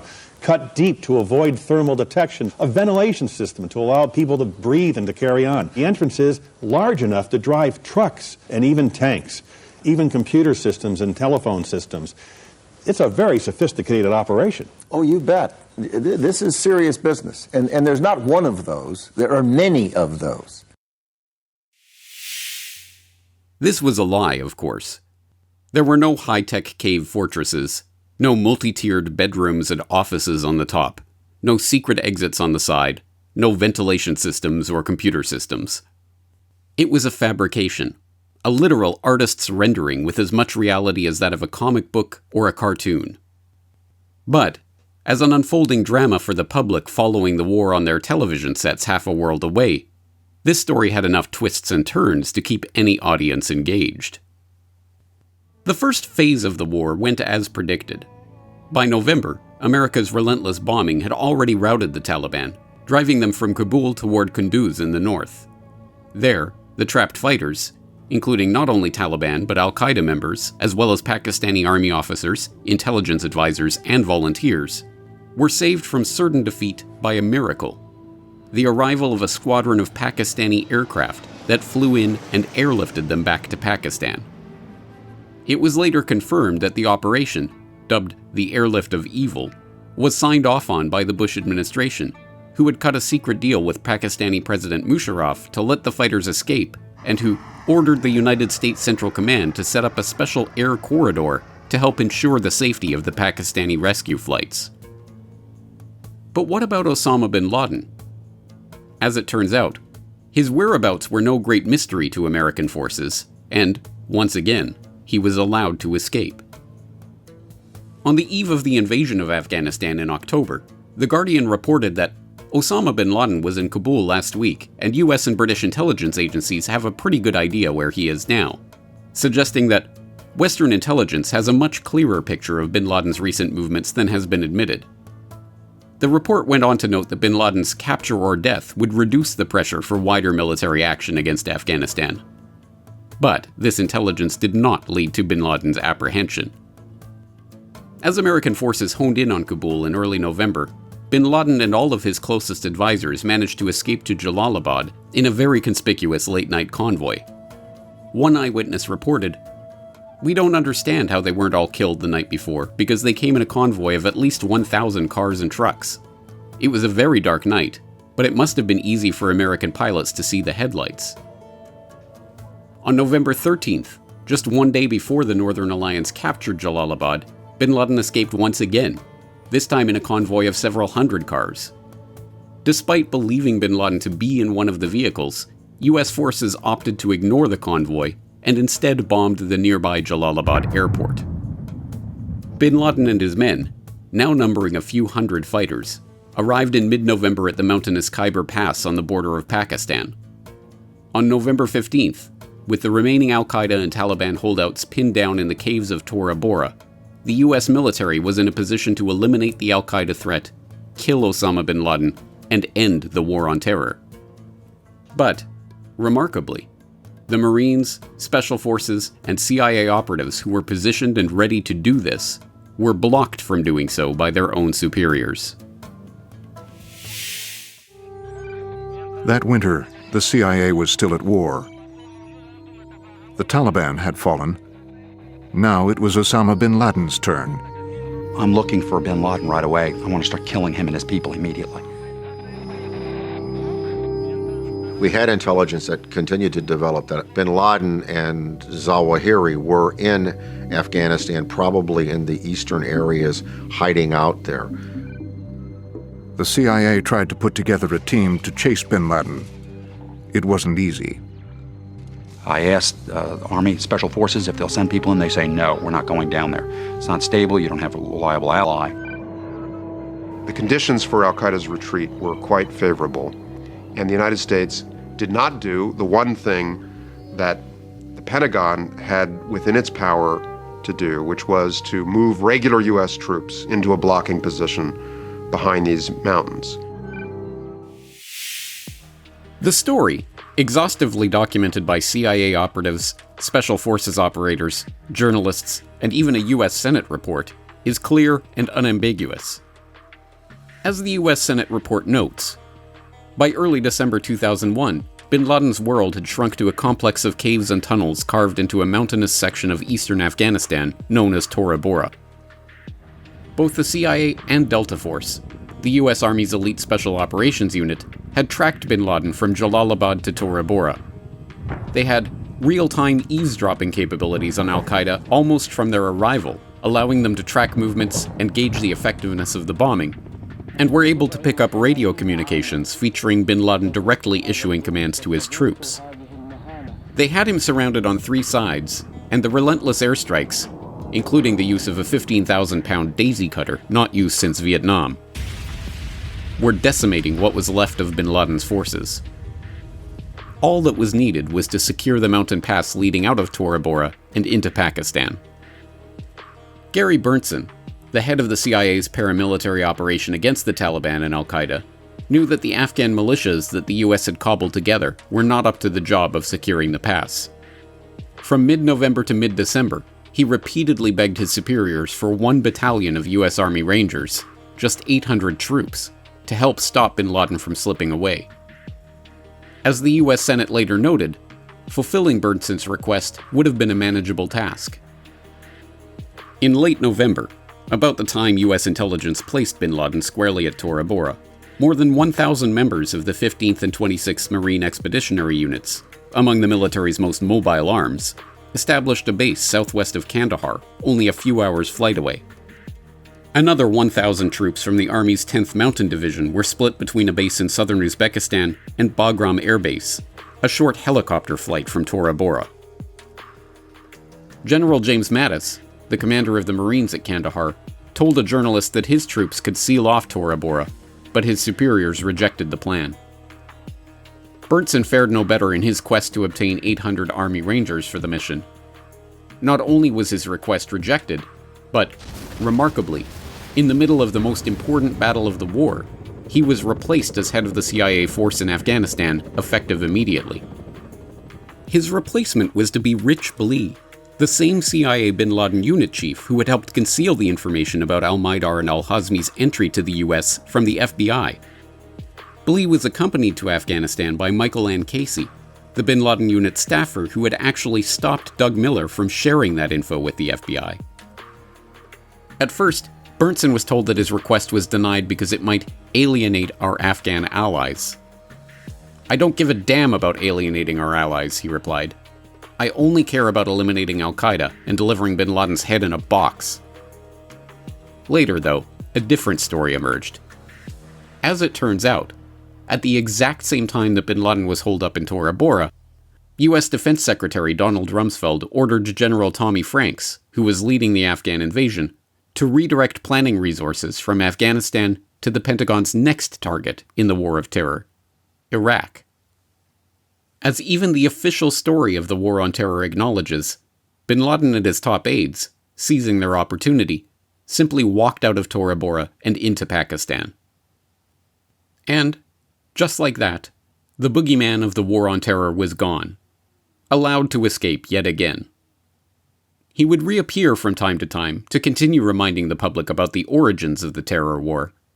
But now, the public's attention was being turned to a new boogeyman. Mr. President, in your speeches now, you rarely talk or mention Osama bin Laden. Why is that? Also, can you tell the American people if you have any more information, if you know if he is dead or alive? Final part here. Deep in your heart, don't you truly believe that until you find out if he is dead or alive, you won't really eliminate the threat of it? Well, deep in my heart, I know the man's on the run if he's alive at all. And who knows if he's hiding in some cave or not. We hadn't heard from him in a long time. And the idea of focusing on one person is really indicates to me people don't understand the scope of the mission. Terror is bigger than one person. And he's a person who's now been marginalized. His network is, his host government has been destroyed. He's the ultimate parasite who found weakness, exploited it, and met his match. He is, as I mentioned in my speeches, I do mention the fact that this is a fellow who is willing to commit youngsters to their death, and he himself tries to hide, if in fact he's hiding at all.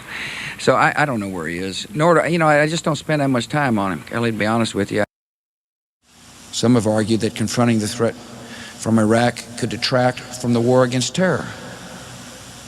To the contrary, confronting the threat posed by Iraq is crucial to winning the war on terror. That the Bush administration would pivot so quickly from hunting Osama bin Laden to toppling Saddam Hussein was only surprising to those who did not know the neocons populating the Bush administration, or their well-documented and long-held desire to effect regime change in Iraq. In 1996, a group of prominent neoconservatives, including Richard Pearl, Douglas Feith, and David Wurmser, wrote a report for then Israeli Prime Minister Benjamin Netanyahu. Titled, "A Clean Break, A New Strategy for Securing the Realm," the report urged Israel to shape its strategic environment by weakening, containing, and even rolling back Syria.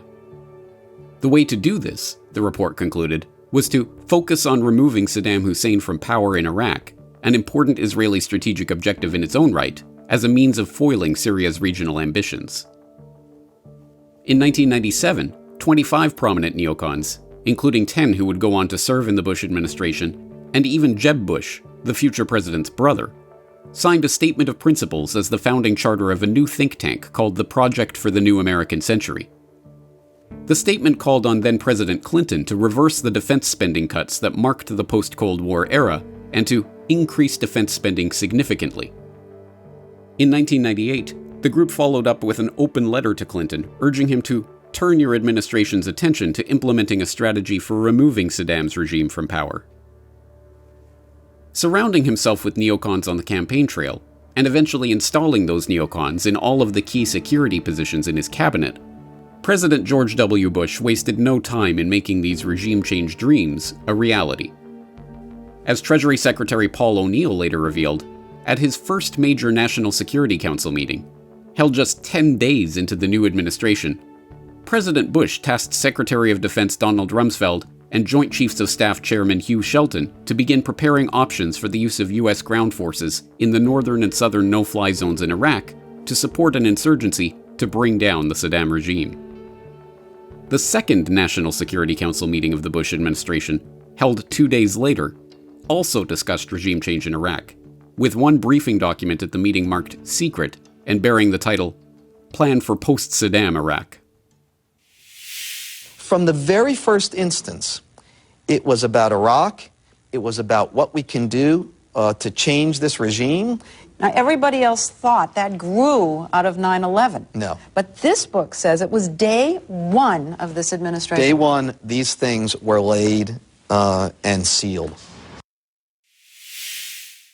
And, infamously, on the day of 9/11 itself, the administration was already beginning plans for a retaliatory strike not just on bin Laden in Afghanistan, but on Iraq. A note taken at 2:40 p.m. on September 11, 2001, records Rumsfeld saying he wanted best info fast, judge whether good enough to hit Saddam Hussein at the same time, not only bin Laden. He made sure to order staff to go massive and sweep it all up, including things related and not.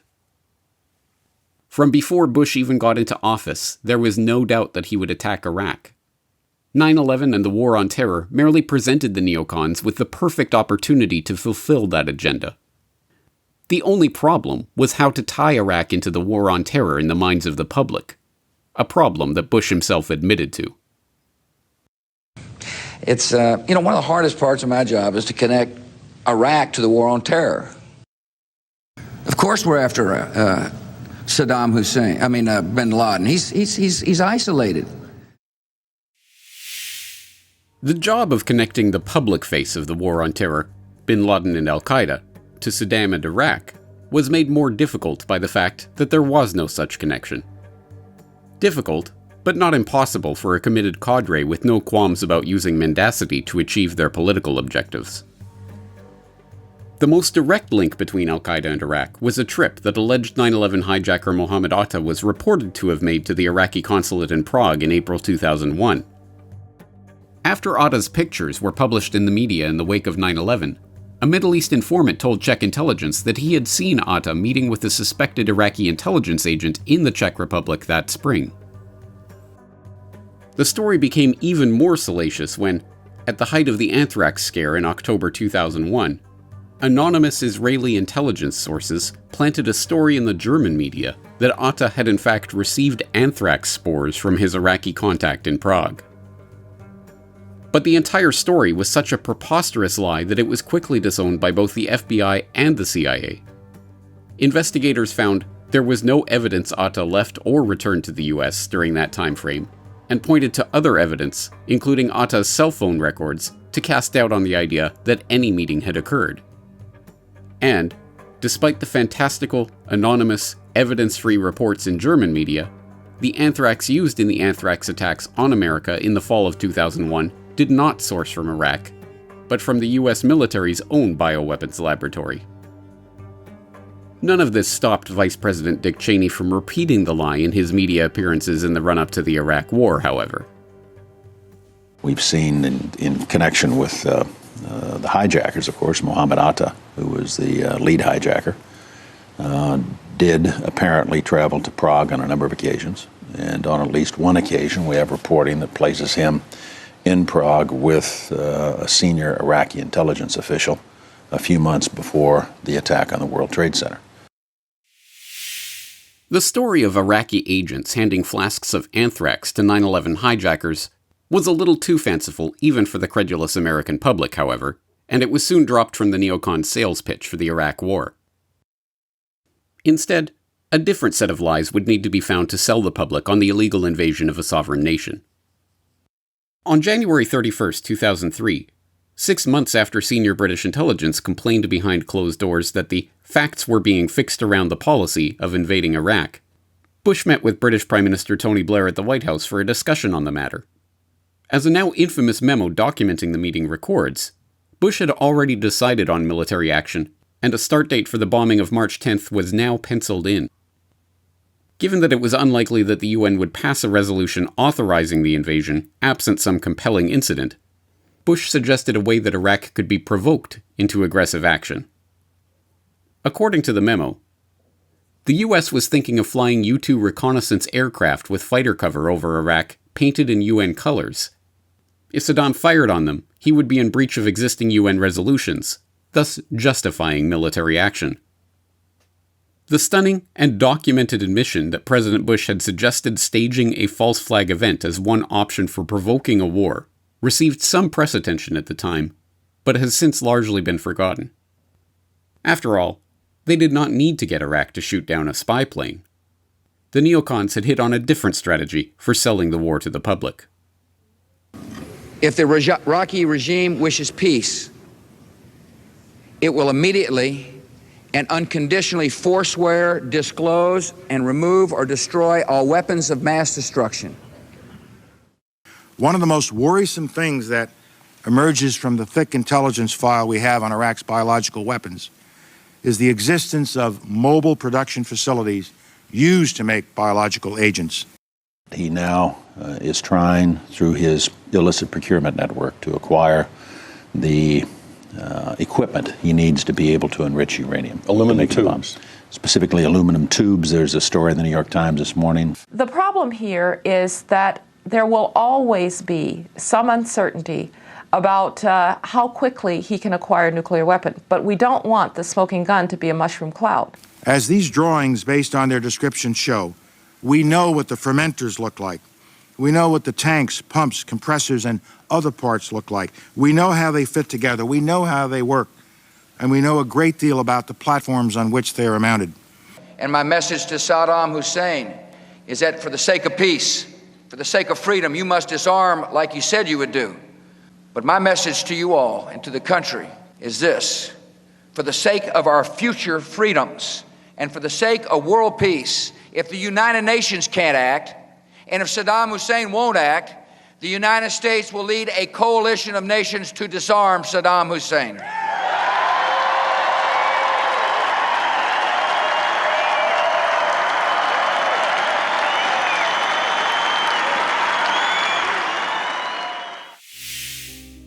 As decades of after-the-fact journalism has exhaustively documented, every aspect of the weapons of mass destruction story was a transparent and admitted lie. But it was a remarkably successful lie. 6 months into the Iraq War, a stunning 82% of the American public believed that Saddam Hussein had provided assistance to Osama bin Laden and Al Qaeda, and 69% believed that Saddam was personally involved in the September 11th attacks. As the months wore on, however, it became harder to hide the fact that the mythical WMD stashes and mobile weapons labs and aluminum tubes that the public had been assured were keys to the imminent threat posed by Saddam's regime simply weren't there. Even the corporate press that had worked so hard to sell these lies to the public had to start pointing out the obvious. The Bush administration had lied in order to sell an illegal invasion of a sovereign country to the American public and to the people of the world. The neocons realized that a renewed effort was going to be needed to connect Iraq to the war on terror in order to keep the public on board with the war as the invasion of Iraq morphed into the occupation of Iraq. And, as always, the Al Qaeda threat would serve the purpose of terrifying the public into rallying once again behind their government. The fact that Iraq and Al Qaeda were mortal enemies might have been an insurmountable obstacle to anyone concerned with the truth, but these were neocons. Their logic was simple. If the Al Qaeda boogeyman didn't exist in Iraq, they would have to create it. So that's exactly what they did.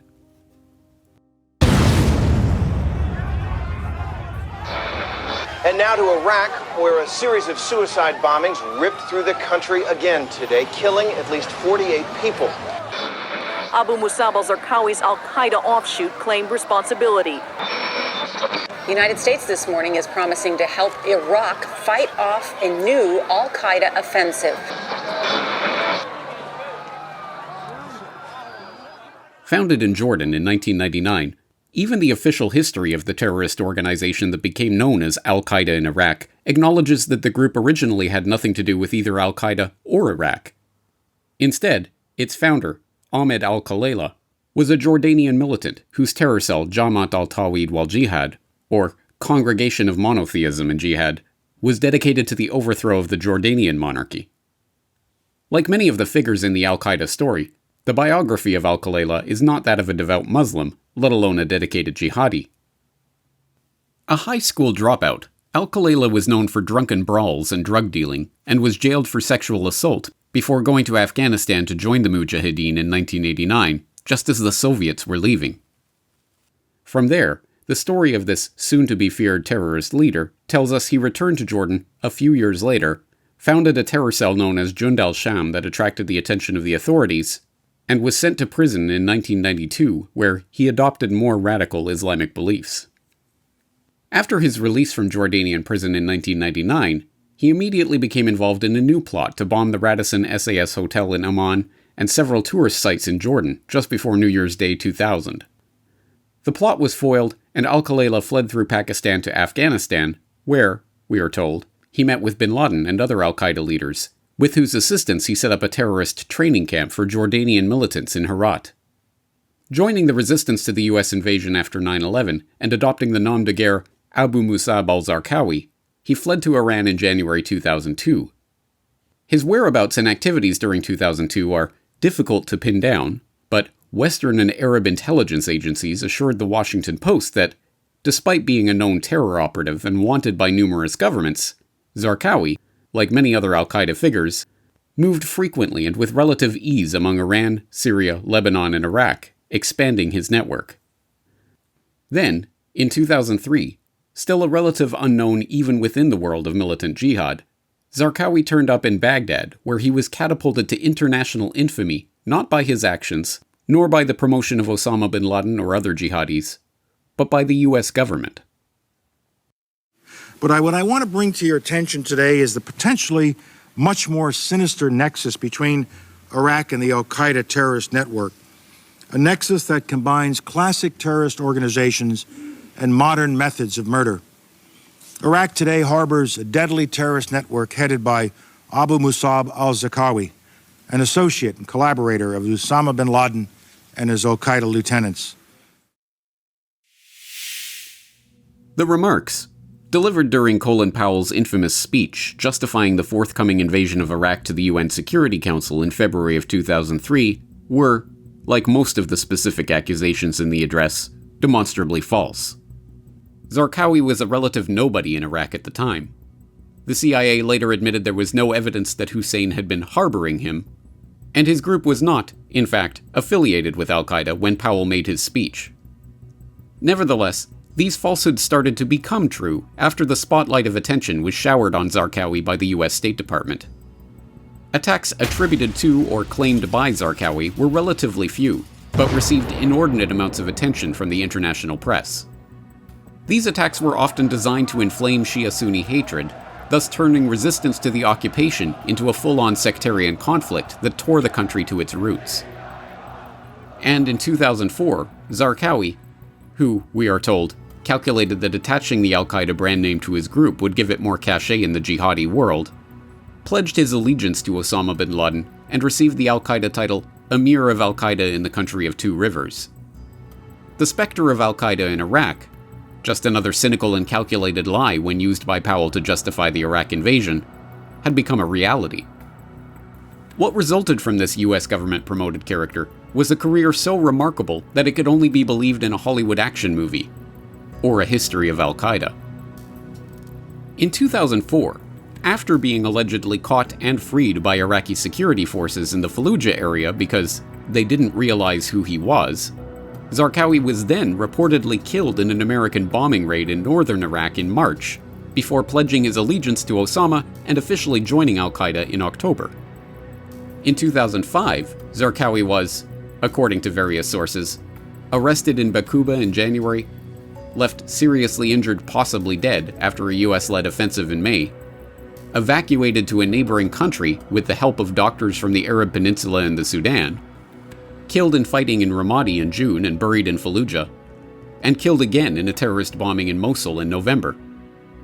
This remarkable career finally came to an end when, we are told, Zarqawi had been killed yet again, and presumably for good, in June of 2006. The lead aircraft is going to engage it here momentarily with a 500-pound bomb on the target. 2 bombs dropped by an American F-16 strike home. A house outside Baquba, north of Baghdad, is flattened. Abu Musab al-Zarqawi, the leader of Al Qaeda in Iraq and one of the world's most wanted men, has been eliminated. Iraqi police, who've lost hundreds of comrades in attacks blamed on Zarqawi, are celebrating. The White House is relieved. Now Zarqawi has met his end, and this violent man will never murder again. But not everyone believed that this final account of Zarqawi's death was the true one. Rather than simply mistakes in reporting, other members of the Iraqi resistance insisted that Zarqawi had in fact been killed early on in the US invasion, and that his name was simply being used to create an excuse for the continued American occupation of the country. Sheikh Jawad al-Khalesi, a noted Shiite imam in Baghdad, was quoted in Le Monde as saying, "I don't think Abu Musab al-Zarqawi exists. He died in northern Iraq at the beginning of the war. His family even conducted a funeral ceremony in Jordan. Since then, his name has been nothing but a toy, an excuse used by Americans to stay in Iraq." Al-Khalesi was not the only one with his doubts about Zarqawi's true nature. The Project on Defense Alternatives of the Commonwealth Institute in Massachusetts released a report in 2004 excoriating the US government for its propaganda attempting to portray Zarqawi as a terrorist leader in Iraq. The evidence offered to support the administration's assessment of Zarqawi as a driver of the Iraqi insurgency and top lieutenant of bin Laden is reminiscent, in form and substance, of the spurious evidence regarding Iraq weapons of mass destruction. Indeed, some of the sources may be the same. Similarly, the Financial Times, the Telegraph, Knight Ridder newspapers, the Los Angeles Times, and Newsweek all published stories in 2004 calling various aspects of the Zarqawi myth into question. A report in the Telegraph in 2006 called him a figurehead around whom dissident groups in Iraq were rallying, rather than an elusive fighter directing military operations, noting that the more the Americans blamed al-Zarqawi for terrorist atrocities, the greater his credibility on the Arab street, and quoting an unnamed Sunni insurgent leader as calling Zarqawi an American, Israeli, and Iranian agent who is trying to keep our country unstable so that the Sunnis will keep facing occupation. According to The Atlantic, even Osama bin Laden himself suspected that the group of Jordanian prisoners with whom al-Zarqawi had been granted amnesty in 1998 had been infiltrated by Jordanian intelligence. And then, right before he was reported dead for the last time, skeptics of the Zarqawi narrative were proven right in a remarkable fashion. On April 9, 2004, The Washington Post published proof in the form of internal military documents that the U.S. government had played up the myth of Zarqawi and Al Qaeda in Iraq as part of a psychological operations campaign. The U.S. military is conducting a propaganda campaign to magnify the role of the leader of Al Qaeda in Iraq, according to internal military documents and officers familiar with the program. For the past 2 years, U.S. military leaders have been using Iraqi media and other outlets in Baghdad to publicize Zarqawi's role in the insurgency. The documents explicitly list the U.S. home audience as one of the targets of a broader propaganda campaign. In case there was any doubt that the propaganda campaign was targeted at Americans, the program included the Pentagon selectively leaking a letter to a U.S. reporter purported to be written by Zarqawi and boasting of his role in the wave of suicide attacks terrorizing Iraq. The letter was dutifully covered by the New York Times, even though there were serious questions about whether it was real at all. The Washington Post expose quotes an internal briefing document produced by U.S. military headquarters in Iraq, revealing that U.S. military chief spokesman Brigadier General Mark Kimmett boasted that the Zarqawi PSYOP program is the most successful information campaign to date. And then, 2 months after these explosive revelations, Zarqawi was reported dead for the last time, a character written out of the script once his value as a propaganda construct was exhausted. With Zarqawi out of the picture, something else would be required to keep the American public and the people of the world invested in the war on terror. The main villain in the battle would have to return. Thankfully for the US government, Osama bin Laden was only too happy to oblige.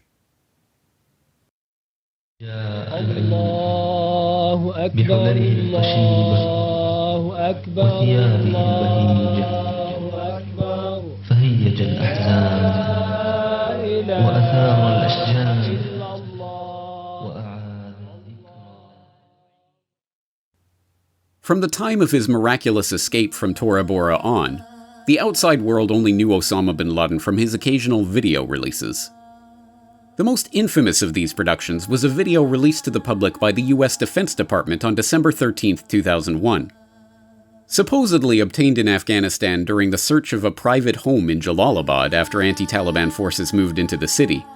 The tape, we are told, bore a label indicating it was made on November 9, and shows bin Laden sitting on the floor in a bare room in a house in Kandahar with several other men, including 2 aides and an unidentified cleric or sheikh. Most importantly, it contains, according to the Pentagon-provided subtitles that were added to the video before its distribution to the press, bin Laden's confession to planning the 9/11 attacks. We had notification since the previous Thursday that the event would take place that day, the US government translation has bin Laden saying. We calculated in advance the number of casualties from the enemy who would be killed based on the position of the tower. The press release provided by the Pentagon noted that, due to the poor quality of the tape, they were not able to produce a verbatim transcript, but that their translation does convey the messages and information flow of the conversation, an answer that was apparently good enough for the White House press corps. Ari, on the bin Laden video that the government released last week, can you offer assurances that the omissions in the government-supplied translation were not deliberate? Mark, I think Secretary Rumsfeld addressed that very eloquently earlier today when he said, number one, this tape doesn't change anything, or this translation doesn't change anything about the facts in the case. The Department of Defense translators worked very diligently on a very short timetable to put together a faithful translation, and that's what they did. And if you note on the cover note of what the Department of Defense put out, they wrote, due to the quality of the original tape, it is not a verbatim transcript of every word spoken during the meeting, but does convey the messages and information flow. So I think what you saw was the very best effort possible. And as the Secretary said about the translation of Arabic, it's not a precise art that is agreed to by every translator. But this answer was not sufficient for the foreign press. The following week, German TV channel Das Erste broadcast an edition of their investigative program, Monitor, in which they hired their own independent translators to check the Pentagon's transcript of the tape. The report calls the Pentagon translation very problematic, noting that, at the most important places where it is held to prove the guilt of bin Laden, it is not identical with the Arabic. Translator Dr. Murad Alami, for instance, found that in the sentence, "We calculated in advance the number of casualties from the enemy," the words "in advance" had simply been inserted by the US government translators. Those words did not appear on the tape. Similarly, the word "previous" in "We had notification since the previous Thursday," and the subsequent statement that an event would take place on that day cannot be heard in the original Arabic version. The Monitor report concludes that the Pentagon translation of Osama bin Laden's supposed confession tape, deliberately adding words in key passages to make it sound like a confession, was not only inaccurate, but actually manipulative. As Gernot Rotter, a professor of Islamic and Arabic Studies at the Asia-Africa Institute at the University of Hamburg, states in the report, "The American translators who listened to the tapes and transcribed them apparently wrote a lot of things in that they wanted to hear, but that cannot be heard on the tape no matter how many times you listen to it." The startling revelation that the Osama bin Laden confession tape was not a confession tape at all, aired on Germany's premier public broadcaster and widely discussed in the German press, was never reported in the US. That video was followed in short order by a 30-minute video of a visibly gaunt and graying Osama bin Laden delivering what appears to be a last message to the Arab world. Released on December 27, 2001, and presumably recorded during the fight at Tora Bora, bin Laden comments on his own mortality. "God willing, America's end is near, and it doesn't depend on my continued existence. Whether Osama is killed or not, the awakening has begun." In the 30-minute video, bin Laden does not move his left arm at all and appears visibly weak.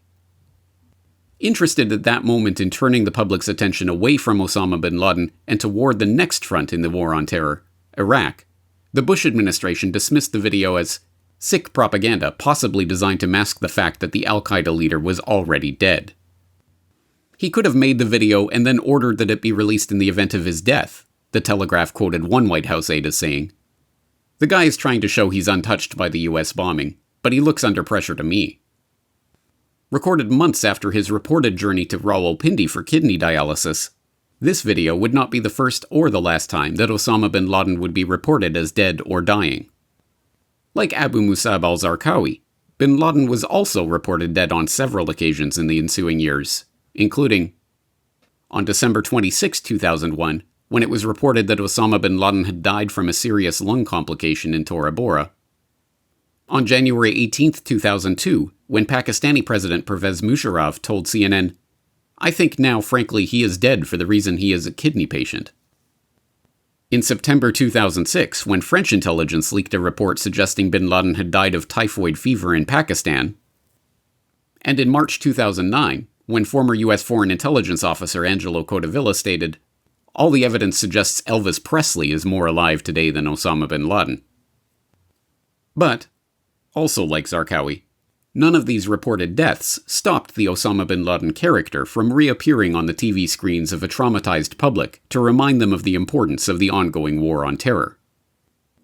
What followed in the ensuing years was a series of video and audio releases of questionable provenance, often reported in carefully worded turns of phrase that gave the press plausible deniability as to whether or not the recordings really were of Osama bin Laden.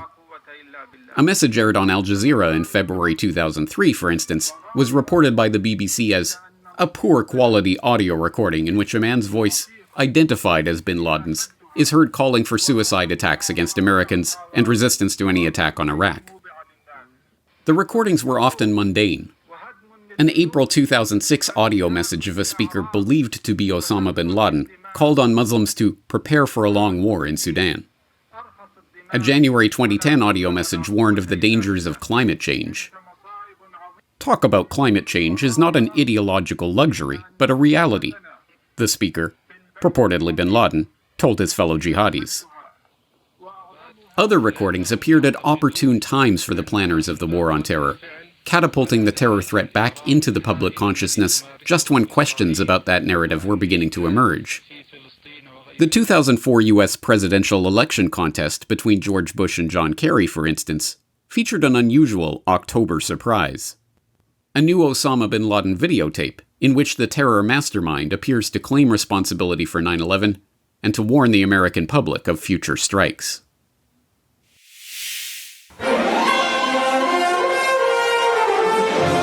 This is the CBS Evening News. with Dan Rather reporting from CBS News headquarters in New York. Good evening. With just 4 days left in the presidential campaign, Osama bin Laden suddenly dropped himself right in the middle of it with a videotaped message to the people of the United States. The fugitive Al Qaeda leader admits for the first time that he indeed ordered the September 11th attack on America. He lays out his reasons for it, and he threatens another attack. This tape tends to confirm that bin Laden is alive and well, safely somewhere. President Bush responded by saying the United States will not be intimidated. Senator Kerry said the country is united in its determination to hunt bin Laden down. And then again, in September 2007, just days before General David Petraeus was set to deliver his report to Congress on the controversial surge in Iraq, and just days before the 6th anniversary of 9/11, there was Osama bin Laden to remind the public of the ever-present terror threat. Just days before the 6th anniversary of 9/11, the man responsible for the death and horror that day is coming out of the shadows with a new videotape and more invective aimed at the United States. He lectures Americans on everything from religion to politics to taxes. No overt threats, but authorities are looking at whether the tape contains any signal to indicate a future attack. Capitalizing on the conveniently timed video release, President Bush was quick to cite it as evidence that Al Qaeda was connected to the war in Iraq, and that the increasingly unpopular war, now generally understood to have been an illegal invasion waged on false pretenses, was in fact an essential part of the war on terror. I found it interesting that on the tape, Iraq was mentioned, which is a reminder that Iraq is a part of this war against extremists. But buried beneath the attention-grabbing headlines and substanceless soundbites with which the media covered this release, troubling questions began to arise about the nature of the video. The aging, weary, gaunt, graying, and partially paralyzed Osama bin Laden of 2001 was gone, replaced by a visibly younger and healthier man, despite having numerous health problems, and despite having presumably spent the better part of a decade on the run as the world's most wanted man. Sporting jet black hair and what many media commentators pointed out looked like a fake beard, the figure on the screen seemed to be moving in an unrealistic way. Bizarrely, the video freezes at the 1 minute and 58-second mark while the audio continues. The image remains frozen for most of the video message, only resuming briefly around the 12-minute mark. What's more, all of the references to current events, those parts referenced in passing on the evening news as proving that Osama is still alive, take place during the times when the video is frozen. In fact, the video proved so unusual that media commentators had to go out of their way to assure their viewers that it was indeed real. Our chief investigative correspondent, Brian Ross, joins me again tonight from New York. Brian? Charlie, U.S. authorities say tonight there is no doubt the tape is authentic. It is bin Laden, black beard and all.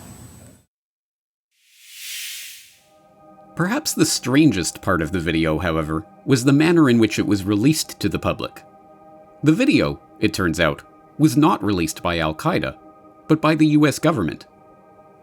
The month after the video's release, it was reported that the video had originally been intercepted by Site Intelligence Group, described as one of several small commercial intelligence firms that specialize in intercepting Al Qaeda's internet communications, often by clandestine means.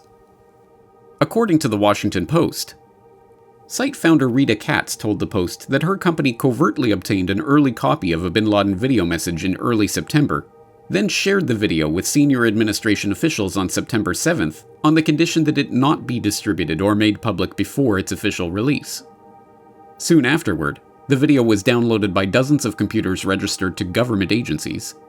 Within hours, Site's copy of the video was leaked to television news networks and broadcast worldwide. It was not explained how Site had obtained an early copy of an Osama bin Laden video, but it was far from the only time that mysteriously well-connected internet researchers had unexplained exclusive access to Al Qaeda video productions.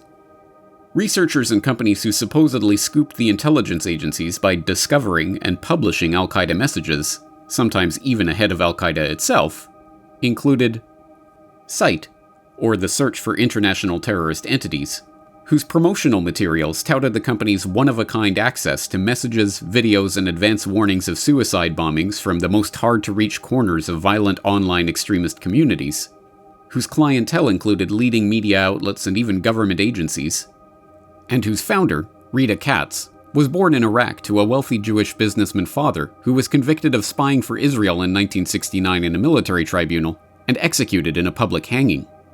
Which, we are told, Katz did not think had much bearing on her work, and who, despite not having any intelligence connections herself, found a job allowing her to search for terrorists online shortly after moving to New York in the 1990s. Laura Mansfield, a pseudonymous South Carolina housewife who, despite being a self-described mom sitting here in her dining room, typing away on my computer, is fluent in Arabic, likes to monitor jihadi message boards and chat rooms, and who, with no special training or connections to the world of terror or espionage, was consistently able to find and publicize Al Qaeda videos before anyone else, including a 2007 video of Osama bin Laden that, it was quickly discovered, was actually a 5-year-old video that had already been previously released, but reported as new by the credulous mainstream press, and multiple releases featuring Azam the American, aka Adam Perlman, the Jewish Californian whose grandfather was a board member of the Anti-Defamation League and who, we are told, converted to Islam with a single internet post and was quickly recruited by Al Qaeda to serve as translator, video producer, and cultural interpreter for their media committee. O you who believe, fight the unbelievers who are closest in proximity to you, and let them find harshness in you, and know that Allah is with those who fear Him. And Intel Center, a company described as a private contractor working for intelligence agencies and headed by Ben Vinsky, the former director of intelligence special projects at iDefense, where he worked alongside people like Jim Milnick, a psychological operations specialist who served 16 years in the US Army and the Defense Intelligence Agency, that similarly supplied the US government and media with Al Qaeda videos released by As-Sahab, the terror group's media production arm, and somehow exclusively obtained by this private contractor in Virginia. The public had good reason to question the reality of these suspiciously timed and mysteriously sourced audio and video recordings. In 1999, William Arkin wrote a piece for the Washington Post called "When Seeing and Hearing Isn't Believing," in which he reported on the digital morphing technologies that were then being worked on by research teams at Los Alamos National Laboratory in New Mexico and elsewhere. He reported on one demonstration of this technology, a fake recording of General Carl W. Steiner, former Commander-in-Chief, U.S. Special Operations Command, announcing, "Gentlemen, we have called you together to inform you that we are going to overthrow the United States government." The fake audio was so impressive that General Steiner asked for a copy. Another demonstration involved Colin Powell announcing that he was being well treated by his captors. Digital morphing, voice, video, and photo, has come of age, available for use in psychological operations. PSYOPs, as the military calls it, seeks to exploit human vulnerabilities in enemy governments, militaries, and populations to pursue national and battlefield objectives. Being able to manufacture convincing audio or video, they say, might be the difference in a successful military operation or coup. The technology continued to feature in PSYOPs planning as the War of Terror dragged on. In 2003, the CIA Iraq Operations Group came up with a wacky idea for discrediting Saddam Hussein in the eyes of his people. To create a video purporting to show the Iraqi dictator having sex with a teenage boy. Amazingly, Stein also confirmed that the CIA did make a fake video of Osama bin Laden. The agency actually did make a video purporting to show Osama bin Laden and his cronies sitting around a campfire, swigging bottles of liquor and savoring their conquests with boys, one of the former CIA officers recalled, chuckling at the memory. But as successful as these information operations and Al Qaeda media releases were in keeping the terror threat in the minds of the public, the neocons directing this war of terror were going to need much more than that to meet their objectives. The war on terror, launched in Afghanistan and waged in Iraq, was never meant to end there. The other strain of radicalism in the Middle East is Shia extremism. supported and embodied by the regime that sits in Tehran. Iran has long been a source of trouble in the region. It is the world's leading state sponsor of terrorism. Iran's actions threaten the security of nations everywhere. And that is why the United States is rallying friends and allies around the world to isolate the regime, to impose economic sanctions. We will confront this danger before it is too late.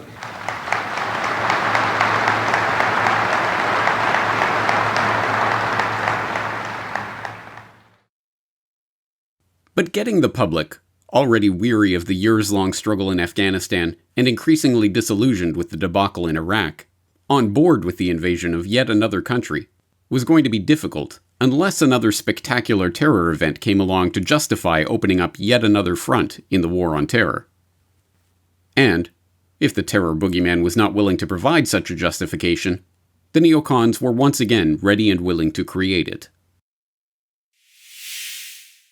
What you're writing there is that Cheney, there was a meeting in the White House where Cheney presided over, looking to cook up the next war, a false war based on false intelligence. A dozen ideas proffered how to trigger a war. The one that interested me the most was, why don't we in our shipyard build 4 or 5 irate boats that look like Iranian PT boats, put Navy SEALs on them with a lot of arms, and the next time one of our boats goes through the Straits of Hormuz, start a shoot-up. Might cost some lives, and it was ejected because you can't have Americans killing Americans. But that's the level of stuff we were talking about, provocation. Seymour Hersh was not the only one warning about the possibility of the Bush White House staging a terror event in the waning days of its administration to trigger a bold new escalation with Iran. Even Zbigniew Brzezinski, whose involvement in Operation Cyclone started the American involvement in Afghanistan that led to the creation of Al Qaeda in the first place, warned the Senate Foreign Relations Committee in 2007 that a military provocation or terrorist act whose origin would be very difficult to trace could be staged and blamed on Tehran in order to justify U.S. military action on Iran.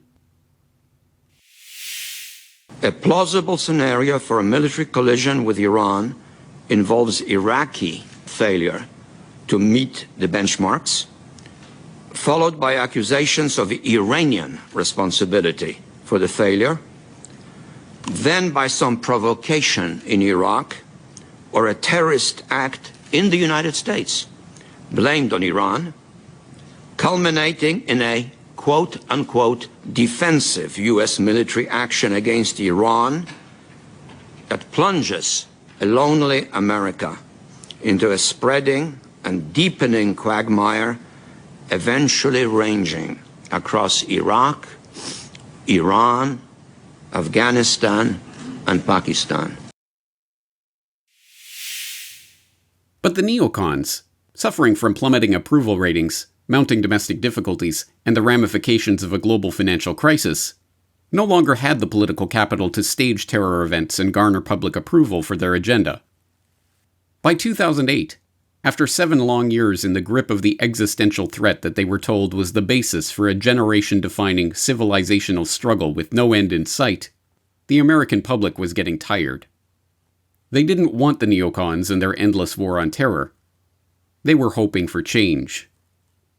Luckily for them, that's precisely what the 2008 U.S. presidential election seemed to offer.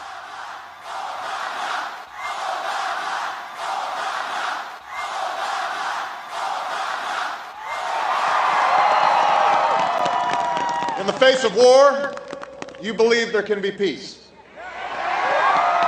In the face of despair, you believe there can be hope. We are one nation. We are one people. And our time for change has come.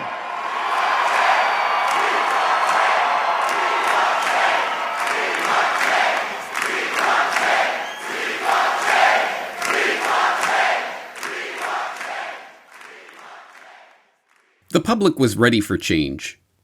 In fact, the idea of a shift from the bellicose, belligerent, aggressive foreign policy and the war on terror rhetoric of the neocons to the promised hope and change of the Obama administration was so enticing that not only did Obama win the 2008 election, he also won over the world at large. So excited were people for the prospect of peace that the Nobel Peace Prize Committee decided to bestow their 2009 prize on Obama before he had taken a single substantive action in office. God morgen, good morning. Den norske Nobelkomité har bestemt at Nobels fredspris for 2009 skal tildeles president Barack Obama for hans ekstraordinære innsats for å styrke internasjonalt diplomati og mellomfolkelig samarbeid. Those not swept up in the hope and change delirium were quick to point out that the committee had made a mistake in handing a peace prize to a president still actively involved in military engagements.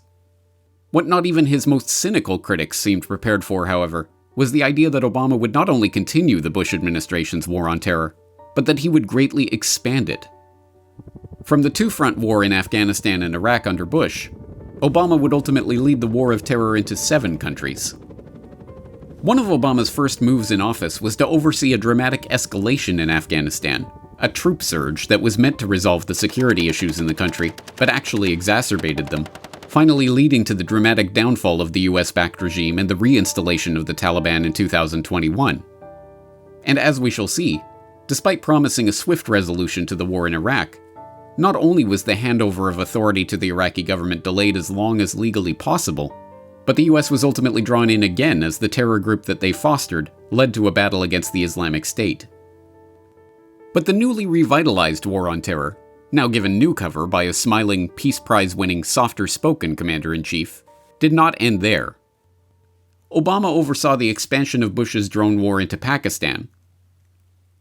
US President Barack Obama, meanwhile, has admitted for the first time that drones are regularly striking Taliban and Al Qaeda targets in Pakistan's tribal areas. I want to make sure that people understand actually drones have not caused a huge number of civilian casualties.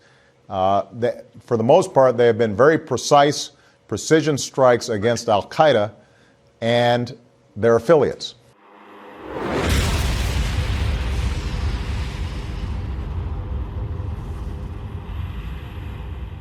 He led the kinetic military action in Libya against previous war on terror ally Muammar Gaddafi. Today, I authorize the Armed Forces of the United States to begin a limited military action in Libya in support of an international effort to protect Libyan civilians. That action has now begun.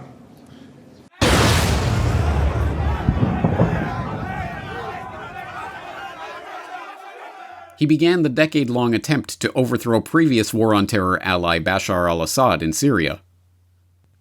My policy from the beginning has been that President Assad had lost credibility, that he attacked his own people, has killed his own people, unleashed a military against innocent civilians, and that the only way to bring stability and peace to Syria is going to be for Assad to step down and to move forward on a political transition.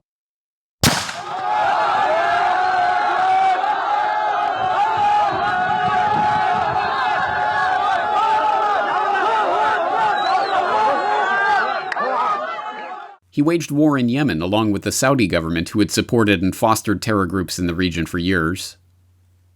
Documents obtained by Reuters show the U.S. government's concerned it could be implicated in potential war crimes in Yemen because of its support for a Saudi-led coalition air campaign. The Obama administration's continued to authorize weapons sales to Saudi Arabia despite warnings last year from government lawyers that it might be considered a co-belligerent under international law. And he extended the authorization for use of military force, the legislation passed in the wake of 9/11 authorizing the president to use all necessary and appropriate force against those nations, organizations, or persons he determined planned, authorized, committed, or aided that attack, to include al-Shabaab in Somalia. The United States obviously has been engaged in helping Somalia fight back against tribal terror and the challenges to the cohesion of the state of Somalia. But although these escalations appeared to be a mere continuation of the war on terror that was sold to the public in the wake of 9/11, they were not. In fact, it quickly became apparent that a remarkable transition had begun to occur. Al Qaeda, the ultimate face of evil and the undisputed enemy in the grand terror war narrative, were now the good guys, or at least serviceable allies, in the fight against the next target in the war on terror. This unbelievable turnaround had in fact begun during the Bush administration, when the neocons had started to set their sights on Iran. Being predominantly Shiite, Iran is in fact the enemy of the radical Wahhabis and Salafist Muslims that populate the ranks of Al Qaeda and other Sunni terror groups. In targeting Iran, the US, like the British Empire before them, found it convenient to switch allegiances, arming, funding, and promoting the very radicals they had just been at war with in order to defeat their enemy of the moment. As Seymour Hersh reported in 2007, in the past few months, as the situation in Iraq has deteriorated, the Bush administration, in both its public diplomacy and its covert operations, has significantly shifted its Middle East strategy. The redirection, as some inside the White House have called the new strategy, has brought the United States closer to an open confrontation with Iran and, in parts of the region, propelled it into a widening sectarian conflict between Shiite and Sunni Muslims. To undermine Iran, which is predominantly Shiite, the Bush administration has decided, in effect, to reconfigure its priorities in the Middle East. A byproduct of these activities has been the bolstering of Sunni extremist groups that espouse a militant vision of Islam and are hostile to America and sympathetic to Al Qaeda. As Hersh detailed in his articles on the redirection and preparing the battlefield, and as other mainstream sources eventually corroborated, this shift in Middle East strategy by the Bush administration included supporting Fatah al-Islam, a militant Islamic force led by a former associate of Abu Musab al-Zarqawi, dedicated to spreading the ideology of Al Qaeda in their struggle against Iranian ally and Israeli enemy, Hezbollah. Providing covert funds to the Mujahideen-e-Khalq, a strange cult of personality that, as a violent group of radicals that participated in bombings inside Iran, and even aided Mossad in assassinating Iranian scientists, was not merely lauded by the US, but openly promoted at gala events by neocons and their fellow travelers. Secretly backing opposition groups in Syria, one of Iran's most important regional allies, and supplying money and weapons to Jundullah, a group with close ties to Al Qaeda, including reportedly being at one time headed by alleged 9/11 mastermind Khalid Sheikh Mohammed, that conducted raids into Iran from bases in Pakistan with covert CIA assistance. That these operations would have started under Bush and the neocons came as little surprise to those who knew anything about the real nature of the so-called war on terror. That they would be continued and even expanded under Obama, the ambassador of hope and change, was more surprising to those who did not yet grasp the true scale and scope of this war. No, the substance of the Bush redirection did not change under Obama. Only the tone and flavor of that policy changed. Obama did not win multiple advertising awards for his 2008 Hope and Change election campaign for nothing. As a shrewd salesman of an unpopular agenda, he knew that to get the public on board with such a radical shift in objectives, he was going to need an equally radical event to take place to tie a bow on the Osama bin Laden narrative and redirect the public's attention. And, on May 1st, 2011, that event occurred.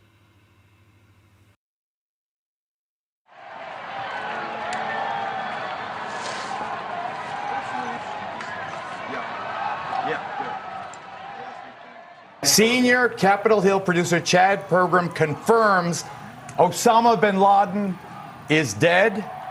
Senior Capitol Hill producer Chad Pergram confirms Osama bin Laden is dead. Can it be, ladies and gentlemen? Could it be?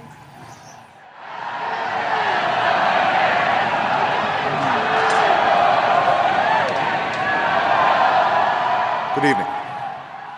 Tonight, I can report to the American people and to the world that the United States has conducted an operation that killed Osama bin Laden, the leader of Al Qaeda, and a terrorist who's responsible for the murder of thousands of innocent men, women, and children.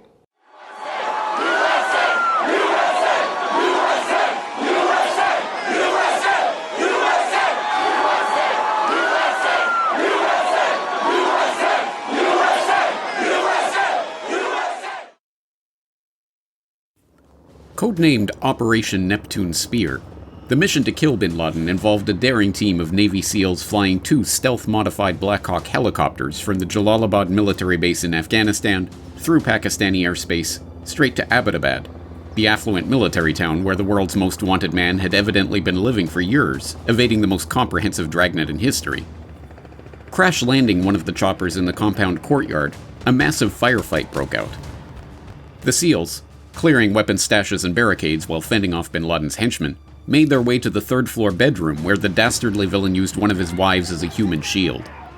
Shooting her in the leg to get her out of the way, the SEALs then managed to land 2 shots on their target, one hitting bin Laden in the head and the other in the chest, just as the terror kingpin was reaching for the gun he kept at the ready by his headboard. Making good their escape, the Navy SEAL heroes blew up their damaged helicopter while a standby chopper that had been prepared for the mission in case of an emergency flew in and whisked the remaining task force members out with bin Laden's body in tow. Returning to Bagram Air Base, bin Laden's body was immediately flown out to the USS Carl Vinson, where it was buried at sea in accordance with Islamic tradition.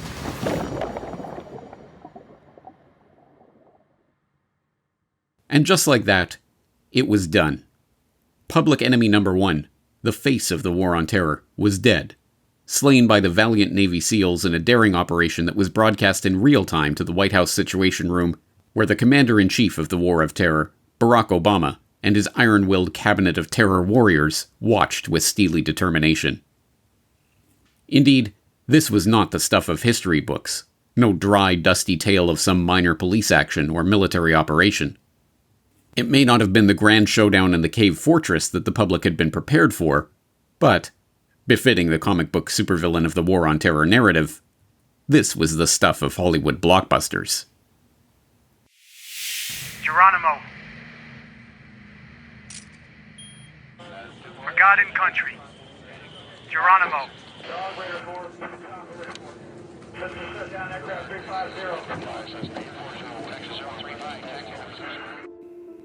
Yes, this was the stuff of Hollywood blockbusters.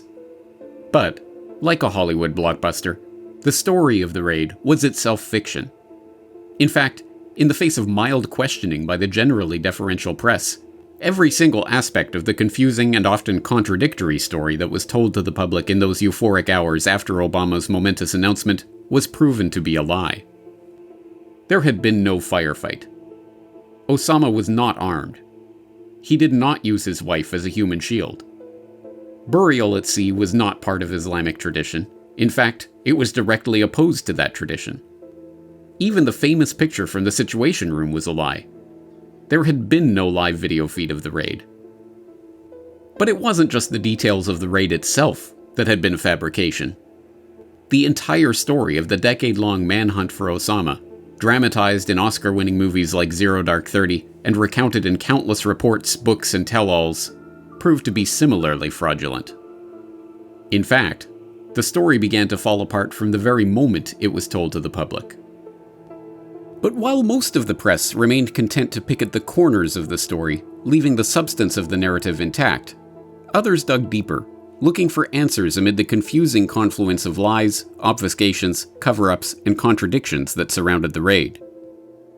In a lengthy article for the London Review of Books in 2015 that, sourcing to unnamed retired officials with no direct knowledge of the events recounted, was about as solidly sourced as the official account, Seymour Hersh alleged that, while bin Laden had indeed been killed in Abbottabad, he had in fact been living at the compound as a prisoner of the ISI for years, and that every part of the official narrative of the raid, from the story of the Al Qaeda courier by which the CIA allegedly discovered the compound, to the phony vaccination drive to collect bin Laden's DNA, to the burial at sea, was in fact an element of an elaborate, and seemingly unnecessary, cover story to obscure that fact.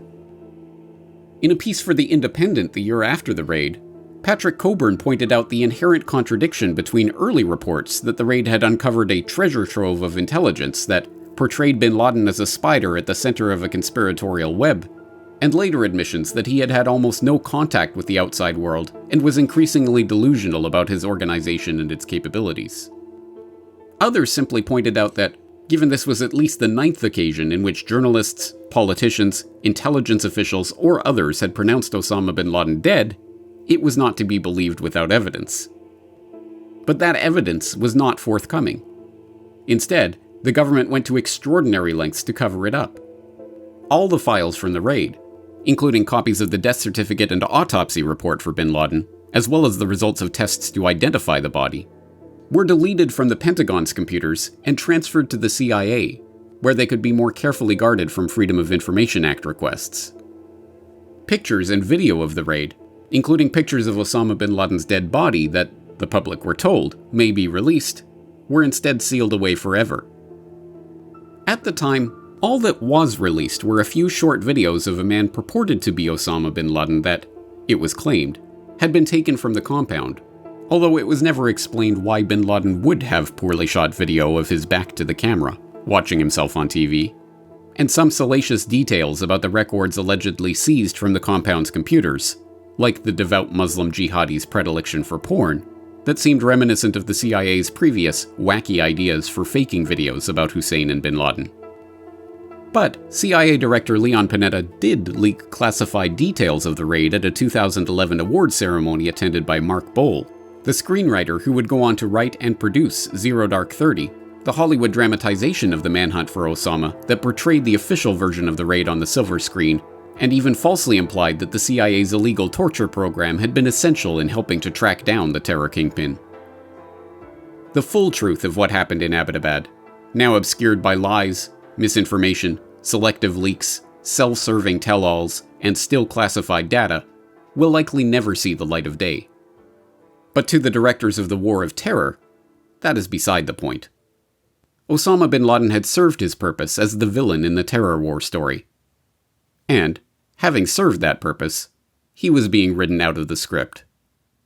In the end, that was all Osama bin Laden had ever been. A character in the terror war drama.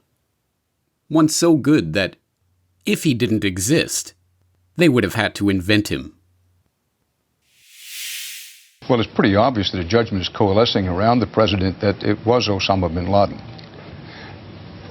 I know we live in a country where we're often told that the first thing that comes to your mind, put it down, put the little mark in there. I feel slightly uncomfortable because I spent so many years wondering how the myth of Osama bin Laden got started. We have the Osama bin Laden who was the great war hero in Afghanistan. We have Osama bin Laden who was trained by CIA, funded and supported by CIA during 3 years of war. I was there at the same time bin Laden was there. He was not the great warrior that went and fought the Soviet Union to a standstill. CIA had nothing to do with him. I think that mythological Osama bin Laden, never mind that he's an absolutely evil man, but the mythological Osama bin Laden causes me trouble, and I think maybe there is another answer out there. I'm not certain that I know what it is. There's no question in my mind that you're skeptical that Osama bin Laden, aided and abetted, or at least protected by the Taliban, should be the principal target of some large military operation. If I'm wrong about that, tell me now. No, you're not wrong, Dan. I'm saying is, let me step back one step on this and say Osama bin Laden is an evil man, and he's a component of the terrorism that we're dealing with across the board. All I'm saying is that I think Osama bin Laden has become the metaphor for the entire problem of terrorism involving Muslims with perceived grievances against the United States. And I think it would be wrong to say this is a one-size-fits-all operation and to go after bin Laden, because an operation as sophisticated as carried out yesterday was an operation that was concealed from us for months probably before it took place. It happened without essentially a hitch except for one aircraft. And there is no reason to believe that these same people weren't capable of covering their tracks somehow on the way out. Now, I would go so far as to say that this group who was responsible for that, if they didn't have an Osama bin Laden out there, they'd invent one, because he's a terrific diversion for the rest of the world. The death of Osama bin Laden may have ended one chapter in the War on Terror, but it was not the end of the story. In a key sense, that story would simply repeat, with the rise of Al Qaeda serving as a template that the terror war planners could draw upon as needed in their efforts to prolong their never-ending conflict indefinitely. The alignment with radical Islamists to achieve short-term geostrategic goals, a strategy refined by the British Empire over centuries of practice in the great game of global geopolitics, and reaching its apotheosis with the US operation to arm the Afghan Mujahideen in the 1980s, was simply employed once again as the US led its NATO allies in a humanitarian war against Muammar Gaddafi in Libya. Former enemies in the War on Terror, including veterans of the Iraq insurgency who had been killing American troops in Iraq, and even designated terrorists who had been rendered and tortured by the CIA, were now the good guys, helping to overthrow Gaddafi's government in Libya. That same story played out yet again in Syria, where the US and its regional allies once again made a deal with the devil, this time in the name of toppling the government of Bashar al-Assad. Arming the most radical elements of these terror groups with US-procured weapons and training them at a US joint operation base in Jordan, it was not long before the Bush-era redirection of the terror war was complete, and Al Qaeda was now widely recognized as a convenient ally of the US in Syria. In 2012, Council on Foreign Relations senior fellow Ed Hussein wrote of Al Qaeda's specter in Syria, noting that the Syrian rebels would be immeasurably weaker today without Al Qaeda in their ranks. In 2014, a trio of foreign policy experts published a piece for the CFR on The Good and Bad of Ahrar al-Sham, an Al Qaeda-linked group worth befriending. And in 2015, Barak Mendelsohn, writing in the pages of the same Foreign Affairs magazine in which Philip Zelikow and his co-authors had predicted the terror war, penned Accepting Al Qaeda, the Enemy of the United States Enemy, in which he argued, since 9/11, Washington has considered Al Qaeda the greatest threat to the United States, one that must be eliminated regardless of cost or time. After Washington killed Osama bin Laden in 2011, it made Ayman al-Zawahiri, Al Qaeda's new leader, its next #1 target. But the instability in the Middle East following the Arab revolutions and the meteoric rise of the Islamic State of Iraq and al-Sham require that Washington rethink its policy toward Al Qaeda, particularly its targeting of Zawahiri. Destabilizing Al Qaeda at this time may in fact work against US efforts to defeat ISIS. In conclusion, Mendelsohn writes flatly, it is certainly ironic that at this point, when the United States is the closest it has ever been to destroying Al Qaeda, its interests would be better served by keeping the terrorist organization afloat and Zawahiri alive. Such arguments, unthinkable during the bin Laden years, were suddenly not only thinkable, but were being openly promoted in Beltway foreign policy think tank circles. That such a dramatic turnaround could even be considered, let alone advocated, so soon after the years-long propaganda campaign portraying Al Qaeda as an existential threat to the West, is only surprising to those who were ignorant of the real history of Al Qaeda and the real origins of the terror war. To those who did know this history, the fact that those in the State Department's orbit were now openly calling for accommodation of, and even alliance with, Al Qaeda came as no surprise. And it similarly came as no surprise that this alliance led, exactly as it had in Afghanistan in the 1980s, to the rise of a new terror group, the Islamic State. ISIS, an Al Qaeda-bred terrorist group spreading its wings online. Savvier than its predecessors with a new array of tricks up its sleeves. They have rampaged across cities and villages, killing innocent, unarmed civilians. The threat from this ISIS group beyond just that region, reaching into the rest of the world.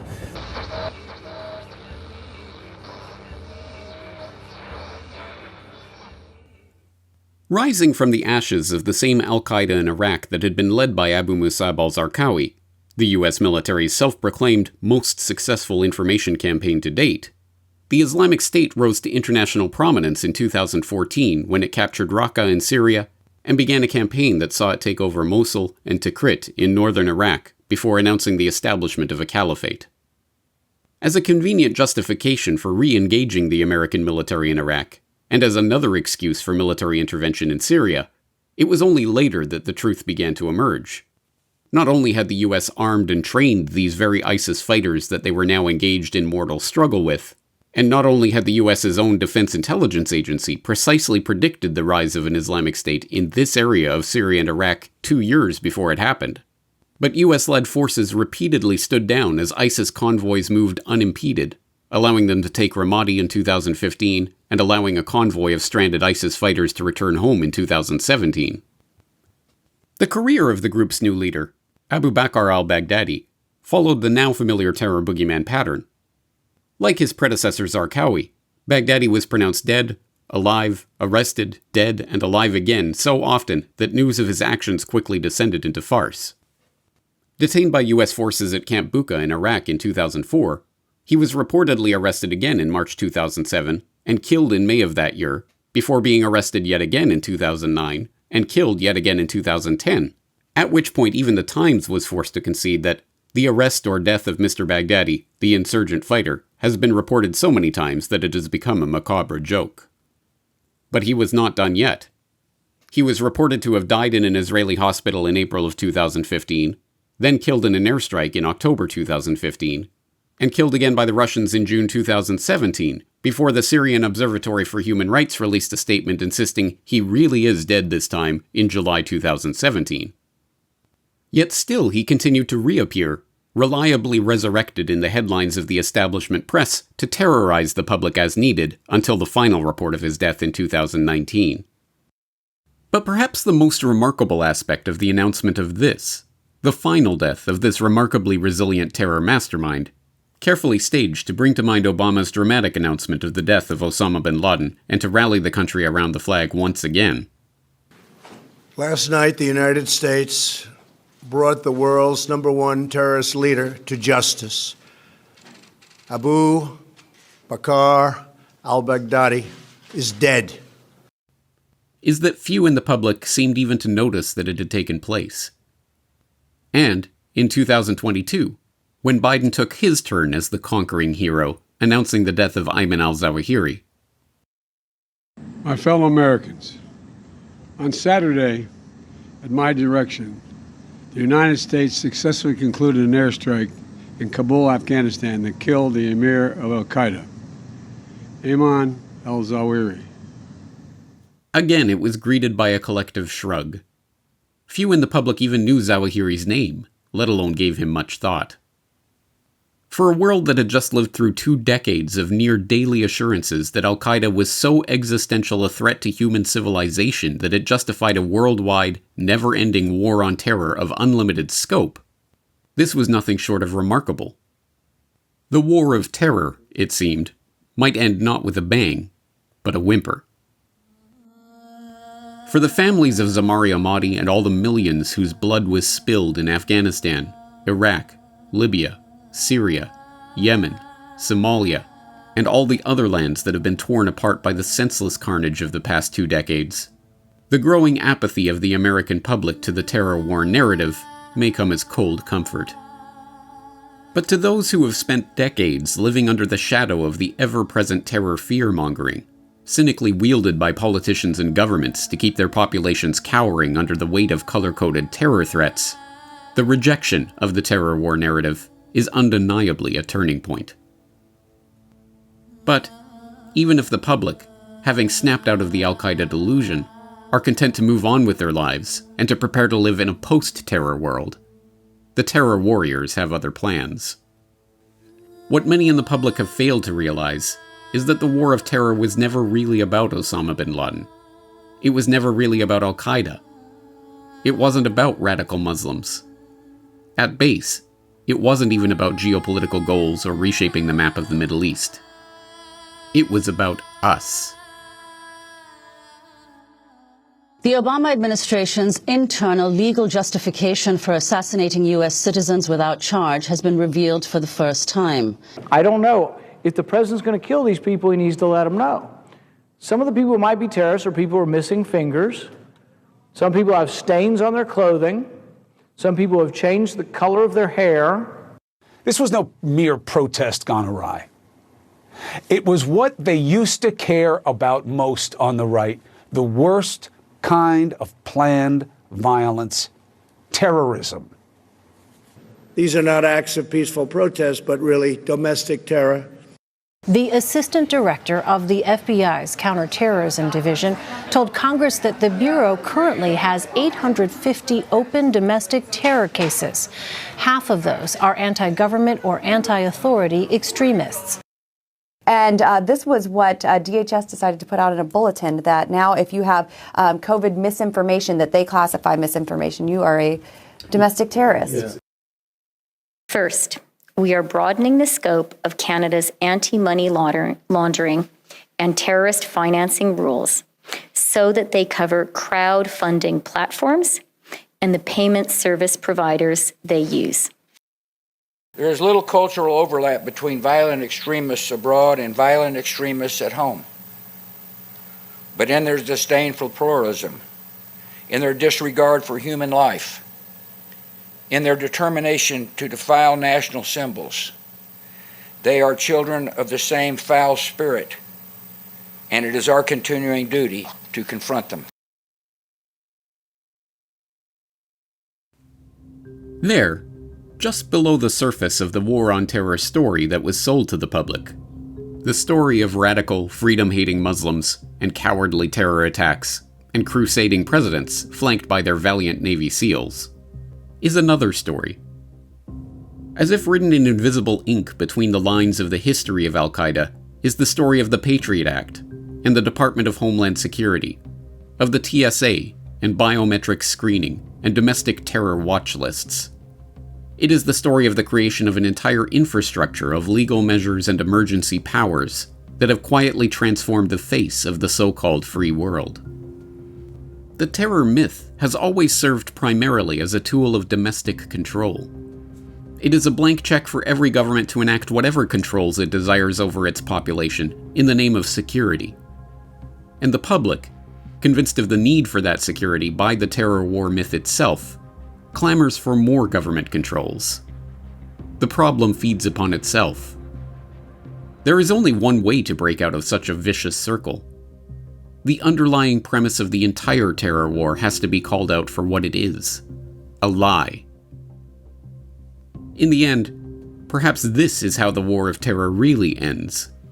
Not with the toppling of the Taliban, or a mission-accomplished photo op on the deck of an aircraft carrier, or the announcement of the death of the arch-terror mastermind, or even by presidential declaration. Not by these or any of the other illusory endpoints that the terror warriors dangle in front of the public from time to time, only to snatch away when grasped at. No. The war of terror ends when the public, having learnt the secret history of Al Qaeda, decide to consign the real terror threat, the myth of Al Qaeda, to the dustbin of history.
Now available from the Corbett Report. In False Flags, The Secret History of Al Qaeda, you will learn the truth behind the story of Osama bin Laden, Al Qaeda, and the War of Terror. Our war on terror begins with Al Qaeda, but it does not end there.